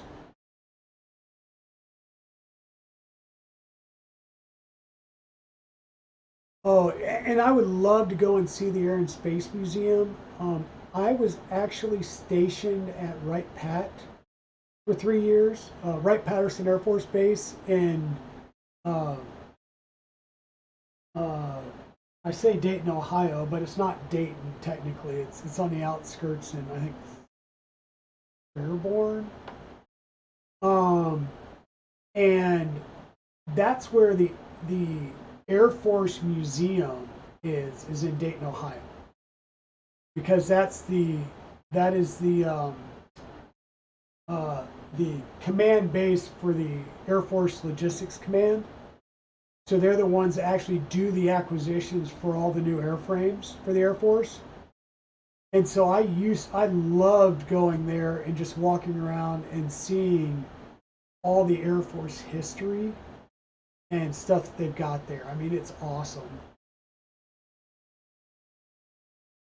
Yeah, and then I've been to um, Offutt Air Force Base and a couple of the other Air Force bases where Air Force Space Command has stuff at. And so I've seen some of the missile museums as well, and the various missile museums that they've had.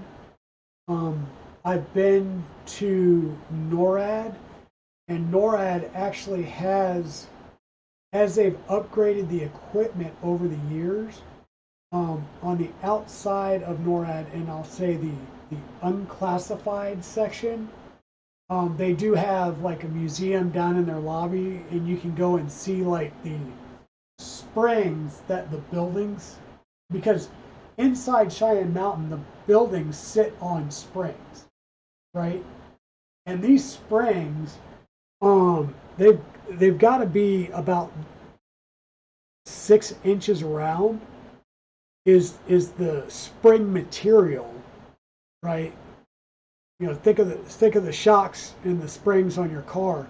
These springs are probably 6 inches around, and they sit probably 4 feet high, uncompressed. And there's, I can't remember how many of them are under each building, and each building is 3 stories tall, and they're all interconnected, so the buildings can move on their own, and they have like gangplanks between the buildings, right? So it's made to withstand a nuclear explosion against the mountain itself, as well as like any earthquakes and stuff like that. So yeah, it's really cool. And then the same thing for the missile warning radar sites that I went and visited. You know, they've got, each radar site has pieces of the old systems that they keep around that are part of a museum on on the site, because it's well guarded. So I mean, when you come in, you can kind of see how the missile warning has evolved since like the early 60s. You know, that was pretty neat as well. So and then you got the tank museums and stuff at like Fort Knox and uh, Kentucky, right, Westry. So they've got that. So there's a lot of cool museums out there. Like I said, I love the Air Force ones just because I love flying. Um, but yeah,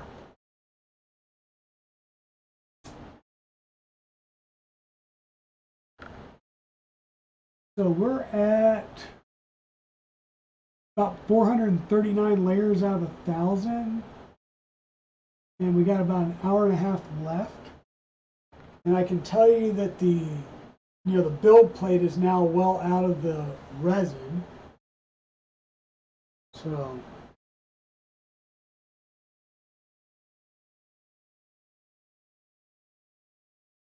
what you guys think? Should we do a pause and take a look at it again? I think we should. We'll do a pause and take a look.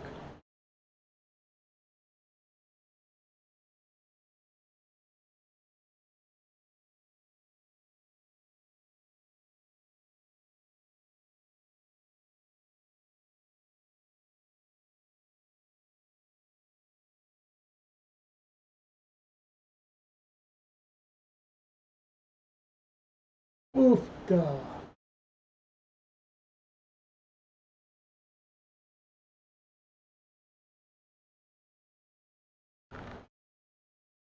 Well, guys, I say welcome to resin printing because I think I have my first detached print. I will pop you off and bring you guys in close. Okay, let me get that figured out. But yeah, there's no print hanging there. So now I'm going to have to do some checking because I'm pretty sure that we had connectivity before, so I've now got debris in the vat that I will need to work out. Sorry about all the movement. I probably made a few people sick right there. So we will go ahead and hit stop and confirm. All shnikes.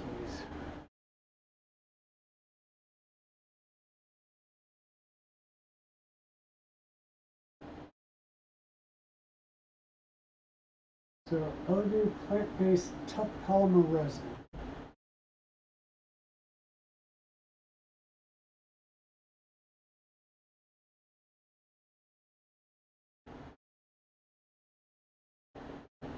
And yep, I've got crap stuck to the bottom.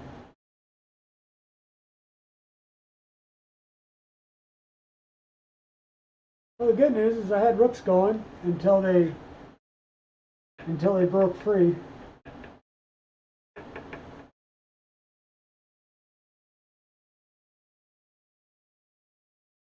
So, okay guys, I'm going to need your assistance on the game plan. So when this happens, I'm going to assume that I now have to pour the resin out and then scrape it off the vat.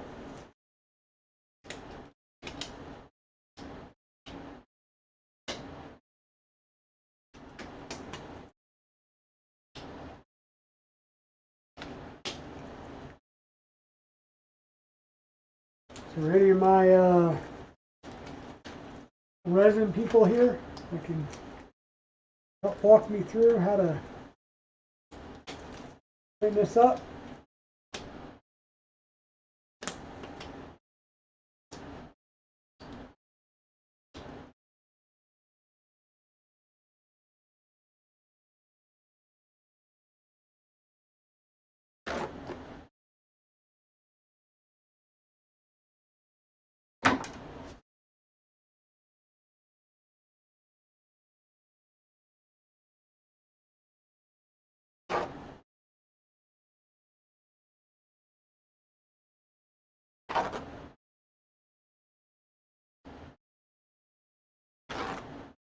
As much resin as possible to drip off the build plate.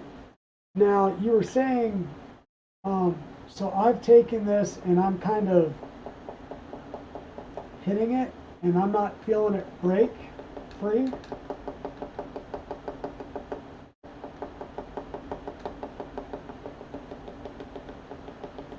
So I'm not sure if I can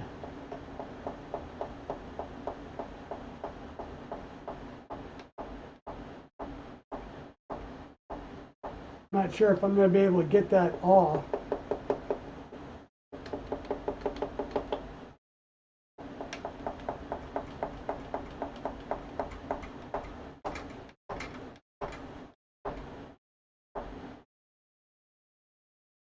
Yeah, so that's what I'm thinking, Pete, is I'm going to have to drain that vat because it's not coming out.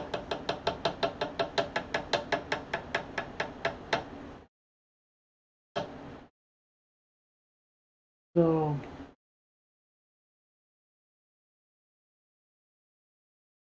we're going to drain the vat back into here and we'll strain it in the process.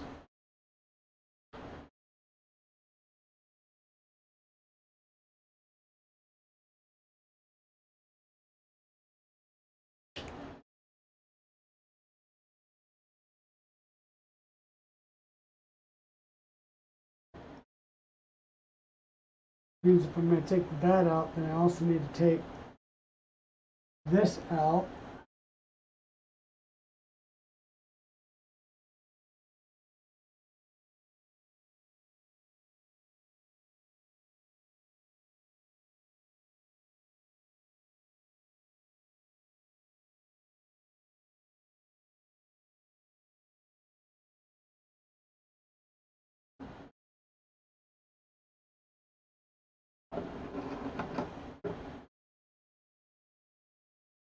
Yeah, the paint strainer will let me get the resin back in the bottle. I'm going to use this to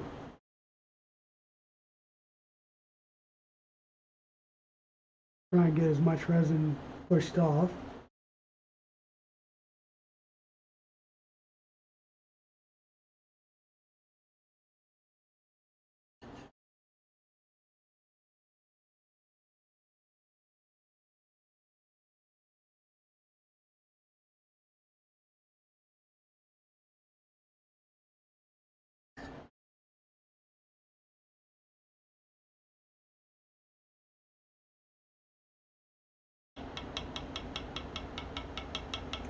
And yes, Pete, I do have a paint strainer.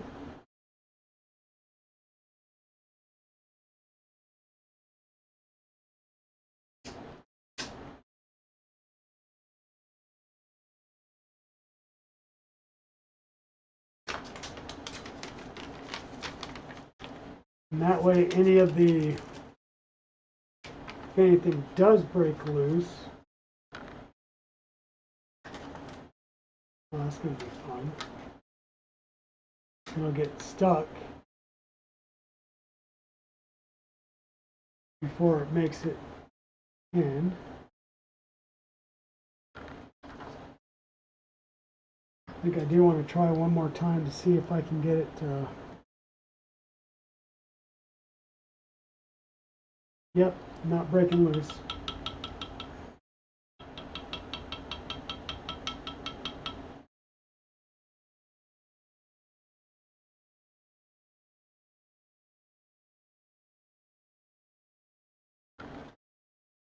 That there.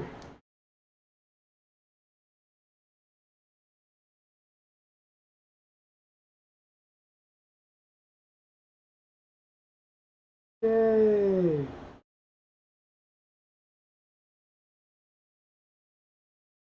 We made a mess.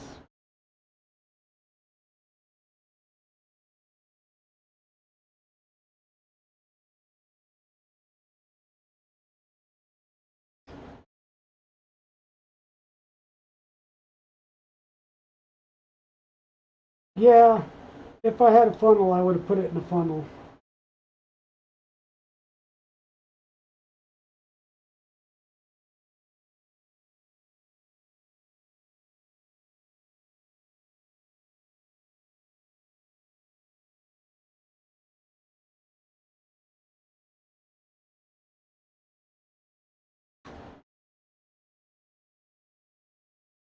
And if I have a funnel, I'm going to have to definitely go look for it. So,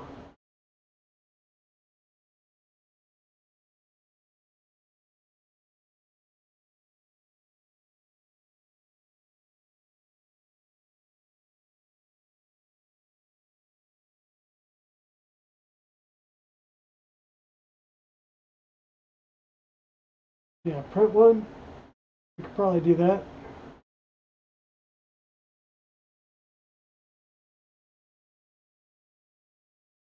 Yeah, I know it went down the side, Wester. I'm going to have to do some cleanup here.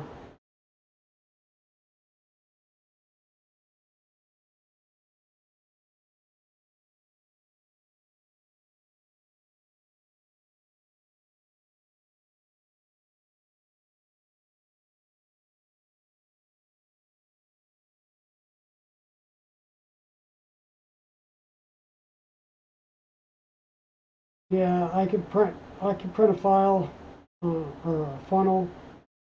I think I have some downstairs. Probably what I'll do is I'll make another trip to Harbor Freight tomorrow and just get a bunch of funnels. I think I have a bunch of paint strainers already.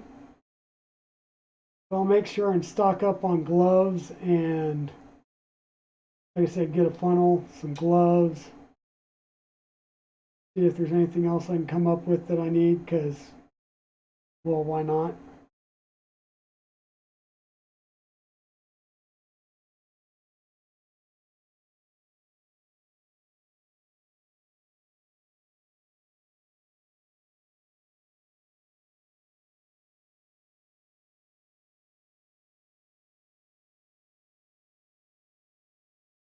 And this kind of reminds me of the consistency of like Pepto-Bismol.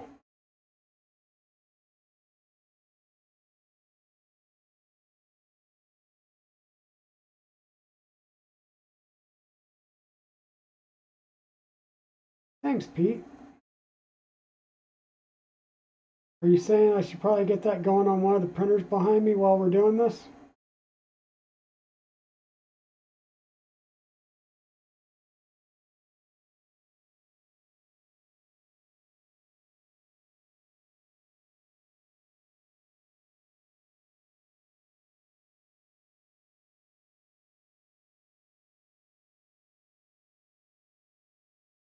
Now for my resin printers, do you clean your vats out after every time you're done resin printing, or do you like have covers that you can cover your vat and basically keep them sealed in a dark room?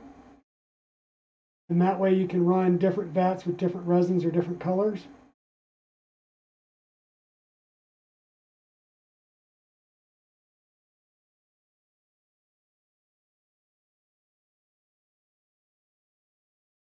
Yeah, print the cover for the vat.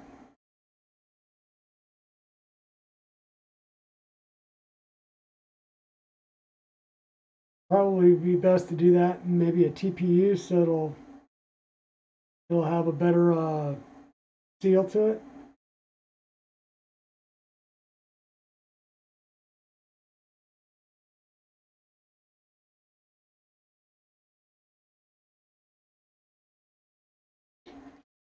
Okay.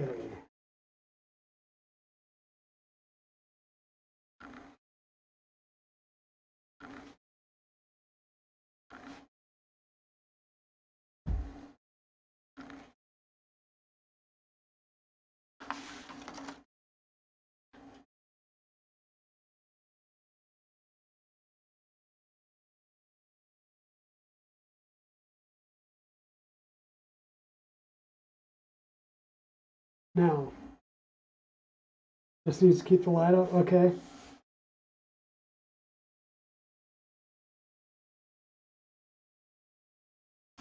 So now that I've got this mostly sopped up and out of the way,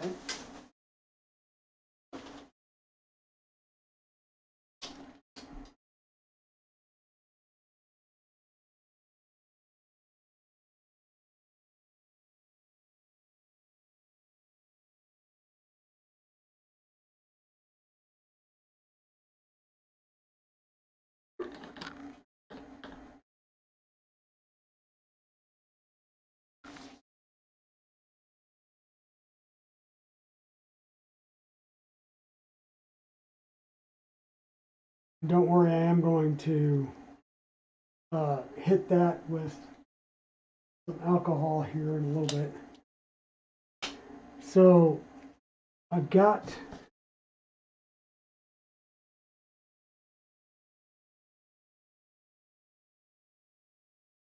my two roof bases here.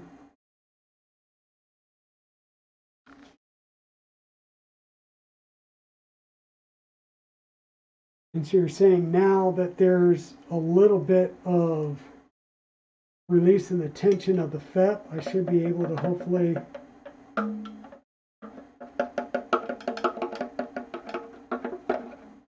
get underneath it.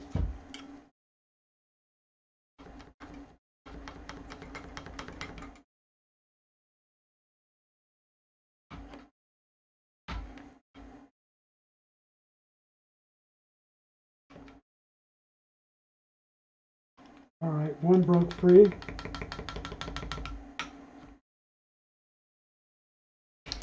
And the second one broke free. Good.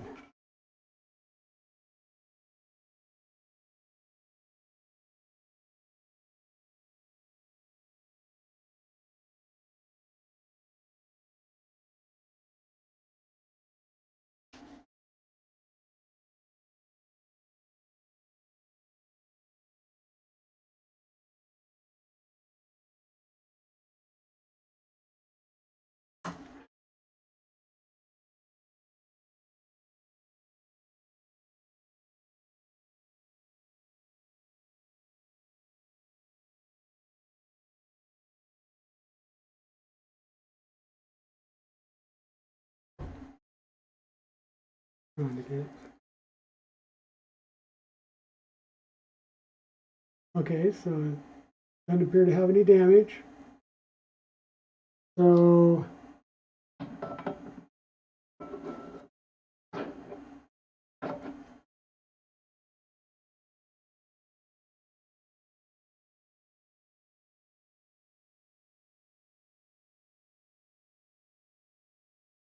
now what I'm thinking is, rather than go with the rook, since we're using the plant-based stuff, do we want to try and just slice our own file? Something that we can set the right parameters for the resin for?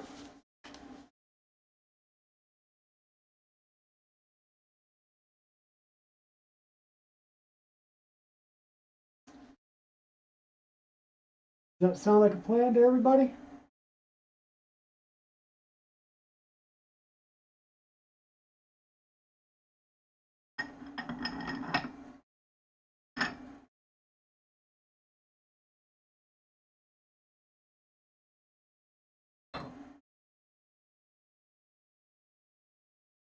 Yeah.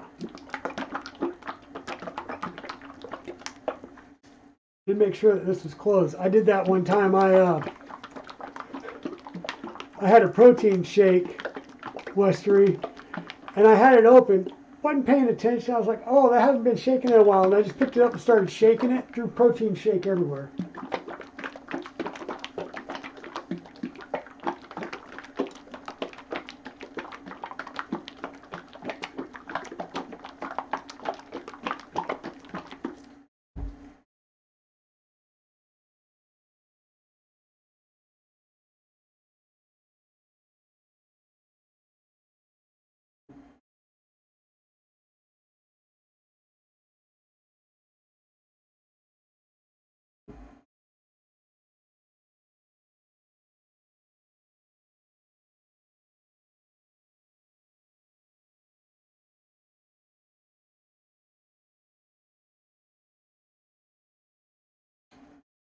And they do provide some, I'll say, files from Elegoo. So I will actually just take one of those files and we'll look up the information on these. And I'm gonna have to go get me some new gloves. But we'll take one of their files and slice it and then get it over here.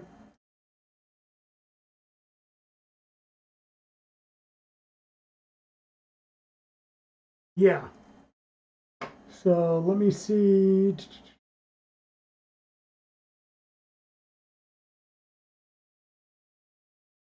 Would have been under this.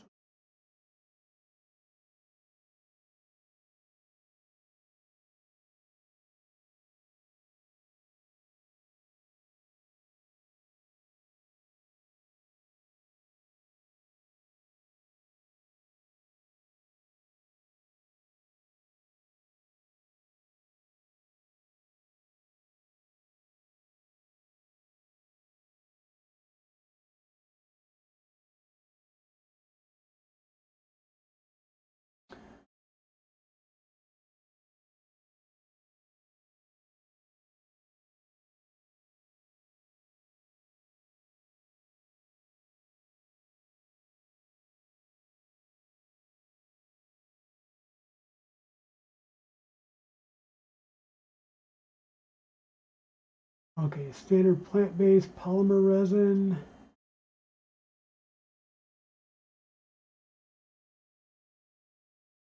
I know we've got the plant-based tough. So gray, 35 bottom, 2.5 normal, layer height 0.05. So, pizza box.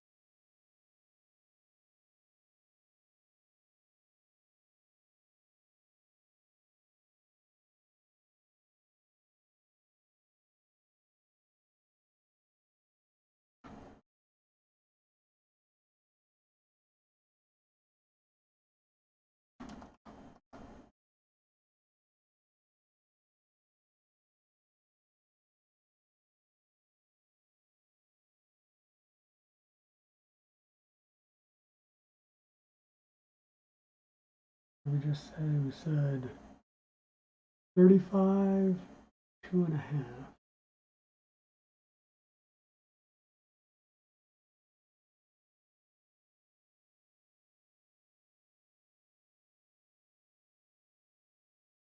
That's what we have set.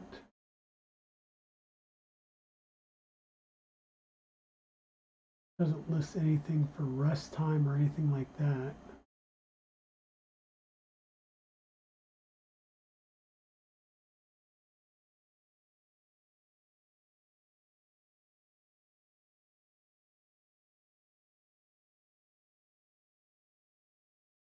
Okay, I mean, that's what we'll go with. And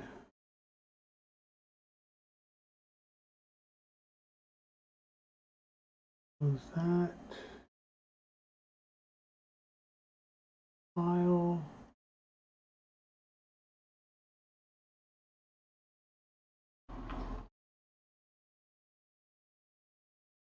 Document.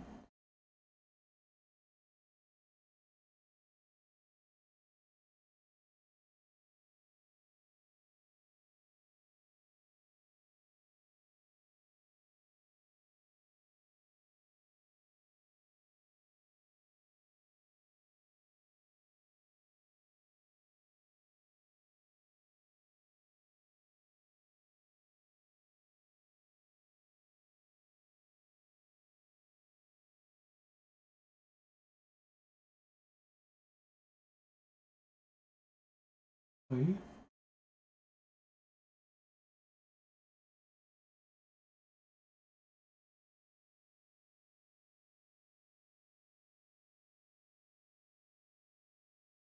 Well, that's great. It has files, but their Teaching box won't let me load them.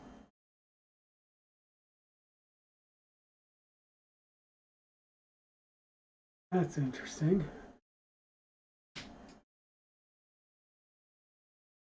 I wonder.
Oh my gosh.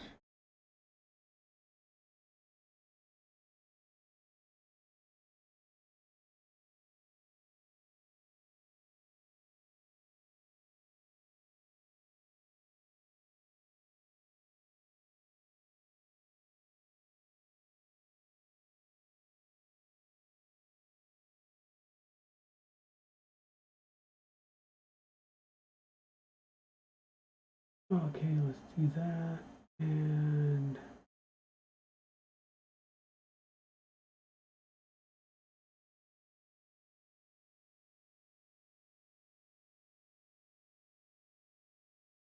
Let's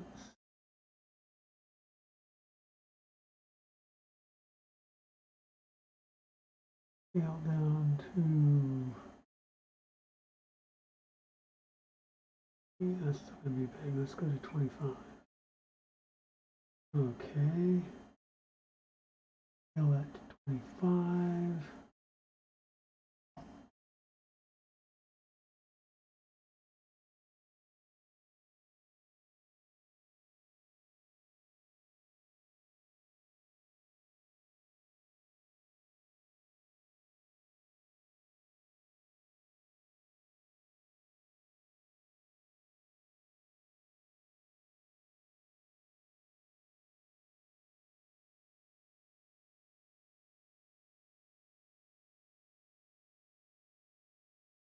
Okay.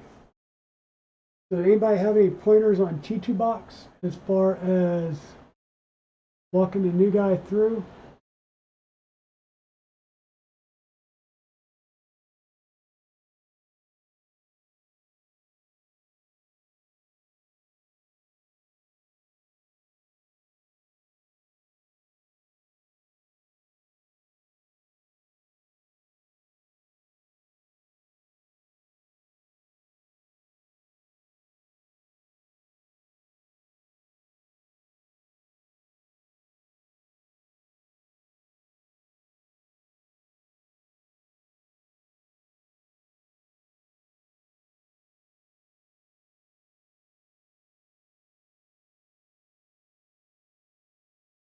Sorry, no, I'm not being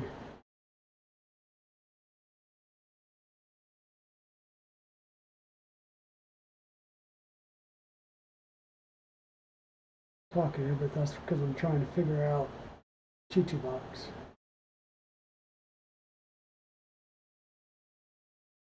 Like an automated support.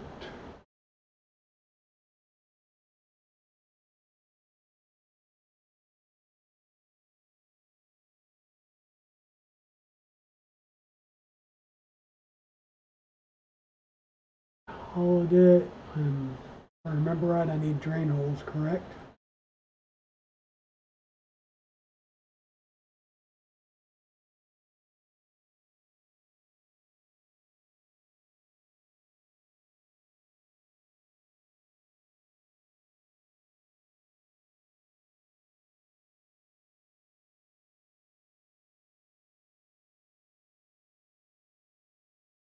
Okay.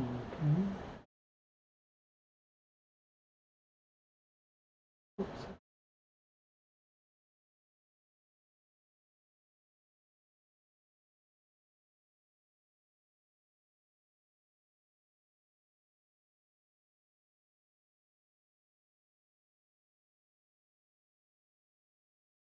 Hey, I'm gonna figure one piece out, so that's good.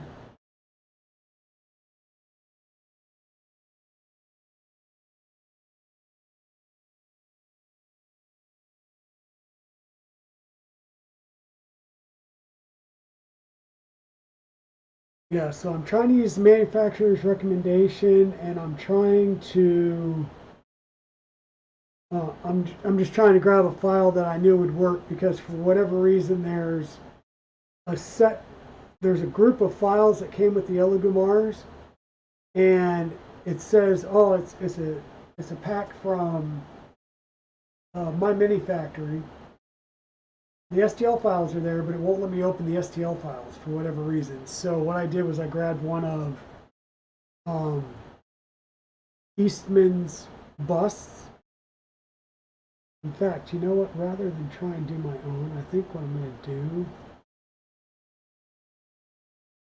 I think I'm just going to take his unsupported.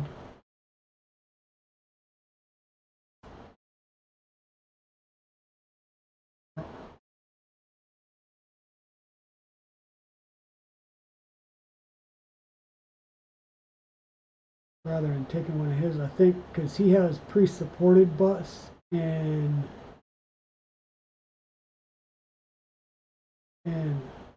lychee slicer, but also one for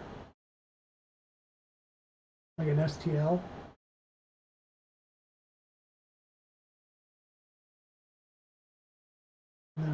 to assume, yep, it's already hollowed and all that goodness.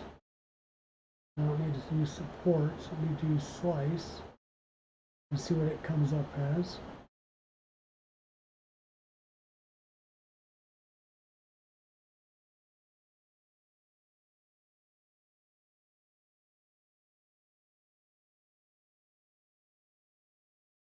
$3.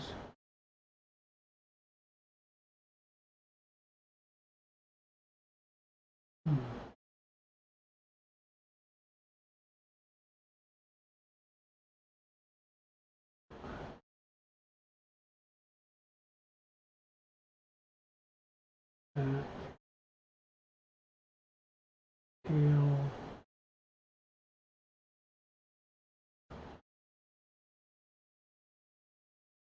If we can scale it down just so it'll go a little bit faster.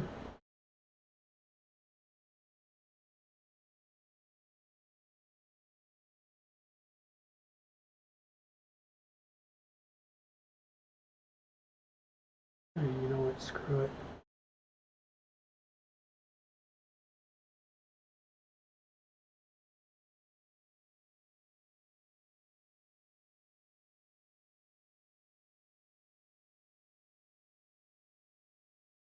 I'll get that sliced. Oh.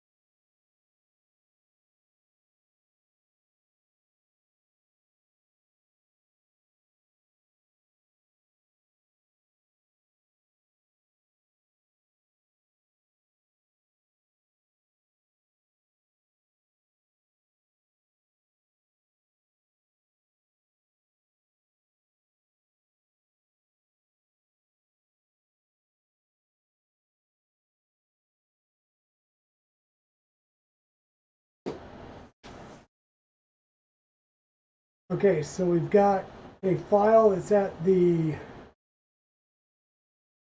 in Cheat Sheet box. It is a base for Joel from Last of Us, which is an Eastman bust that just got released. Figure I'll do the base because it'll be small enough. And I just sliced that using the recommended settings per the spreadsheet for the Elegoo resin that we've got here. And it's on the SD card, so let me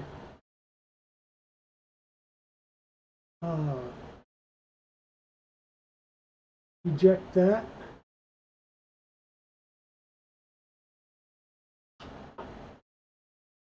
We'll get that and see if we can't get that going.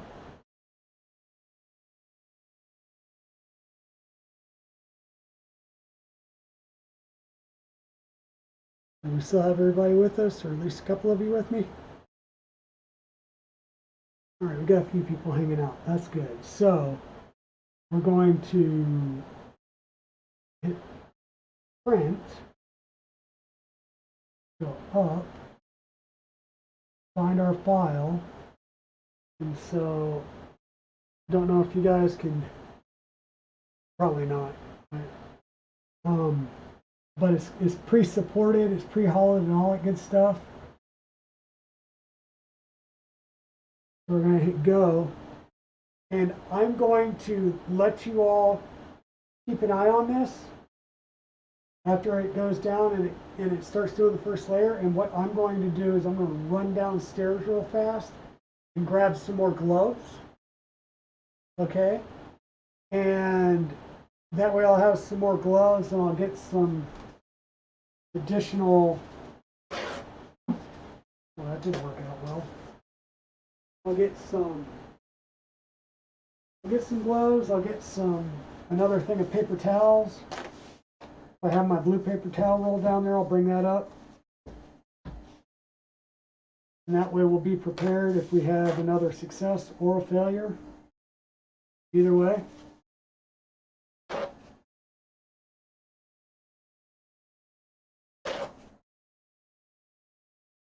And I know I still need to wipe that down with some rubbing alcohol.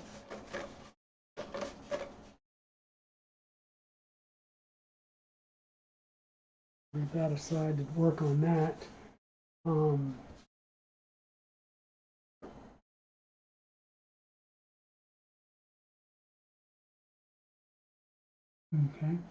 And so this is going to do a base layer and then start. So what it did is rather than put the base down flat, it cocked it at an angle so that everything on the bottom is going to be, you know, like a or not a brim, but a raft with supports.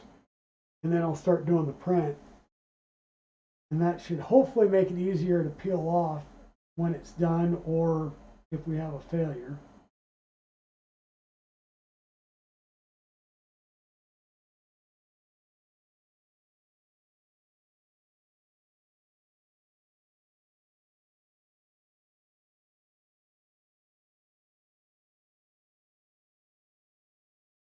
And meanwhile, let me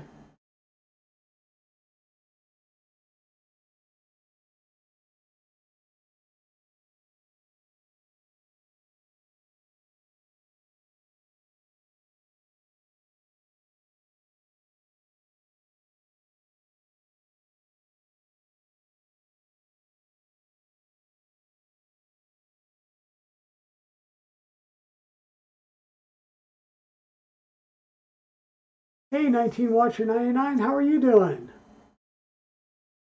Thank you for coming over and joining us. I know I'm running way later than normal. We've been having fun playing with our new 3D printer, resin printer that is.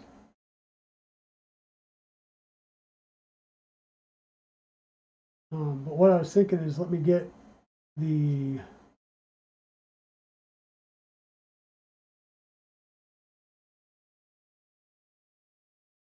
I will get a file going to do a funnel.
So how are you doing tonight? You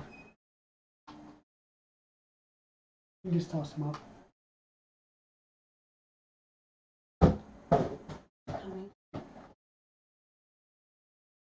Okay. Thank you much. You're welcome. You got nitrile gloves.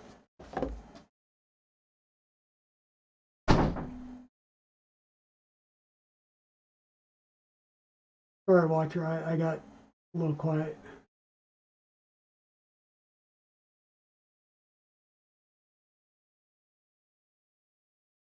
Yeah. Chewy was trying to help me out because I am brand new to resin printing, never done resin printing before, and I just needed to give it a try. So we started a new print, and this is it is a pre-supported file by Eastman.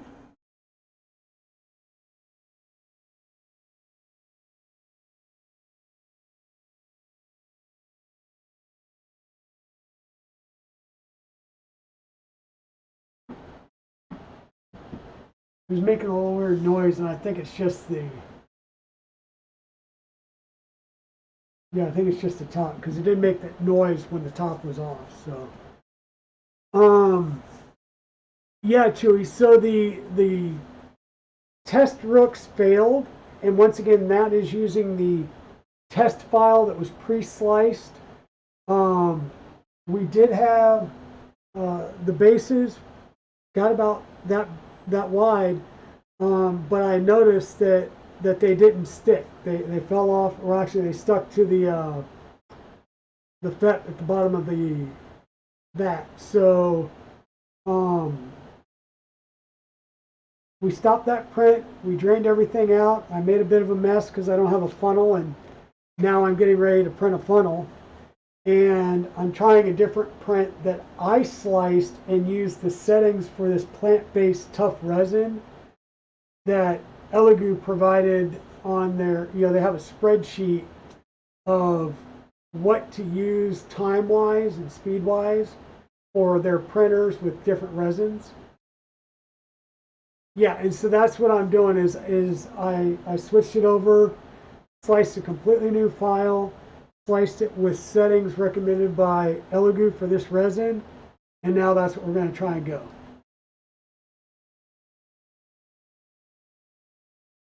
You got I'm assuming, free trick to show me? Okay.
Does it have a tank clean feature? What do you mean by tank clean feature?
Sorry guys, I'm trying to slice up the funnel real fast.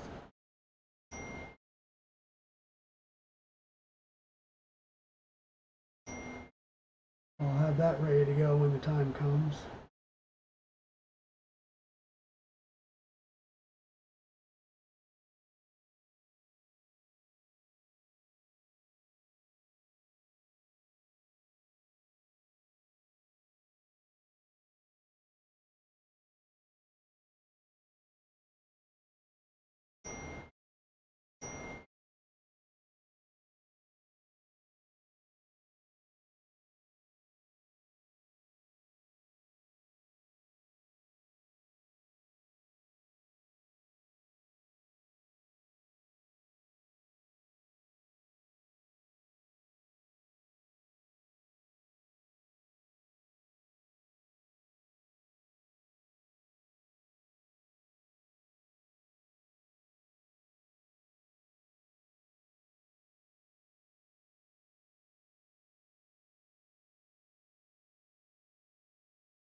Okay.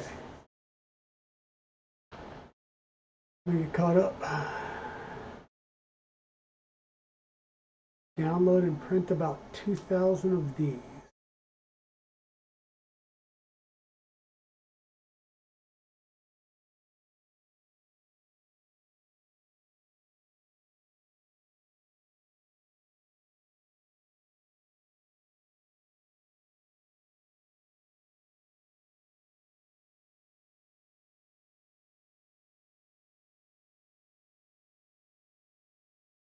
Okay, so you say download and print about 2,000 of these.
You cure this onto the bottom of the tank with the bottom layer exposure and gently peel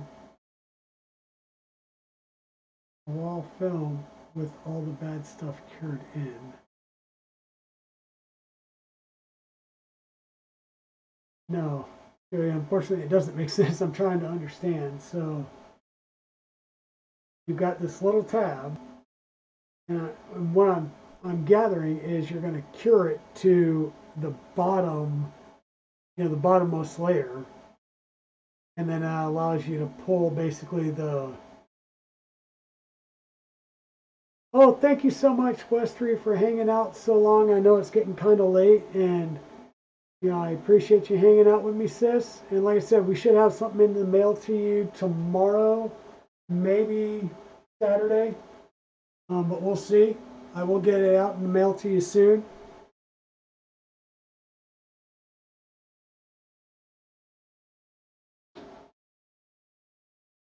Okay, so I have a failed print.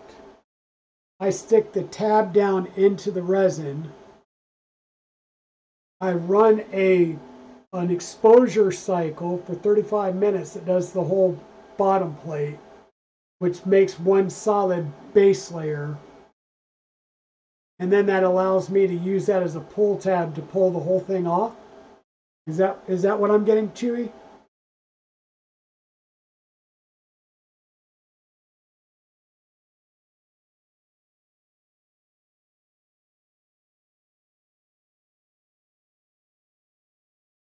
Okay.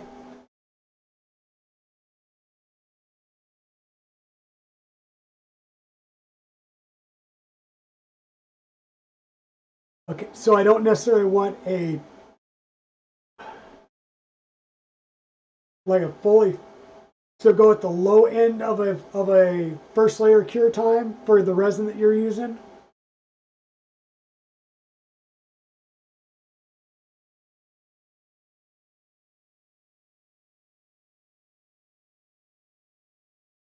Because yeah, I think they were saying like 35 seconds for the first, or for the bottom layer cure time on this. Yeah, okay, so it's whatever the bottom layer cure time is for that particular resin that you're using. And you're gonna stick that tab down in with the failed print, run a full plate exposure, right? For the mid range of whatever the time is. And then that way when I pour out the additional resin, I should be able to just pull out like that whole first layer with everything else that was attached.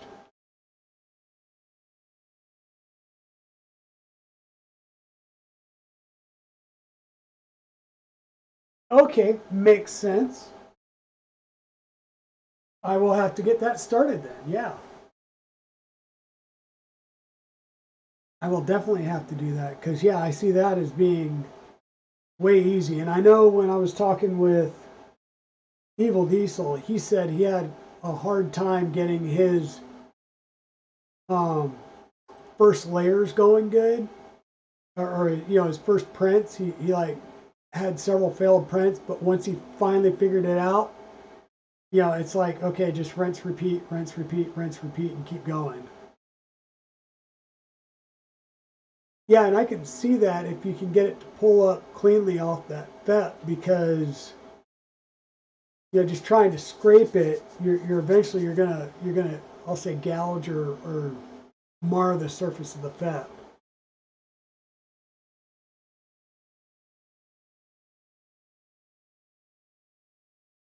And I'm wondering if I should like order a few extra vats just so that way if I do pooch something, I can actually pull one vat out, put the other vat in, and just pour the residual, filtered of course, into the other vat and keep going.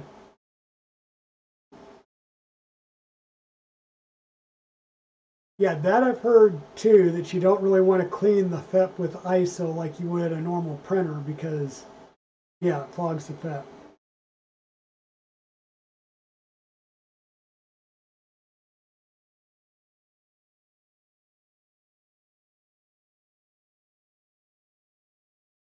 So have a total of 3 vats or 3 more vats, so I have a total of 4.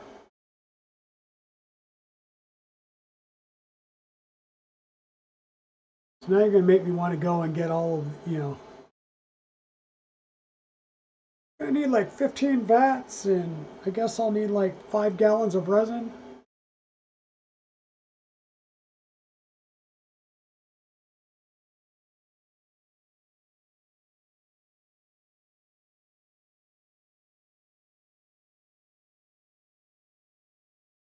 Well, that's what I was thinking, yeah, is if I had a good way of stacking them and keeping them from being knocked over, then yeah, store the, you know, like I said, cover them up, maybe put them in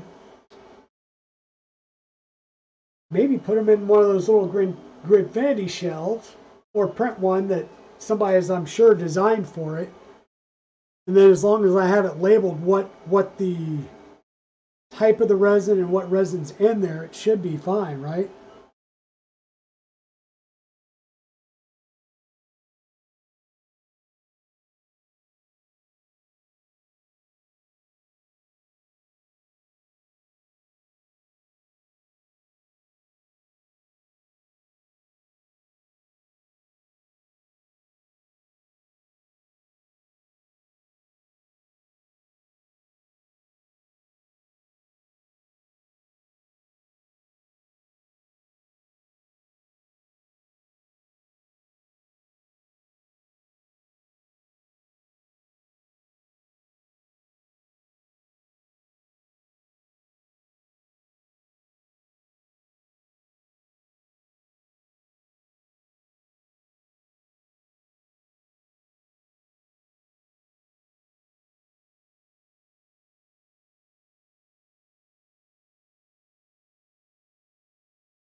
Oh wow, the replacement LCDs really aren't that bad in price either, are you?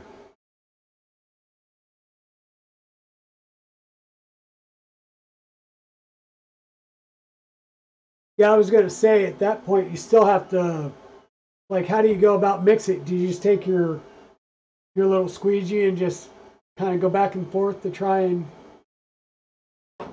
hey, Aceticraft, hey, you know, Aceticraft, you didn't miss much. We had a failed print. We made a mess pouring the resin out of the vat back in the bottle. We got the failed print off the bottom of the vat. And we got it all put back in there, and I sliced a model with settings specific for this resin that I'm using. Well, you know, there's an opportunity for another failed print. I mean, we're 123 layers in out of 1,361. Hey, Titan's Revenge, how are you doing, my friend? How are you doing? So we're printing with resin for the first time. Thanks to Chewy and oh crap, Chewy, I can't remember. Was it Tech Titan? You know, I'll tell you this, Titan Revenge. This plant-based tough, I don't necessarily smell it, but then again, you know, I've had major sinus issues for a lot of my life. Yeah, Titan did it, and so yeah, my sense of smell comes and goes whenever it feels like it. My wife just did bring up some more gloves and was like, "Man, it stinks in here," and I'm like, "Okay, well, I got the window open. It's still 64 degrees outside, so having the windows open is still valid at 10 o'clock at night here in North Carolina."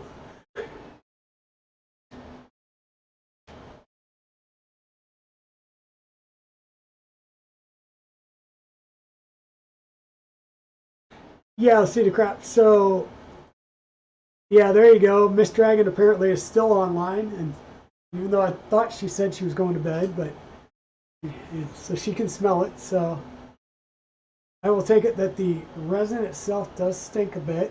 But this is the plant-based resin. I also have a water wash resin in gray from Anycubic, and some Echo UV resin in gray from Anycubic. And I also have, I think it's transparent green in this Echo resin. So we'll, so basically I attempted to run the plant-based resin using the default test print that, the pre-sliced test print. We had some issues with it apparently not taking 0, and I think the printed instructions, it told me power it on, raise it up, put the bed on and drop it to 0, which I did, but apparently I did something wrong, and the community helped me get my printer working. Which, like I said, this is the first time I've done in any resin printing, so that's been good. Yeah, the mess, the smell, I'm sure I'll take crap about the smell, and I'm going to wind up with this out in the garage after it gets a little bit warmer. I mean, we're still February. We still have some cooler temperatures coming in the forecast.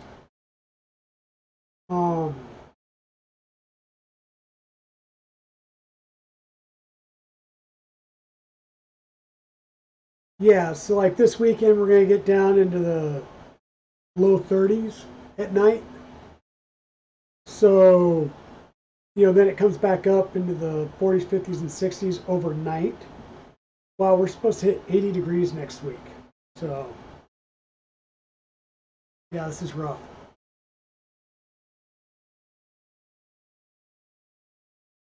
Yeah, and that's what this is. This is the plant-based tough photopolymer resin. And I figured it would be a little less stinky.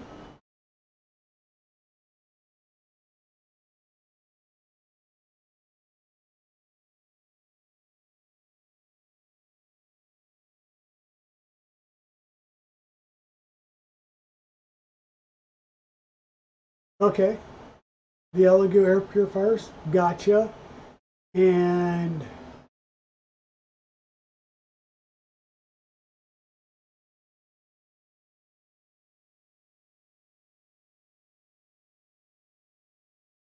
okay, so the Sunlu ABS is good. Yeah, and I do have a couple of air purifiers, Titan's Revenge, so I can always bring one of those up here and set it up just for extra.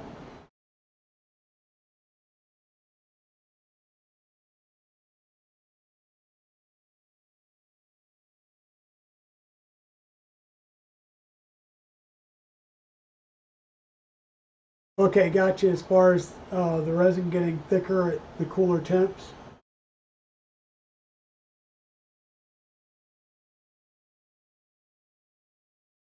Oh yeah, yeah.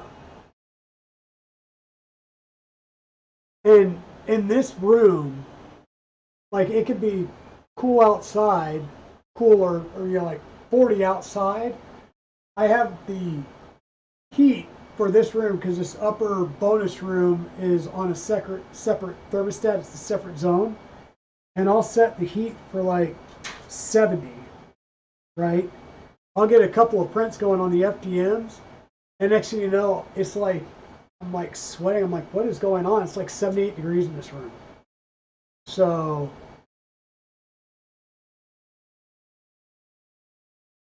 okay, so yeah, you sent me a link to the resin you used. Okay, acetocrack. Did you send that via Discord then? I take it, or I guess you have my email. I can't remember if I gave you my email. Anyhow, but yeah, I've got to get your prints. I got to get them sliced and queued up so I can start ripping those off. Awesome.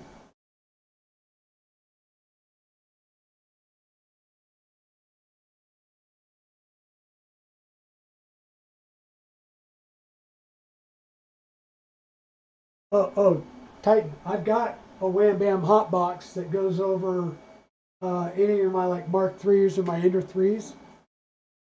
So I use that all the time. That's what I use to print ABS. Um, so you switch cameras real fast. Yeah, I've got the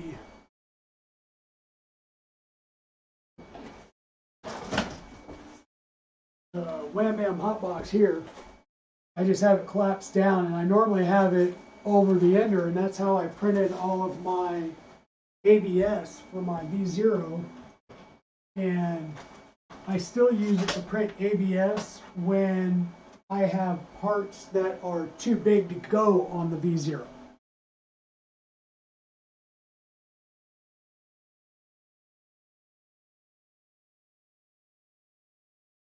Print all the plastics all the time. Yep.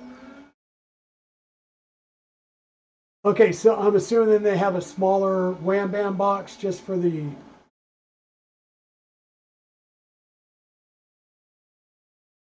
Yes, Osito, this is my first resin printer. Um, this this was given to me by Evil Diesel and his wife to thank me for all this, to thank me for getting him into 3D printing. So now he has the Castlemani project printer, which keeps getting taken apart and put back together. The Focus that he's designing a custom tool head for. He's done with the ribbon cables, and he's going to go to, it's a Revo Micro with a Revo Micro with the Micro Swiss direct drive extruder, custom mount, and switching off over to an umbilical for all the cabling. Yeah, and the big Wham Bam does as well. It has a spot in the back top right that you can connect in a fan and do ventilation for.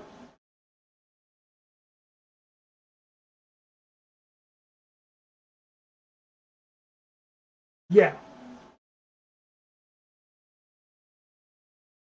yeah, exactly. And so he had the Castle Mini, the Focus that he's already modding, a Ender 3 Pro that I got him when the Focus didn't work out of the box. And the Ender 3 Pro is now running linear rails on Y, and it's only a matter of time before he does X. Um, and he's got a Mars 3 Pro.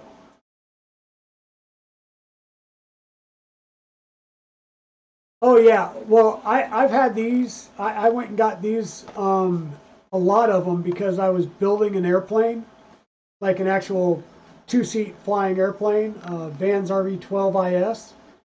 And when it came time to start using or building the fuel tank and using the fuel tank sealant, that stuff, holy crap, it gets everywhere. And so I every time I see these and they go on sale, I go and just buy everything I can get my hands on. Because we also do other woodworking projects and stuff like that. Yeah, and I have a Harbor Freight right across the street from the Walmart. So we'll go hit Walmart, and then I'll go over to Harbor Freight for something.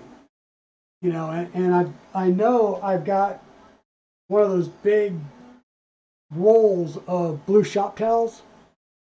So I'll probably go and get a couple more of those to have on hand because yeah, you know, doing paper towels. In fact, I need to probably run down and grab another roll of paper towels for now.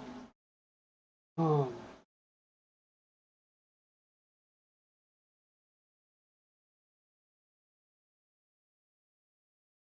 yeah, Cedar Craft. Once he feels comfortable with that Focus hot end setup, I'm sure he will make it available without a doubt.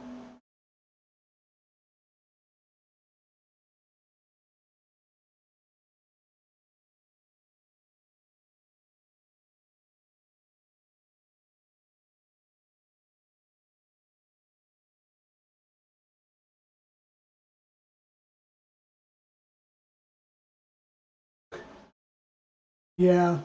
So yeah, hobby-wise, well, I took up hunting when I moved out to North Carolina, so I've got that going. I was already in the process of building the airplane, so I'm on the fourth out of 6 kits building the airplane.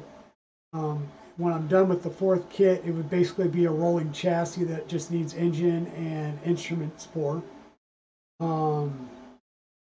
3D printing. Started off with, you can't really see it, but there's a TiVo tarantula down here that needs to really be revived and basically torn down, rebuilt. And from that, it just kind of spiraled to the Ender 3. So I followed Thomas and Lederer's build series on basically how to build the cheapest Prusa Mark II. So it actually uses, a ramps board. I think I did go up to, got off the 4988s to the, what are the other Elegoo drivers before we got into the TMCs. But it was running those, and the lead screws were literally 5mm threaded rod. But yeah, all that printer is still alive and working today. I gave it to my boss, or who was my boss, and she prints with it. I keep telling her if she brings it back to me, I will actually upgrade it to actual lead screws and probably make it a Mark III. Probably what I would do is take my Mark III that was also a self-source build down here and give her that one, and then just take the other one and rebuild it. Probably making another bear.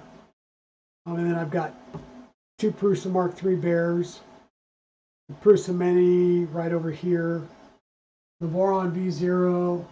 I now have 2 Ender 3 to switch wire conversions, the 300 cube D-Bot Core XY, the Ender 3 Max, and the Ender 5 Plus, which has been converted to the 0G Mercury 1.1 with Hydra.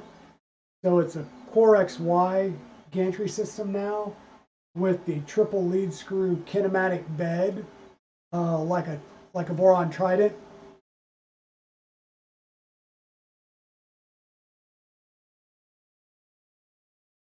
Yeah, and then I've got a baby belt over here, which is just a cute ass little printer to tinker with. Like I said, Evil Diesel got me this, and I do have the extra films, and I did get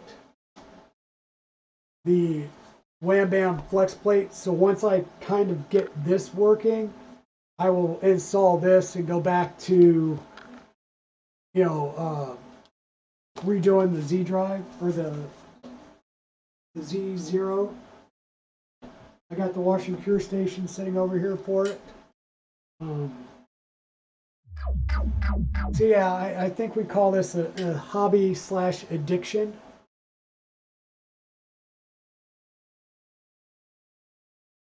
3-day cure time on the flex plate.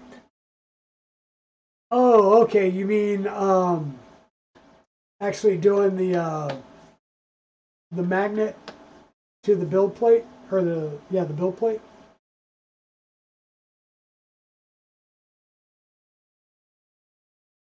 Yeah, and I'm fine with that. I mean, I built enough printers before. I normally let I'll do the magnet on one side, then I'll do the magnet first, then flip it over and put the the silicone heat pad on the bottom of them, and then do the edge with RTV, and then you gotta let it sit for a couple days. So yeah,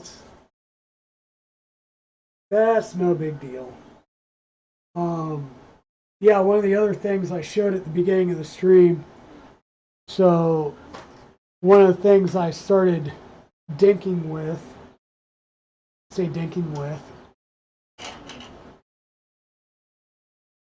was with Blue Dragon, which is the Enderwire we just finished building on stream. This is Toymaker 3D's Gen 1 Transformers. So this is Megatron.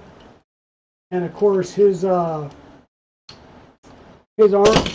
came off, and of course his base keeps coming off. I need to gloop the waist in, and his arm keeps coming off because it's all ball socket joints. But dang it, I'll mess with that later. But I'm starting to print the Ultra Magnus now, and then for the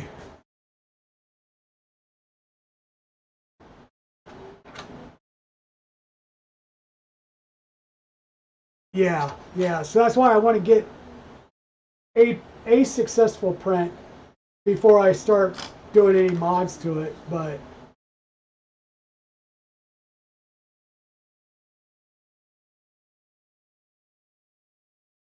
yeah, dude, the Transformers are really cool.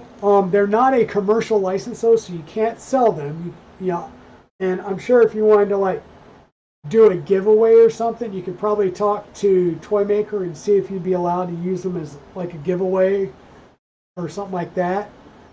But and then the other thing that I got here, because we can't leave well enough alone, I don't have a so I'm running the 0G downstairs headless, right? I do have a camera on it, so I can start a print from up here and watch the first layer go down. But if I need to stop it for any reason, you know, if I'm downstairs and I hear something start going crazy, I've got to log into my iPad real fast and then try and stop it because I don't have a screen on it. So I figured if I'm going to get a screen,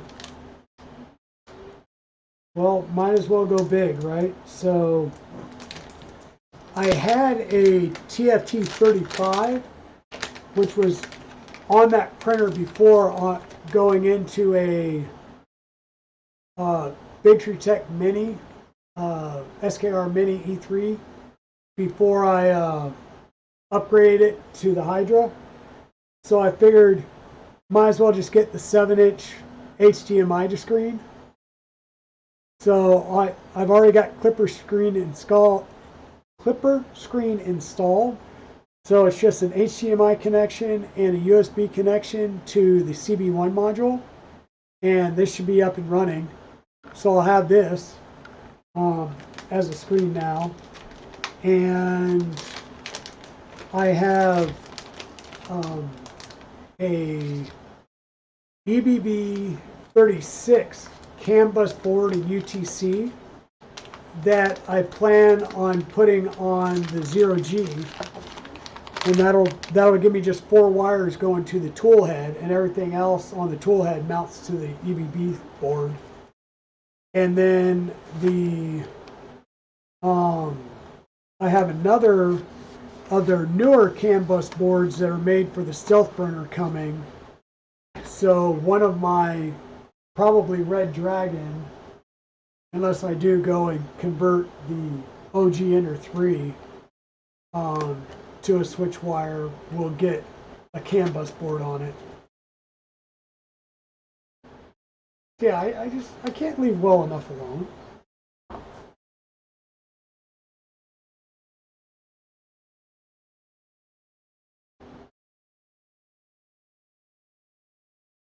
Yeah, that's me, Titan.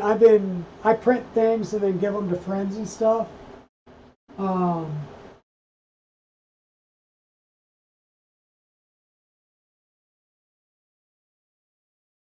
Sorry, I'm just watching it to make sure it's still going.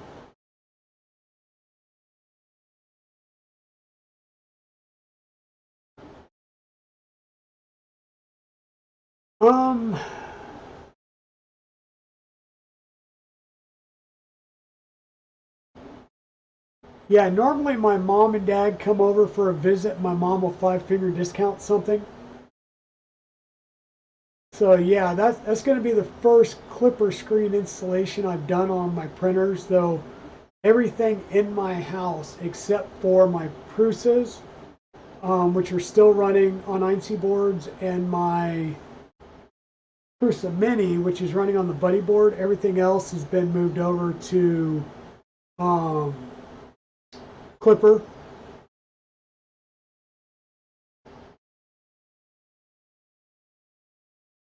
You trade 2 prints for 2 tattoos. Yeah, that would be awesome. Yeah, that'd be awesome. I would say, yeah, I'm not a dragon person, you know. Here we go, get in. You know, so I've got several dragon tattoos. So what I'm going to do is I'm going to hit pause on this, and we're just going to take a quick look. Make sure we haven't broken free. So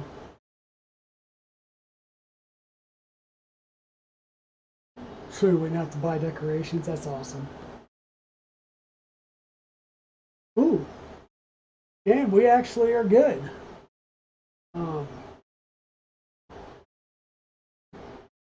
Let me pop that off for a second, and I will bring you guys close.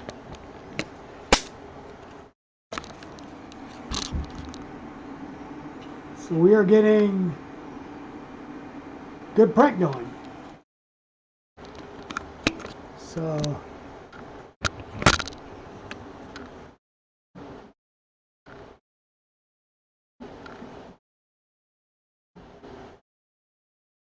that back on, hit the play button, and keep going. Yeah, let's go. Let's get this going. So close you can smell it. No, I think that's just, you know, muscle memory there, Titans. Yeah, so Pete, I've actually got a dragon across my entire back. And it started off, I just got the head, which was, I think it was a piece of flash art. I want to say it was Judy Parker or something like that for the head. And then the whole rest of it was freehand drawn by the tattoo artist on my back. And took several settings, probably close to 12, 15 hours to get it done. And, you know, part of it comes down over the back of my rib cage. Didn't bother me. When it came down here into the back side of your love handles there, that hurt. That tickled a bit. But that was done in Arizona. The dragon was done in Arizona. The Celtic knot was done in Biloxi when I was stationed out there. First one ever. I've got 2 dragons that kind of make a heart with the kanji for love and devotion on my thigh. And then I got a wizard, which is my only color tattoo, on my back as well. So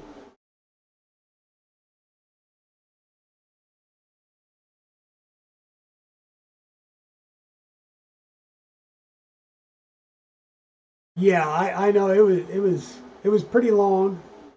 But yeah. Oh yeah, dude, I'm like excited now. Like I'm sitting here going, listening to, well, one, just listening to my printer's print. I can lay down right here on the floor and go to sleep listening to the printer's print. My wife gets mad at me because I'll run like a 2 or 3 day print on the Ender 5, and she gets mad at me because it's in the dining room and we have the open floor plan, so it's dining room that and living room all in one. So she gets mad listening to it go all day. And then it gets worse because my kids come over and they were like, you know, that's kind of loud. And then I just go over and shut it off. Because the Ender 5, every 20, 30 minutes, the fan on that 500 watt power supply cycles. And yeah.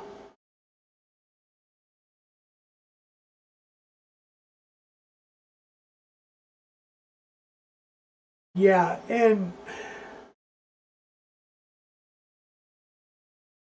so on your resin prints, is it kind of like with a with an FDM printer? So you've got like the ideal squish, and you may have it dialed in for an ideal squish on a PEI sheet, and then you switch over to a textured sheet, and you almost have to squish it a little bit more to get it to stick and not pop off.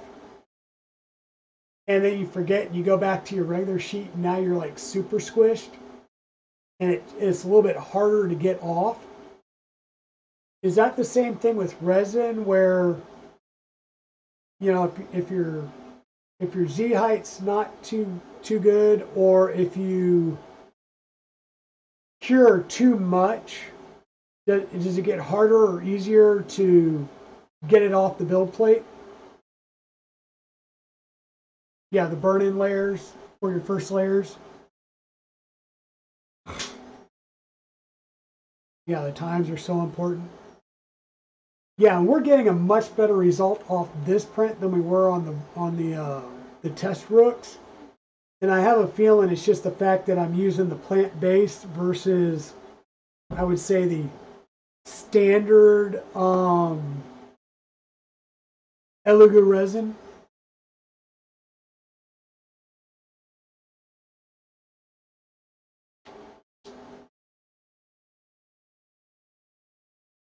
Oh, really? I'll have to adjust like my first layer cure times and stuff again to get good consistent layers again, or I should say, first layer adhesion. Oh, yay! That's like, oh, I changed my print head. Crap! Now, I changed my extruder, or I changed the hot end. Now I have to go through and retune the entire printer again.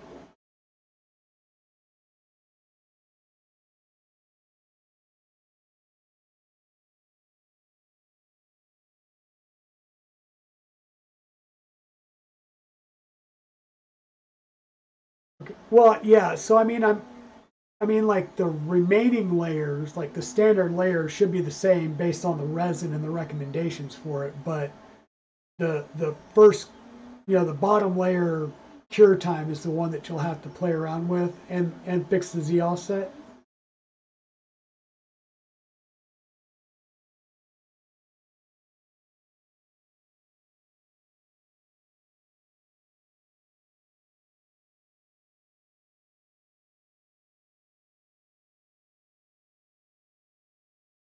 You'll get a melted Vader head.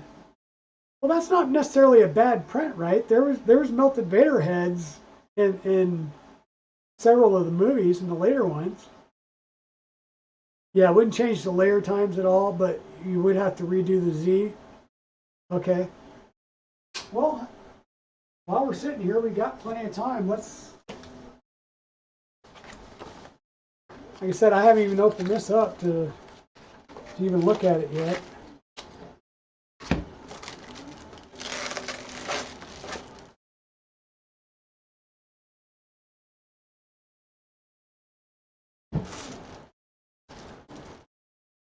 Why does that look like sandpaper? Because it is sandpaper. Awesome. So, do you had to go from 35? Okay. Well, yeah. And if they give you that range, I would say probably give it a shot. Yeah. All right. You're off to bed, Acetacraft. Have a great night. Thanks for hanging out. And like I said, I will run off a couple of those prints and show you. Send you some pictures or something. But I am going to have to get a purple. And if I remember what Zombie Hedgehog was saying, is he got yellow in both ABS and ASA from Polymaker, and they were completely different shades. So what I'll do is I'll get either ABS or ASA from Polymaker in purple, and I'll let you know which one I get. So if you go to print the rest of your stuff, you'll know whether to grab ASA or ABS. I'll probably grab ASA because I think you said you liked ASA better.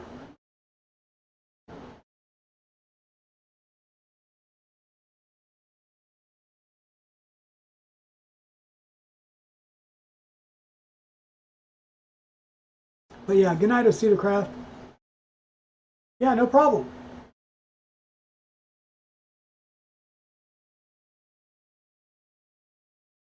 Oh yeah, yeah, and I just went and bought um, several colors from Polymaker and PLA to do the Transformers. So yeah, yep. About the only one that stays pretty true is, well, black. Because even the whites are slightly different shades as well.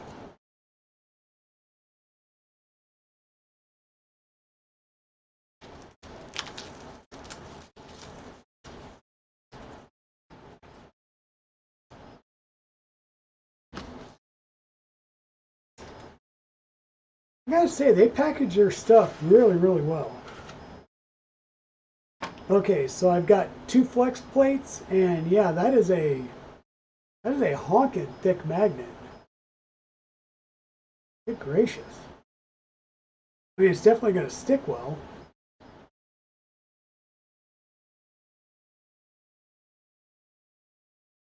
Huh. That's pretty cool.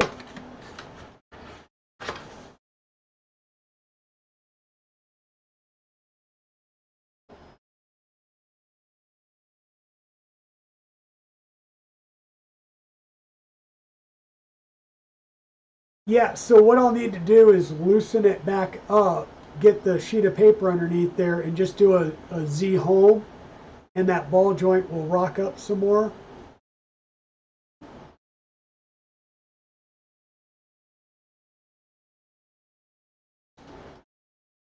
Oh, really? Interesting. I'll tell you, the color that I have recently come across that I am loving is KVP graphite.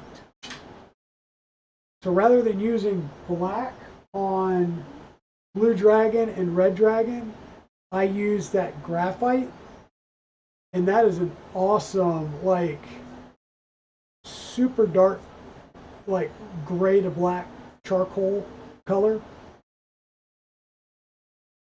Yeah, loosen the joint, hit it home, let it basically rehome, and then tighten the front first, then the side. So yeah.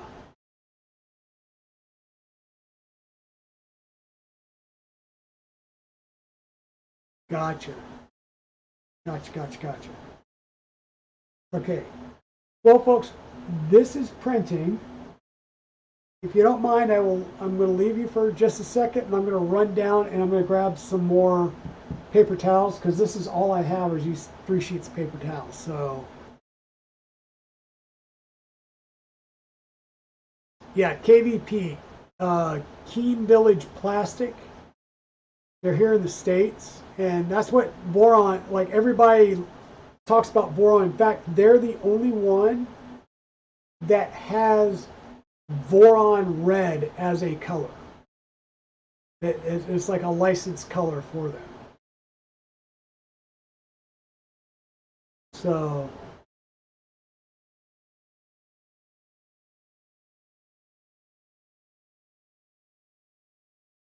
yeah,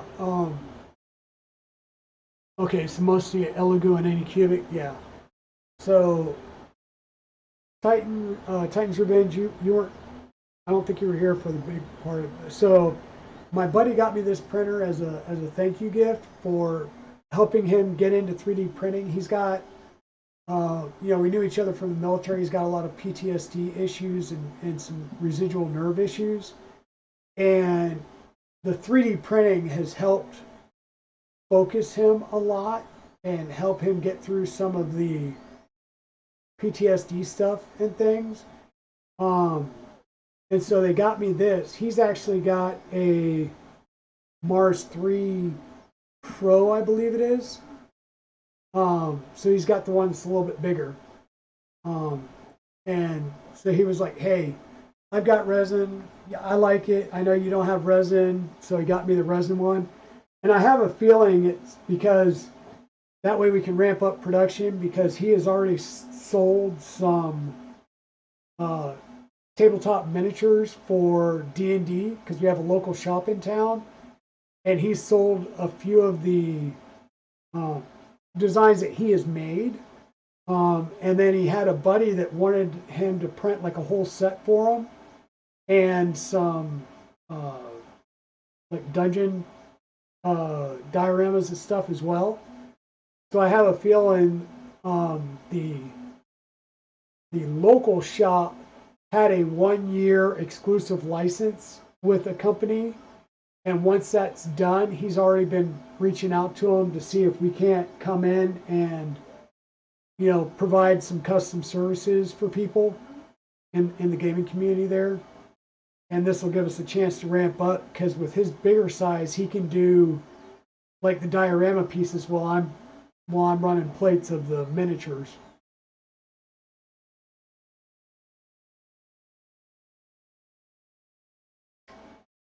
Yeah, it gave him something that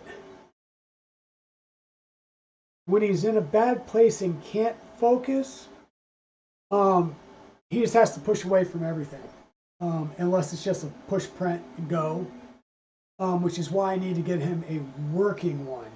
But he's also gotten into the 3D design stuff, and like one of the things he's doing right now is he's gonna make me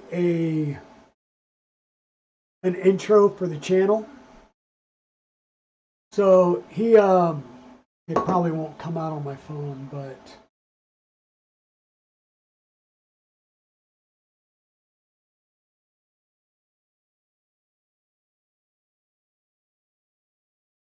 yeah, let's see if this'll crap. Light. Yeah, I got the light right up above. There we go. Crap, there we go. There we go. Okay. So this is a low poly dragon. And he's like, okay, I got the movement down. So the next is going to make a flying movement. And then he's going to have it come in for a dramatic landing with full poly. So he's going to make me a new opening screen for the channel. And like I said, he's already going out and designing his own pieces for like PS3 and Xbox controller mounts that are like hands that you can run the chargers up through so that they can charge while they're sitting there, in a hand, and stuff like that.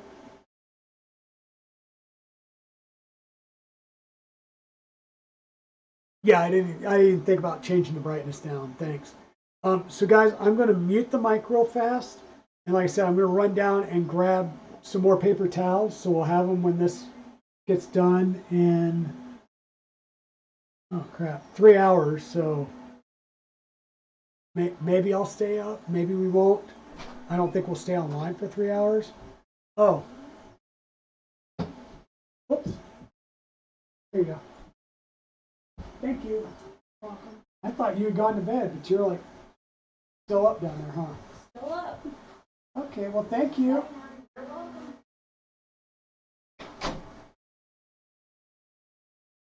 So, got paper towels. Don't need to run downstairs now.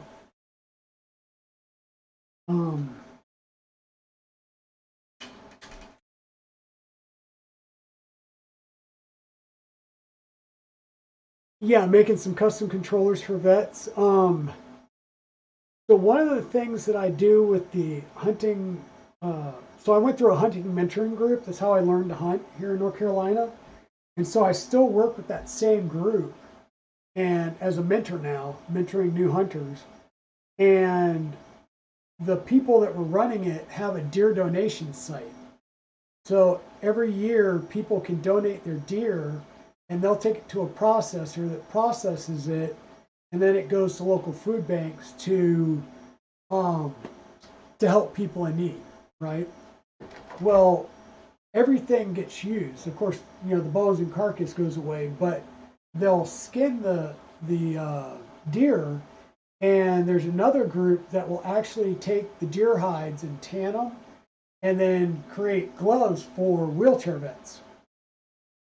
So it's another thing that gives back to the veterans community and stuff. So, that's kind of cool. And the thought of, being able to do prints either for, what is it, the Able project, I think, which does the hand prosthetics and I think some feet prosthetics for kids that, they don't need they're still growing, so they don't need the lifetime prosthetic because they're going to grow out of it. So having them 3D printed makes it good because it gives them the functionality of prosthetic and getting used to the prosthetic without the large expense of a custom-made prosthetic that they would then grow out of as they're still growing.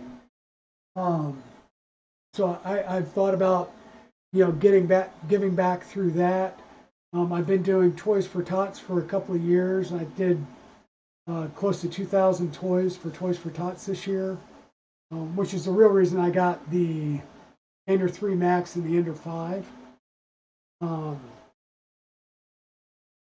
Yeah, and now I've got to figure out a way of getting them either up here or maybe out in the garage or shed because my wife wants the dining room back.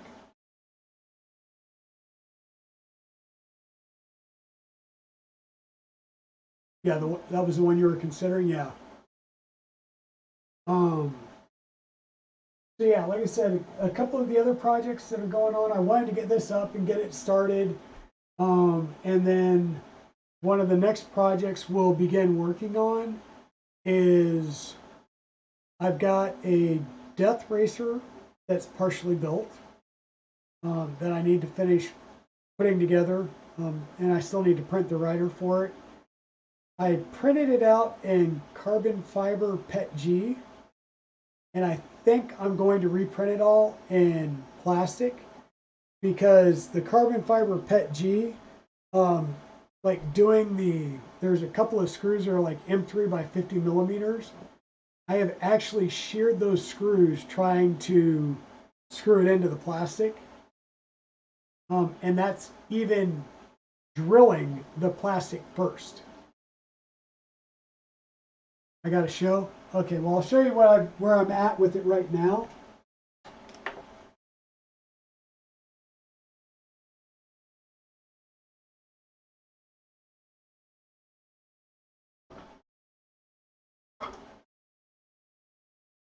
So I basically have the bottom part and the tracks assembled, and the motors are installed.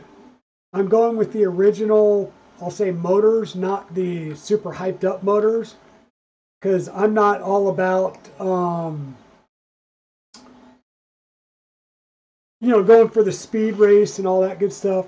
I just want to get out, have fun, drive them around, and and enjoy it.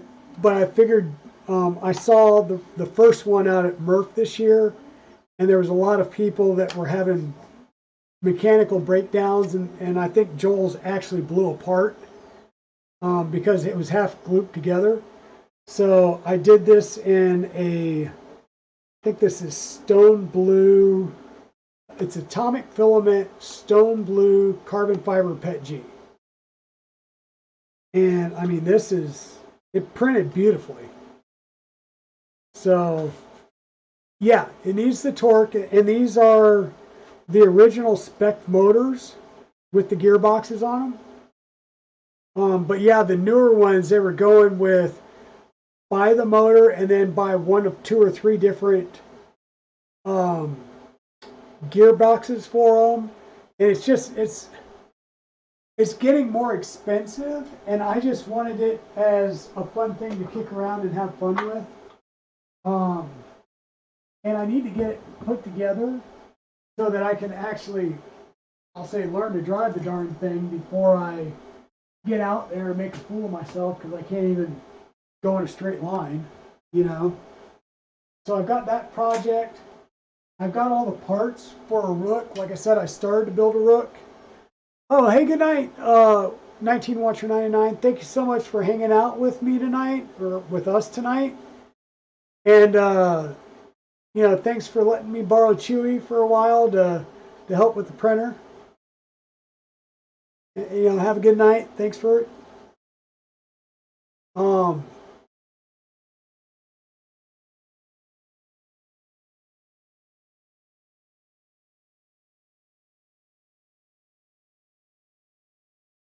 yeah, you definitely need torque for it, and that's why I went with the original spec motors. It does have the right torque. All right. Thanks, 19 Watcher 99. We'll see you. We'll see you next stream, which should be Saturday, provided Mrs. Dragon doesn't yell at me for streaming two days close together. So because of trying to help me, you had to get your resin printers out so that now she'll be able to use the resin printer again. Gotcha. See, we're helping. We're helping each other. Yeah. And by the way, thanks for the yeah, back on task. Back on task. Yes. I was gonna say thanks for the Focus Clipper config file. I gave that to Evil Diesel, and he was able to get that up and running, so that helped.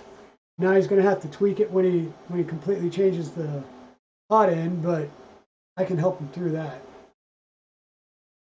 And then the Ender 3 Pro, once again, I gave it to him. It had the standard Creality board, and I kept telling him, hey, I've got an SKR Mini. I can bring it over and install it, and it'll get quiet. And he's like, no, I'm getting used to it singing to me and everything. And finally, he was over here the other day when he brought me my care package, and I was like, okay, well, hey, here's this and here's that. So I gave him the SKR Mini. I gave him a box of 5 kilograms of Elegoo PLA that I won through one of their online giveaways. So he went home with stuff, and I talked him through installing the SKR board and sent him the config off of my Ender 3, and he was up and running like that. And he's like, oh my God, it's so quiet. Because now he's got the TMC 2209 drivers, of course, and linear rails on the y-axis. So it's rock solid and quiet.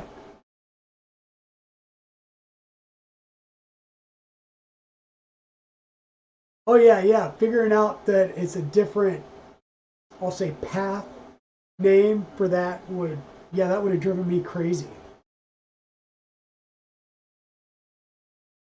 And turning it over to Clipper makes it so much easier because they had such a tweaked Marlin that I think there was a couple of community mods for the Marlin on it, but yeah, it was going to be a pain one way or the other.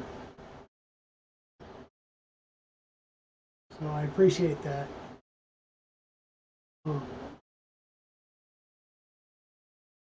Oh man, Titan.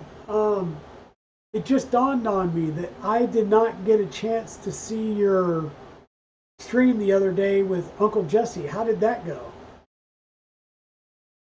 I mean, as Uncle Jesse, I'm assuming it went great, but I may have to go and see if I can watch that on, video on demand if you've saved it and published it. Because I was meaning to watch it, and Wednesday was my first day back to work after being off for a few days with spending time with my kids that were out here, and so I was in meeting after meeting after meeting, and I'm still trying to go and watch like Modbot stream on doing the Hydra on his Ender 5.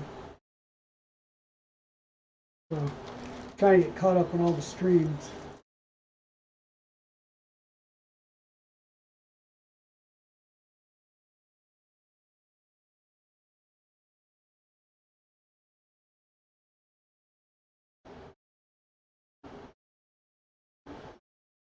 Okay, so you're telling me that Stephen Poole tried three different boards, or is the Tronxy sort of like the Focus where you've got the different ribbon cables and different boards that you have to use?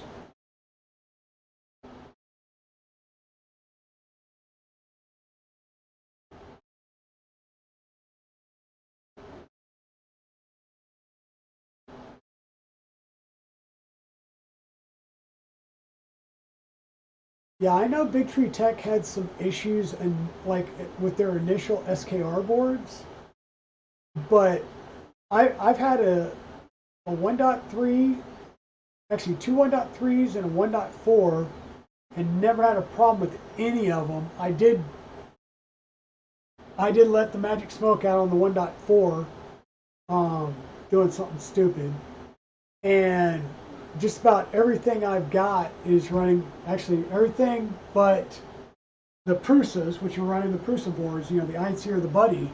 Everything else in my fleet is running either an SKR Mini E3B3. Red Dragon behind me is running the Manta M4P with the CB1, and Mercury Rising, which is the Ender 5 Plus / Mercury's G0, the Mercury, yeah, the 0G Mercury 1.1 is running the Manta M8P with CB1. And the only thing that makes me mad about that is it's the 1.0 board, and the 1.1 board that they just released has CAN bus on the board. So I wouldn't have had to use a UTC to do CAN bus.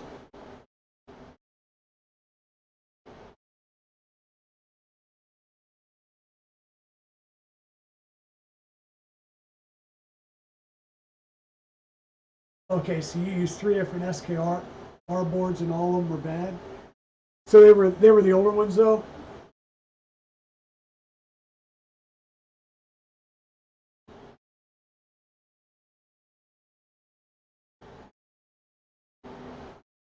Yeah, that, you know, other than the fact that the CB1 module performance is more like a Raspberry Pi 3B, it's a great board. It really is. It works great. It was fairly easy to set up, and once it's set up, it just goes, right? I haven't had any problems with it. I did tweak something on my setting, and for whatever reason, I did torque the board per se. But you know, I just popped the SD card out of the CB1 module, reflashed it. I had all the configs saved. You know, I made sure to save my configs, my macros, and all of that good stuff. So it was a simple thing of flash the their Debian build on it, run Kaya, and install everything. Copy the config files back in, and then all I had to do is, you know, of course, copy all the G-code files back over, and I was up and printing again. It was no big deal.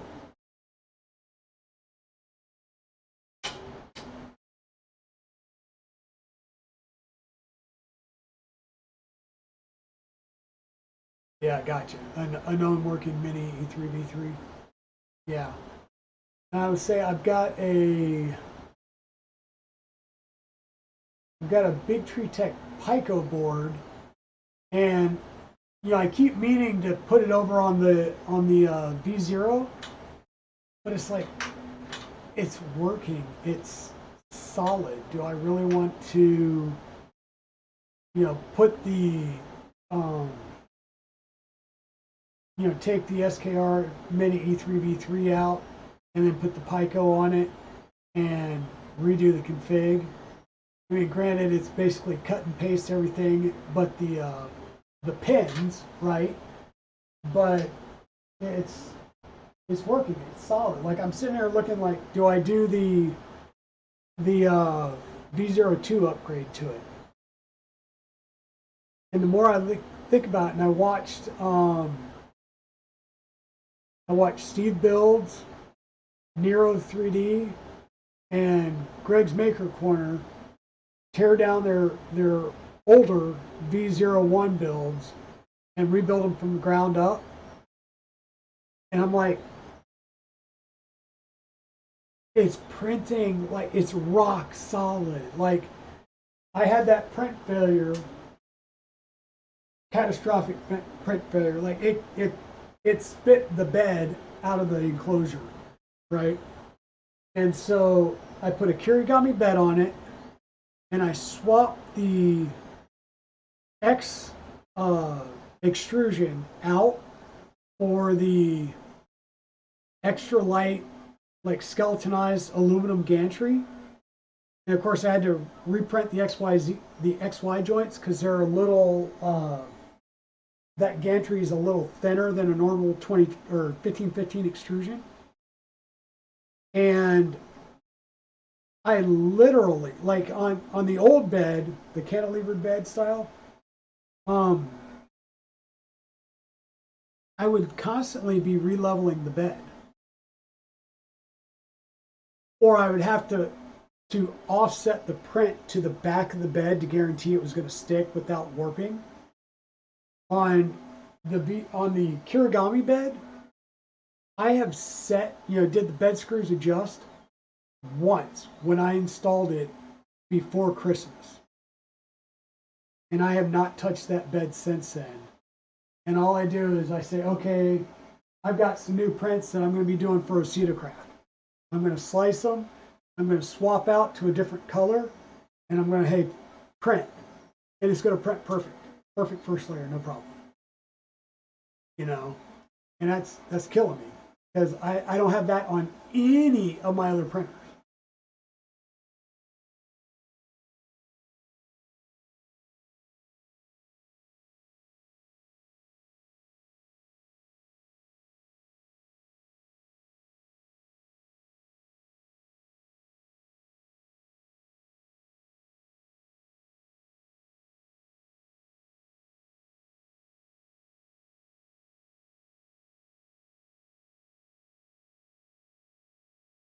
Yeah, so my V01, one of the first mods I did was go to the tool head board and the the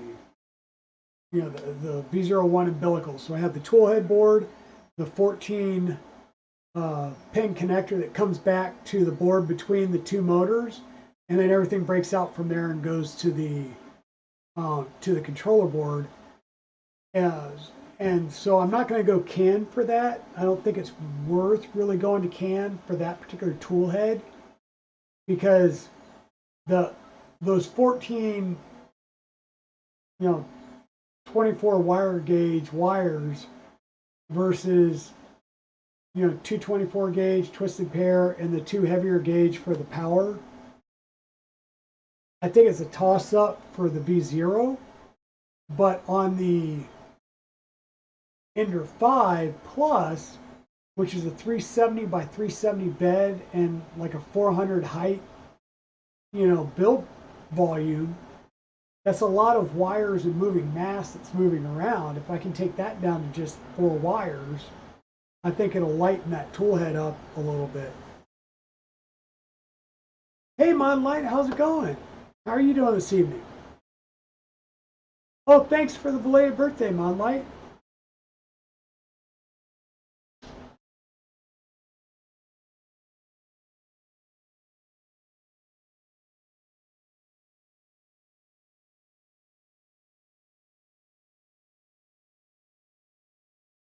Yeah, like doing a Pico board isn't can either, so I would still have to do a UTC board and a can. But like I said, I really don't think there's value on the B01, but getting the switch wire, I would be able to go to a 4 wire and then remove I can remove the cable chains and all those wires and basically run it like an umbilical with no problem.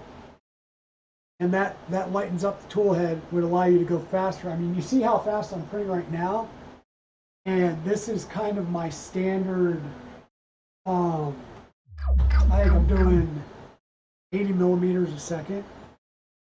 I have a faster version which goes up to like, I think it's 120, but I really don't print fast. I'm not a speed printer. I want a print that's good, right?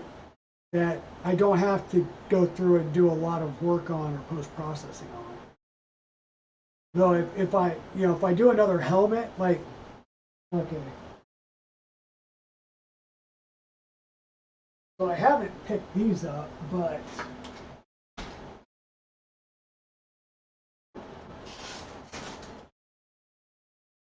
so this is a wrecker helmet that was done in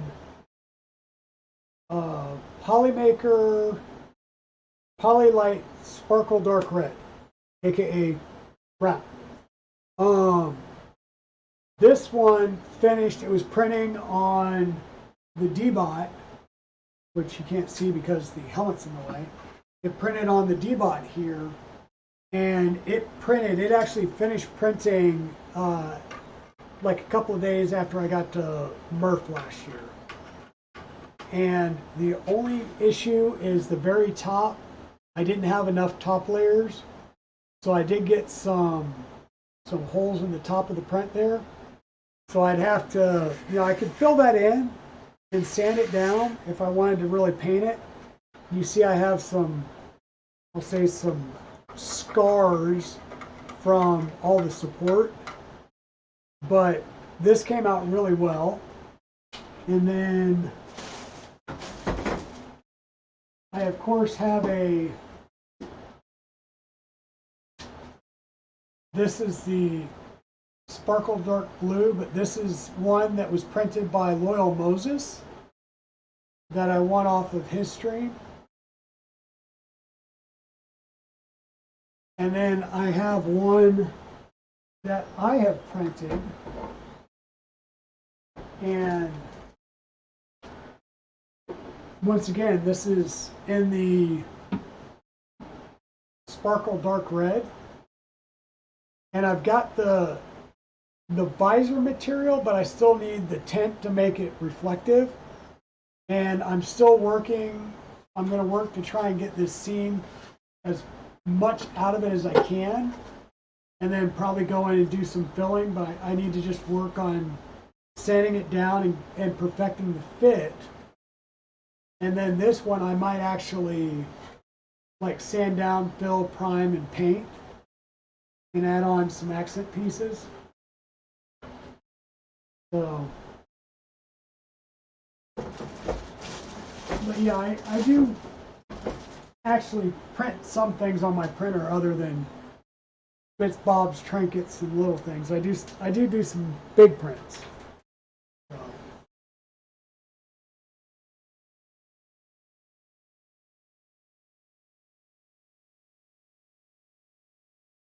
So yeah, I'm definitely going to have to print some of those tab things out. And that was you, Chewy, right? That sent me the tabs. So I'm definitely going to print some of those out, so that'll help with cleanup and with any failed prints. Because yeah, that sounds like a really, really good way of doing that.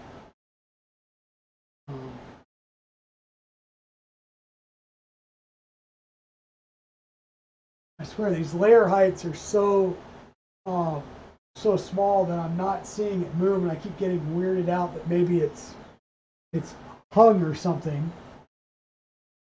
But it's printing well, and I think I can't hear the movement of this now because Red Dragon's printing that funnel.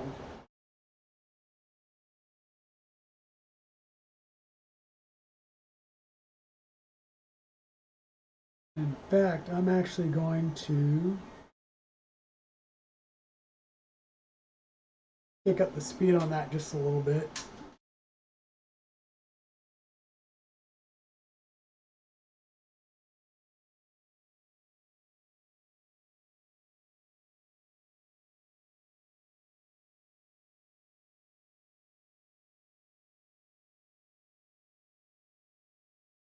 All right, Chewy.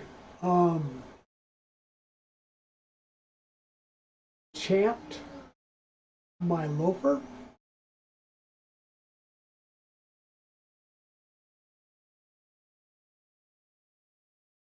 Not sure what that means.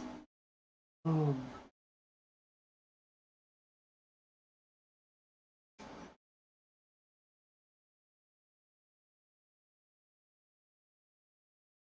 but I will say, guys, we have been streaming now for dang like 6 hours. So this is an extra long stream. I'm going to say thank you, thank you, thank you so much for hanging out with me on this Thursday night. But I think I'm going to. You can't heat it on small layers. Changed my life. Oh, you mean heat the.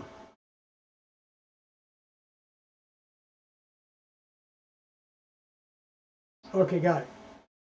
Yeah. Okay. Thanks, Pete. Yeah, but I'm gonna have to call this quits for the night. I still have to get up and go to work tomorrow, so I need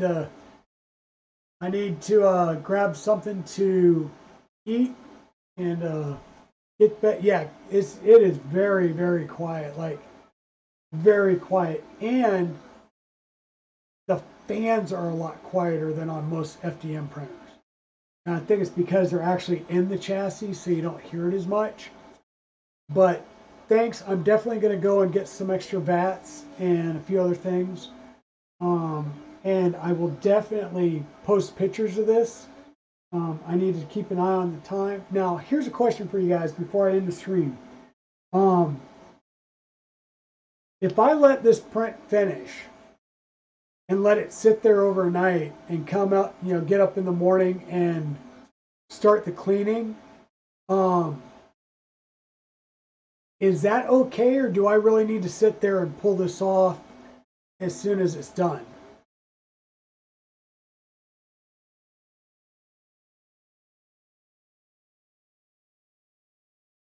Oh yeah, definitely, Chew. That'd be great.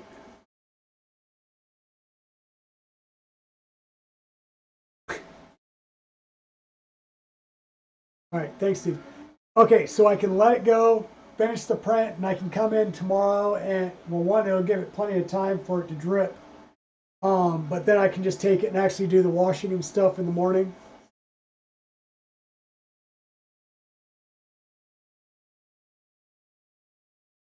Yeah, that's what I was thinking, is let the excess drip off, and then that'll actually make it easier to clean and stuff as well. Awesome. Then I think that's what I'll do is I'm gonna close that window for the night, and we'll get ready to call it a night. And thank you, thank you, thank you so much for hanging out with me and helping me troubleshoot and get this thing going. This is like, I'm all excited now that I want to wait and see this pop off, and, well, not pop off, but I want to see this finish printing in the morning, and then start the other piece of this bust, so I can actually have the full bust and be like, hey, I first 3D print, and I will definitely post that. So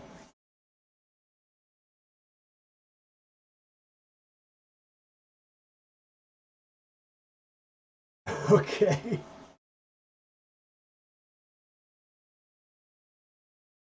Awesome. Yeah, and um I'm definitely going to look for, I'm sure there's files out there for covers for the vats. So I'll go find those as well, cuz yeah, I'd much rather just pop a cover on it than keep trying to pour it back into the bottle all the time. I just got to remember to stir it up before I got to use it again.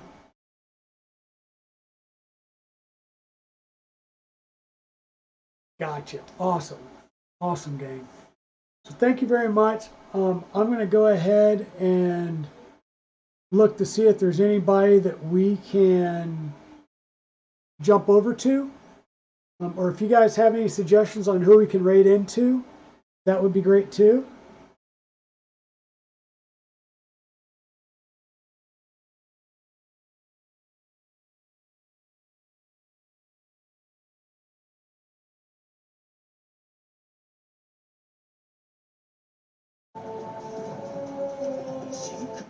Oh wow. Yeah, I was gonna say I see Zombie on. You guys give it jumping over to Zombie? Yeah. I'll go ahead and get that set up. And as always, come along with us on the raid. And oh yeah, hey, if I was the reason you had to get your your resin printers out to help me work through troubleshooting mine, that's great, and I'm sure uh, your significant other is going to love having the resin printers back up and running. So good. Like I said, come with me as we raid over to Zombie Hedgehog.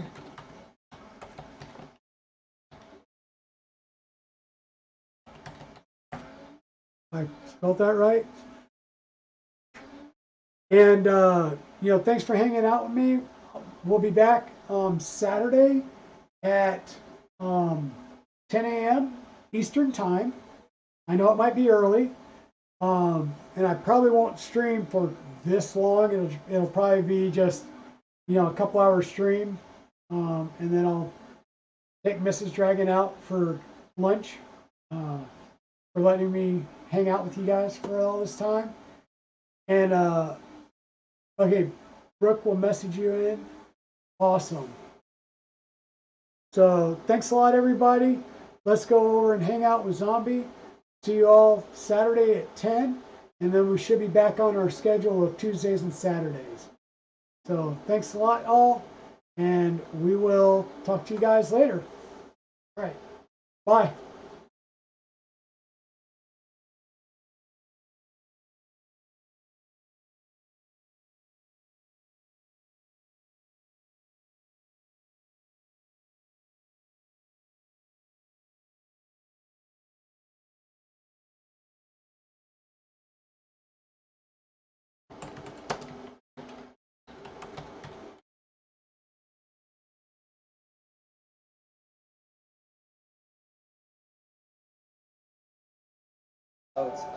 Digital Dragon. So